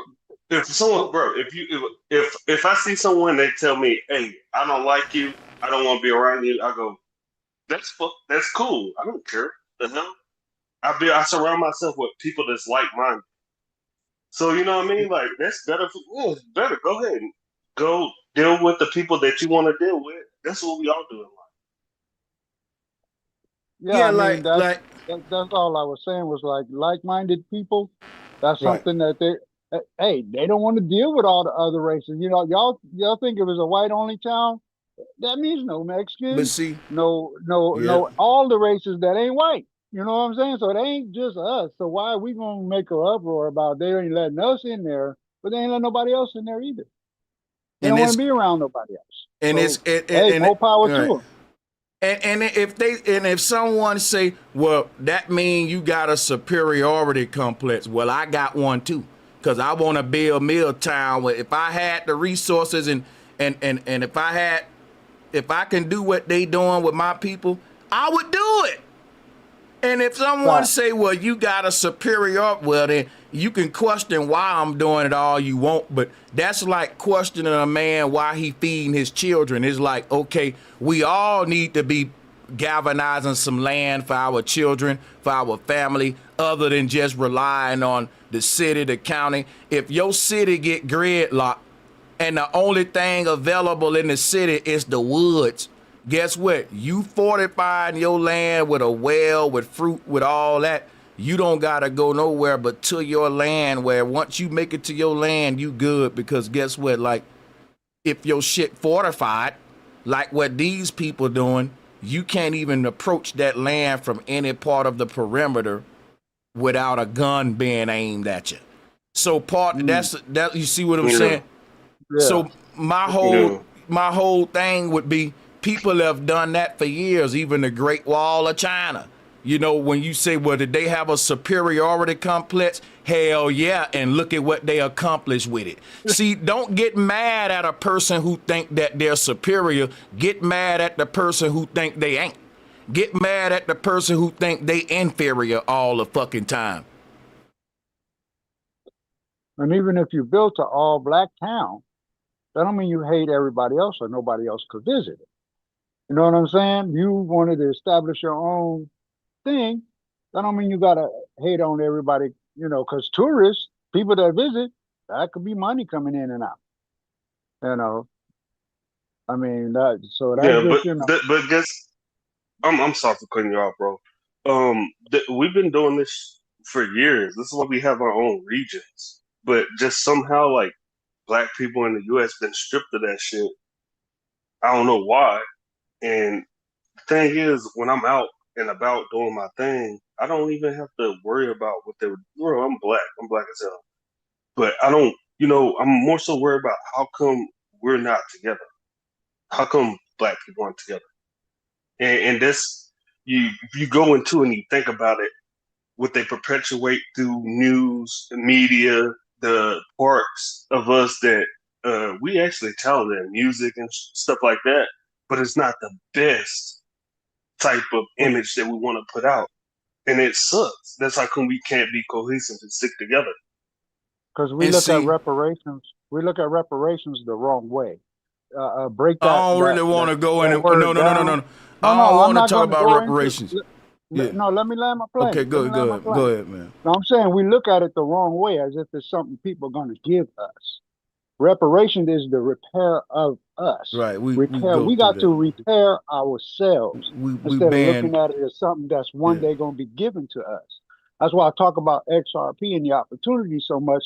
That's like reparation. Make it a large Yeah, I don't product. really want to go into that right now. But Like, no, no, I don't want to go into that. I'm not going into it. I'm just saying that it's just one Yeah, I got example. on my fifis, bro. My bad. It's one example of, we got to look to repairing ourselves, and we don't do that. We keep, we've been scattered, no doubt. I mean, we had towns. All this stuff we talking about, we did already. All this stuff that they talking about, we had already. Our towns were burned. Our peoples was hanged. it's All gonna. that stuff. It was the Tulsa. It was all that. So we just have to be together enough to do it again, because we done already done all that. Yeah, and I'm saying if when we say we gotta do this, we gotta do that. French don't apply well in a capitalist situation. Like niggas, like, see, my thing is this, man. Look at what the gang's doing. Why are they able to accomplish what we can accomplish? Because the gangs get busy in their community. They don't go online saying what we gotta do. That's why I don't like to go down into that big loophole of, like, I'm really trying to talk about us hating on what other folks doing versus you doing it. I ain't saying we doing it per se, like all of us online or you in the chat room. When I say we, I'm saying with your family, man. I guarantee you if we go out there and interview this town full of all whites, it's a bunch of white families that came together with this idea. Not just a bunch of white folks on the internet that was saying, we need to get some land and shit. These people probably don't even got an internet account. They probably just regular motherfuckers in their community that know what need to be done, just like these gangsters. They ain't online. It's community shit. That's why I don't like to talk about this shit online. It ain't nothing to talk about. Like, how come I gotta talk to a grown man? If you bought a house, why I got to tell you to buy some land now? Like, why do I gotta tell? That's an excuse because these conversations get a lot of fucking attention. Niggas love to sit around and talk about land and cows and chickens. They don't really want to be on no farm smelling no cow shit for real. They don't want to go out there and be dirty and live that shit for real. I'm from Bama, and I realize a lot of niggas on here just city boys talking because they making money from this shit. So it wastes my time because, bro, I grew up doing this shit. I ain't just talking. So my thing is this right here.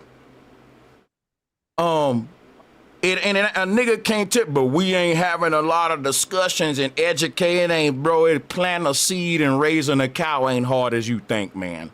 We ain't complicating this shit. It's niggas and tribes that y'all say y'all smarter than that's doing it. Like I said, a Bushman tried to dogun, and a nigga with a degree will say we need more conversations about, nah, nigga, man, that shit just be excuses. Niggas know they ain't trying to. See, my thing is if you ain't doing it with your family, like I said, my land is family based, man. It ain't no niggas online. I'm talking about we need to do this with. So niggas online may get the shit confused, like when I say we, that I'm including. I keep telling niggas my land is about my family, and it ain't even for black people, nigga. It's for my family. Big niggas trying to make this a black-white thing. I'm telling black folks you can't even make it a black thing till you make it a family thing, because this is a bunch of white families that brought their resources together on some land that I guarantee you they all pitched in with. They didn't go on. They came online after the fact, asking people if y'all want to support this project, you can. You know, but they ain't relying on that to get the project going. They building the shit now. It's manifested. It ain't like Umar Johnson school.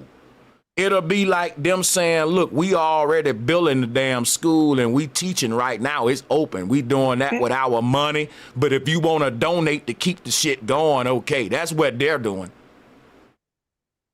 Yeah, I feel that's a see. I don't even. That's come on like to talk a lot. That's for the Umar is crazy, man. Man, He you been been saying out. he been.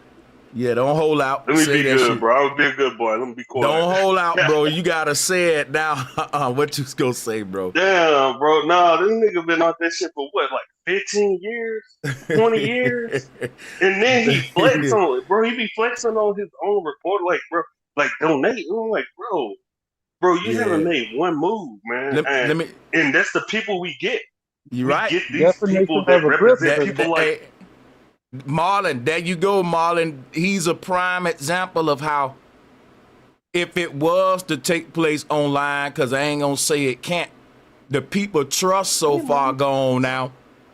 That was a good, Rob, I'm glad you went there. He's a good example. It's on subject too, because look now, just think about this, people. If we wanted to build some shit like what these white folks got, and have an online way for black folks to buy into it and support it, black folks ain't really, it's been so many scams, bro, that. Oh, hey, no, don't get me wrong. That was not what my point was. Oh, no, I know it. Yeah, I'm I talking know about it. our think tank is online. That's the easy part. We got a think tank online. It's easy to talk. No, I would be doing it just like they did it. I wouldn't even be advertising. It would be between a family to family thing and a planned out way in advance. That's the only way you're gonna do it. Doing it online is like doing it with people you don't know. You know what I'm saying? It could be easily turned into a grift situation by somebody in the group. It can. You know what I mean? And that's why I said you can't even trust people, bro. But you know what? How you know how it's some real shit. If the projects start from those, most people that get funding, any kind of funding, whether it's from a corporation, a bank, or in this case, crowdfunding, what legitimized the project is the fact that they're not asking you to fund them to get it off the ground. What to give it more legs is if you start it off, you go ahead and start it and say, help me keep it going. Most of the time in the black community, they be on some, I need you to help me start from A to Z type shit. All y'all, yeah. Ain't that what Umar did? He got the building and then just got the grift going and never finished the building. Yeah. Bro want to start a school, but he ain't even teaching us facts. That's the double entendre, bro. He want to buy a school, but his teachings is trash, bro. It's crazy like that. If I was able to talk to him, he'll probably just mute me at this point. And mute me.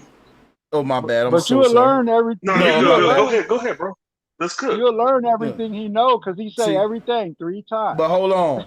Here go the crazy part when he said, yeah, he do that. But when he said mute me, right? I'm going to tell y'all why we can't do what these white folks doing. Here go the number one reason. Black men can't work together because society conditioned us to stun on each other, compete with each other, versus work with each other like these white men doing. Every brother got the next brother back. It ain't no competition keeping up with no Joneses. And see, you got a bunch of black men on internet right now on they different channels that's competing with each other, even on some internet shit. So you know they can't build together on some real town and nature shit, because they is all about you stay over there, I stay over here, and let's compete with each other versus come together. And I'm gonna show you how I know we can't even come together to disagree. Because if a bunch of black men disagree with what I'm saying, let's say O'Shea disagree, guess what'll happen? Most of the time, niggas will arrange an echo chamber against the person that's challenging what they saying that's black.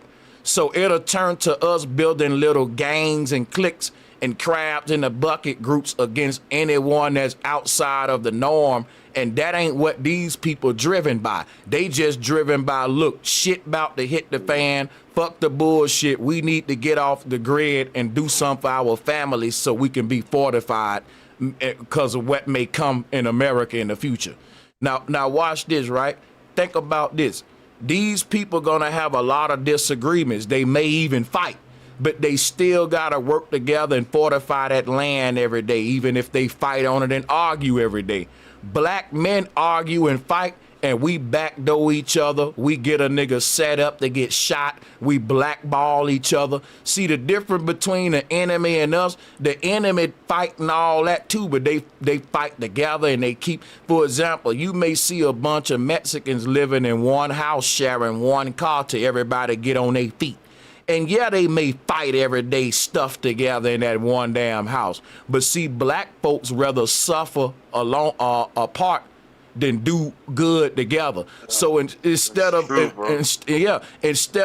niggas living in the house together and saying, well, look, I don't like that nigga, but I'm just gonna have to argue with my brother every day. Me and him don't get along, but he my brother, and this is our house that we got to be. See, this is how Mexicans think. The Mexican will say, look, yeah, I don't like this motherfucker, and I may fight him every day, but that's what I'm gonna have to do. I'm gonna have to fight him every day because we share this land. We both, and if anyone else coming to this shit trying to fight us, now I got to fight them, because even though we fight each other, can't nobody else come into this shit.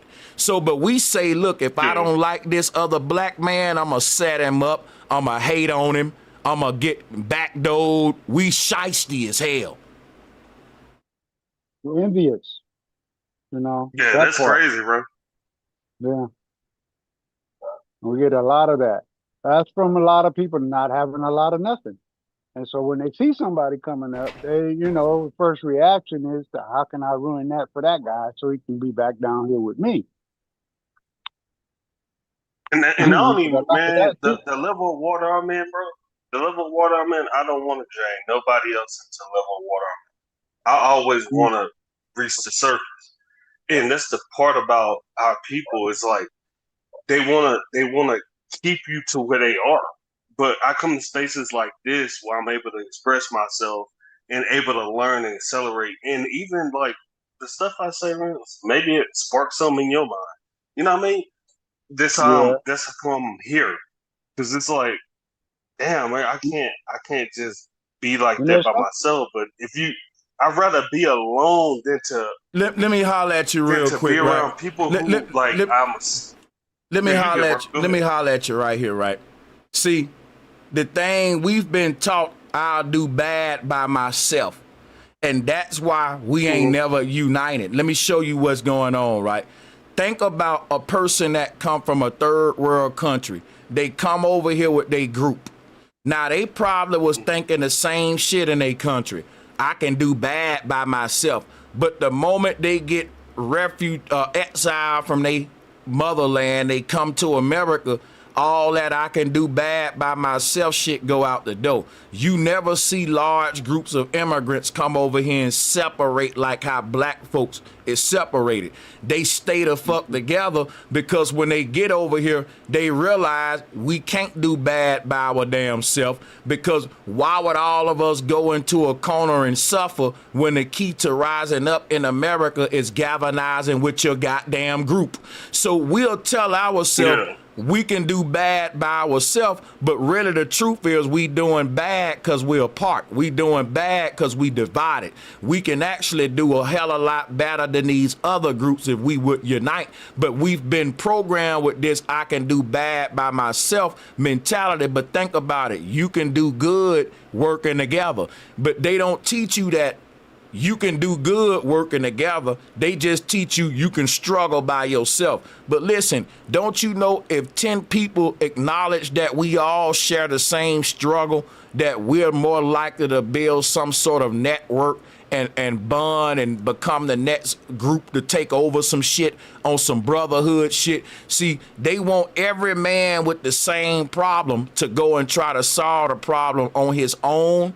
But what I'm saying is, if a group of people saying we tired of the system, we don't like what's going on, every man can go get his own land, like what I've done, like what my family got, right? But then if you want to think like a group like these people, they saying, look, I'm pretty sure all them could have just bought them some individual land for their family, or like what we would say, look, I can do bad by myself. You know, it would be more like what I was saying earlier. That's why I was saying they better than me, because I have the I can do bad by myself mentality. They don't, which is why I was saying my shit ain't even a black town. It's just my family town, because I don't trust my own people. You see how deep that is? I don't even trust. That's crazy. You trigger me with the word brotherhood. That's the thing too. Like they take little words and little things like that that'll throw you off when it comes, especially when it comes into coming together, because you don't know who's talking and who behind your back. Yeah, I don't know. I'm just trying to make a good conversation. But yeah, the word brotherhood for sure is like that shit remind me of fraternity and shit like. Go ahead, bro. Yeah, go ahead, bro. Yeah. So I mean, when you talk about us as a people, you know, like Sanchez brought up earlier, you have to look at the system and see what they did, and you have to correct that flaw that they created in us.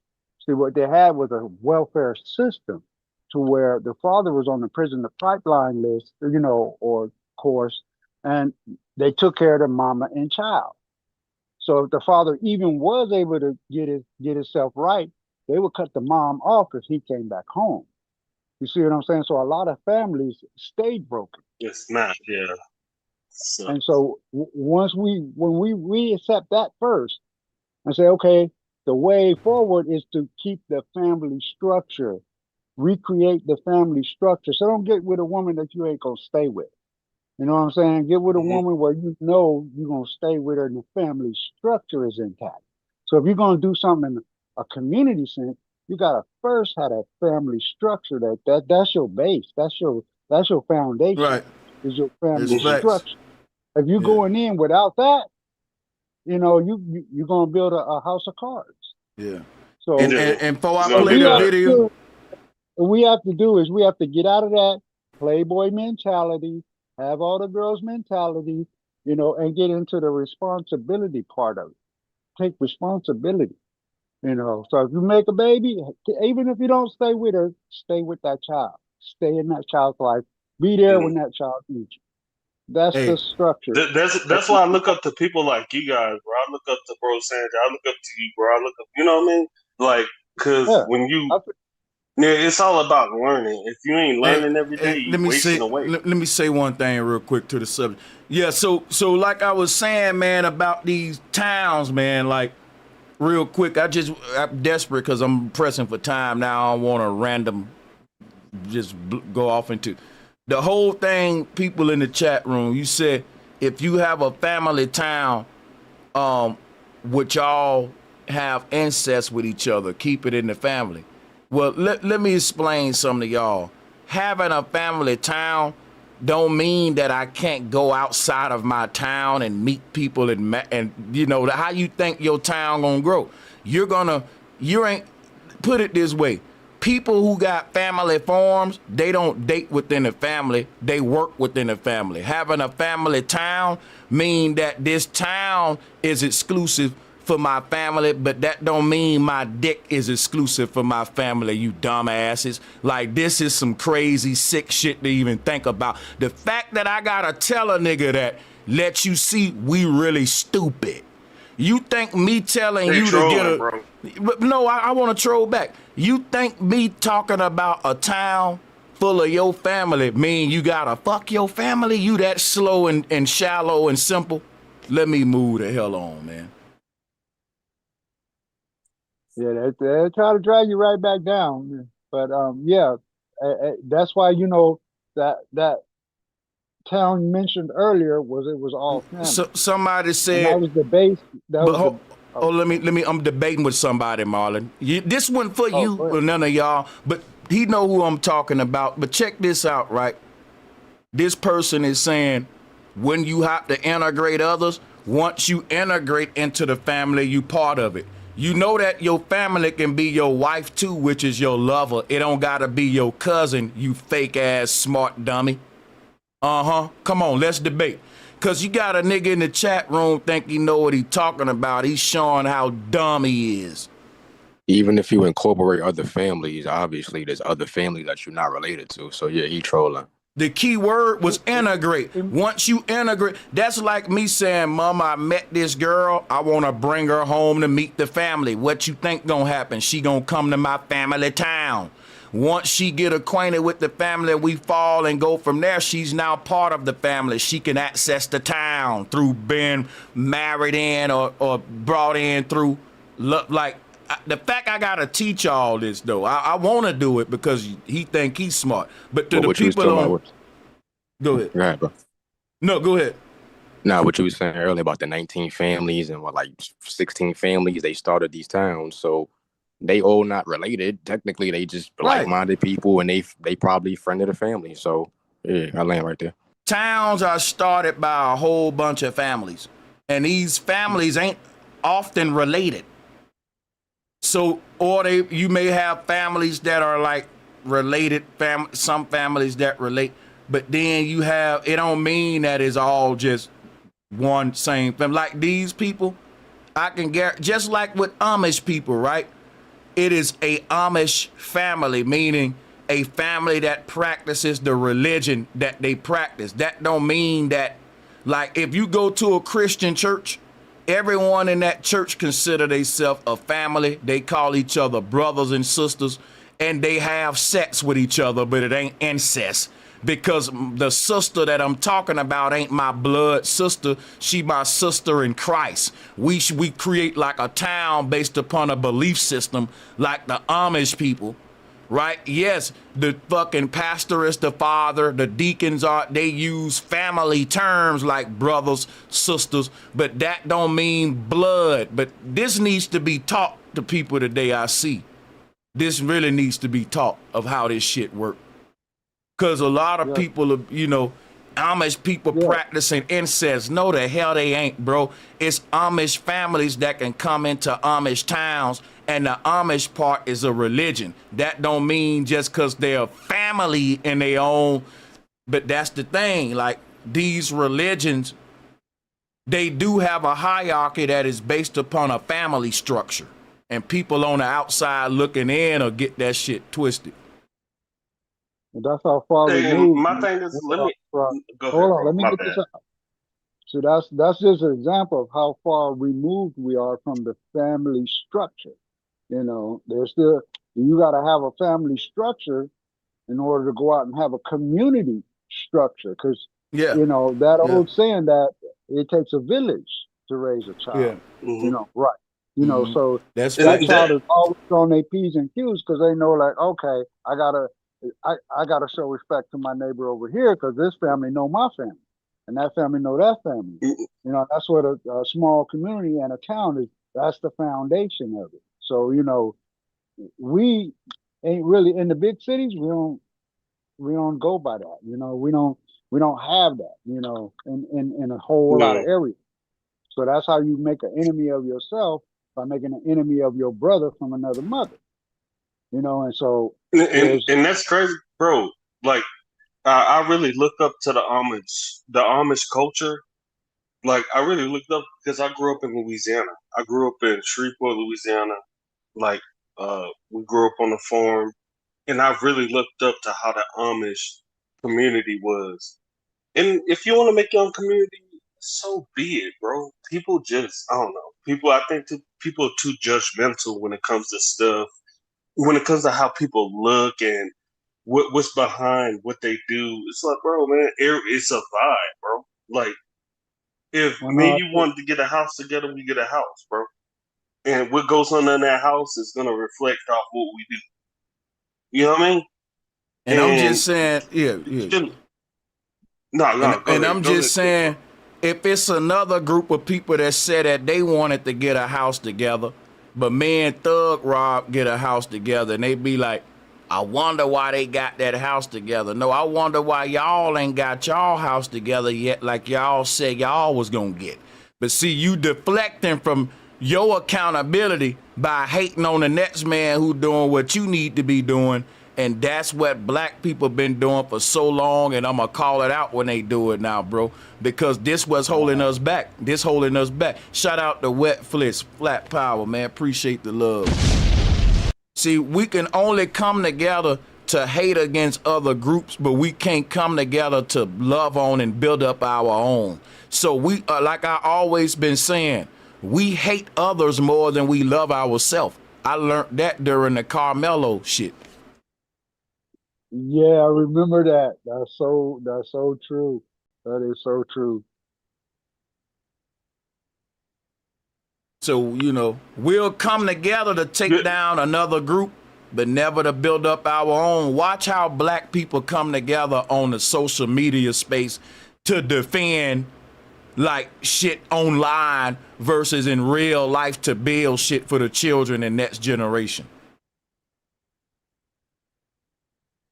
No, I just think people have an immature spirit, bro. They need to grow more to be able to understand, like even the simple term is getting to get to know your neighbor. Why would you sleep next to someone that you don't know? You know what I mean? So our people have to, man, we have a lot of spiritual growing to do. Because I don't feel comfortable sleeping by myself.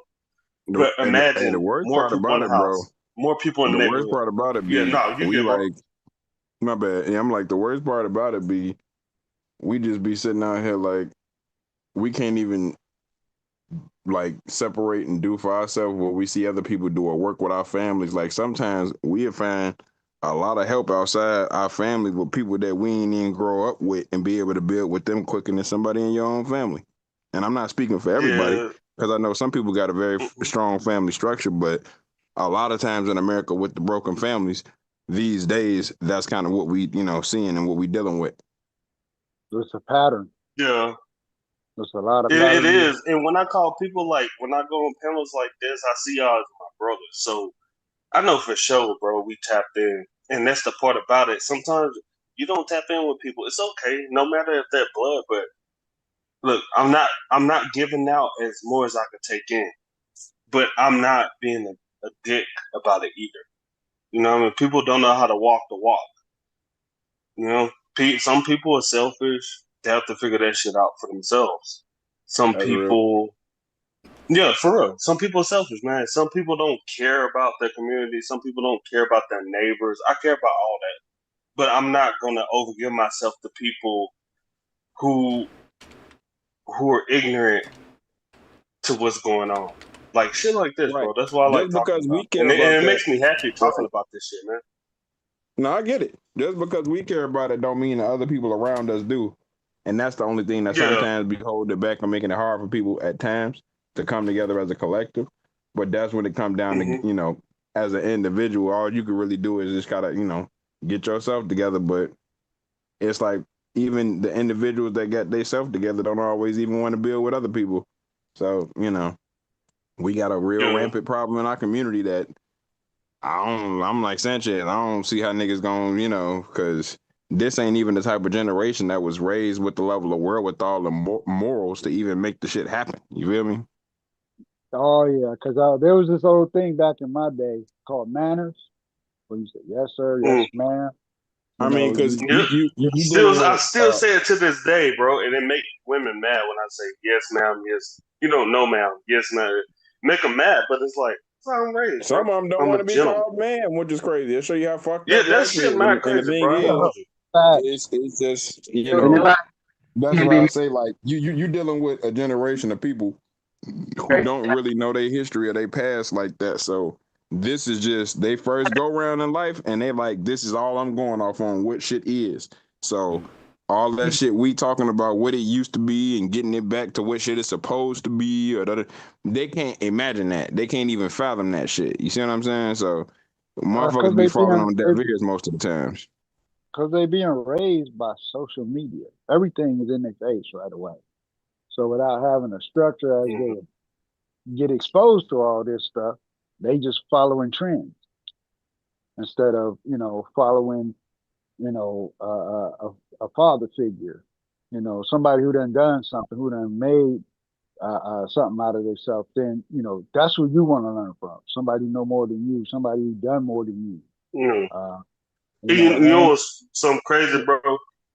I know, and it's gonna sound, well, it may not sound vulgar, but I know crackheads who have more integrity than some of the people that you're around in your day to day life. Yeah. It's about the the truthfulness in the person, the carefulness in the person, and just I don't know, man. It's It's like weird as hell. it's about compassion for life, and a lot of motherfuckers don't even get Yeah, compassion for life on a certain level, on a human And level. that's crazy, let me bro. give a shout out to the sister, to poet Renika Rain. Appreciate you for being a member of this channel for sure. Shout out to the sister. My bad, y'all. Let me show some love, man. Hey, look, appreciate everyone who joined the channel today, and shout out to the sister Renika. Appreciate that. And once again, y'all. Oh yeah, I gotta get ready to shut this one out. But Seafood man, what's good with you, bro?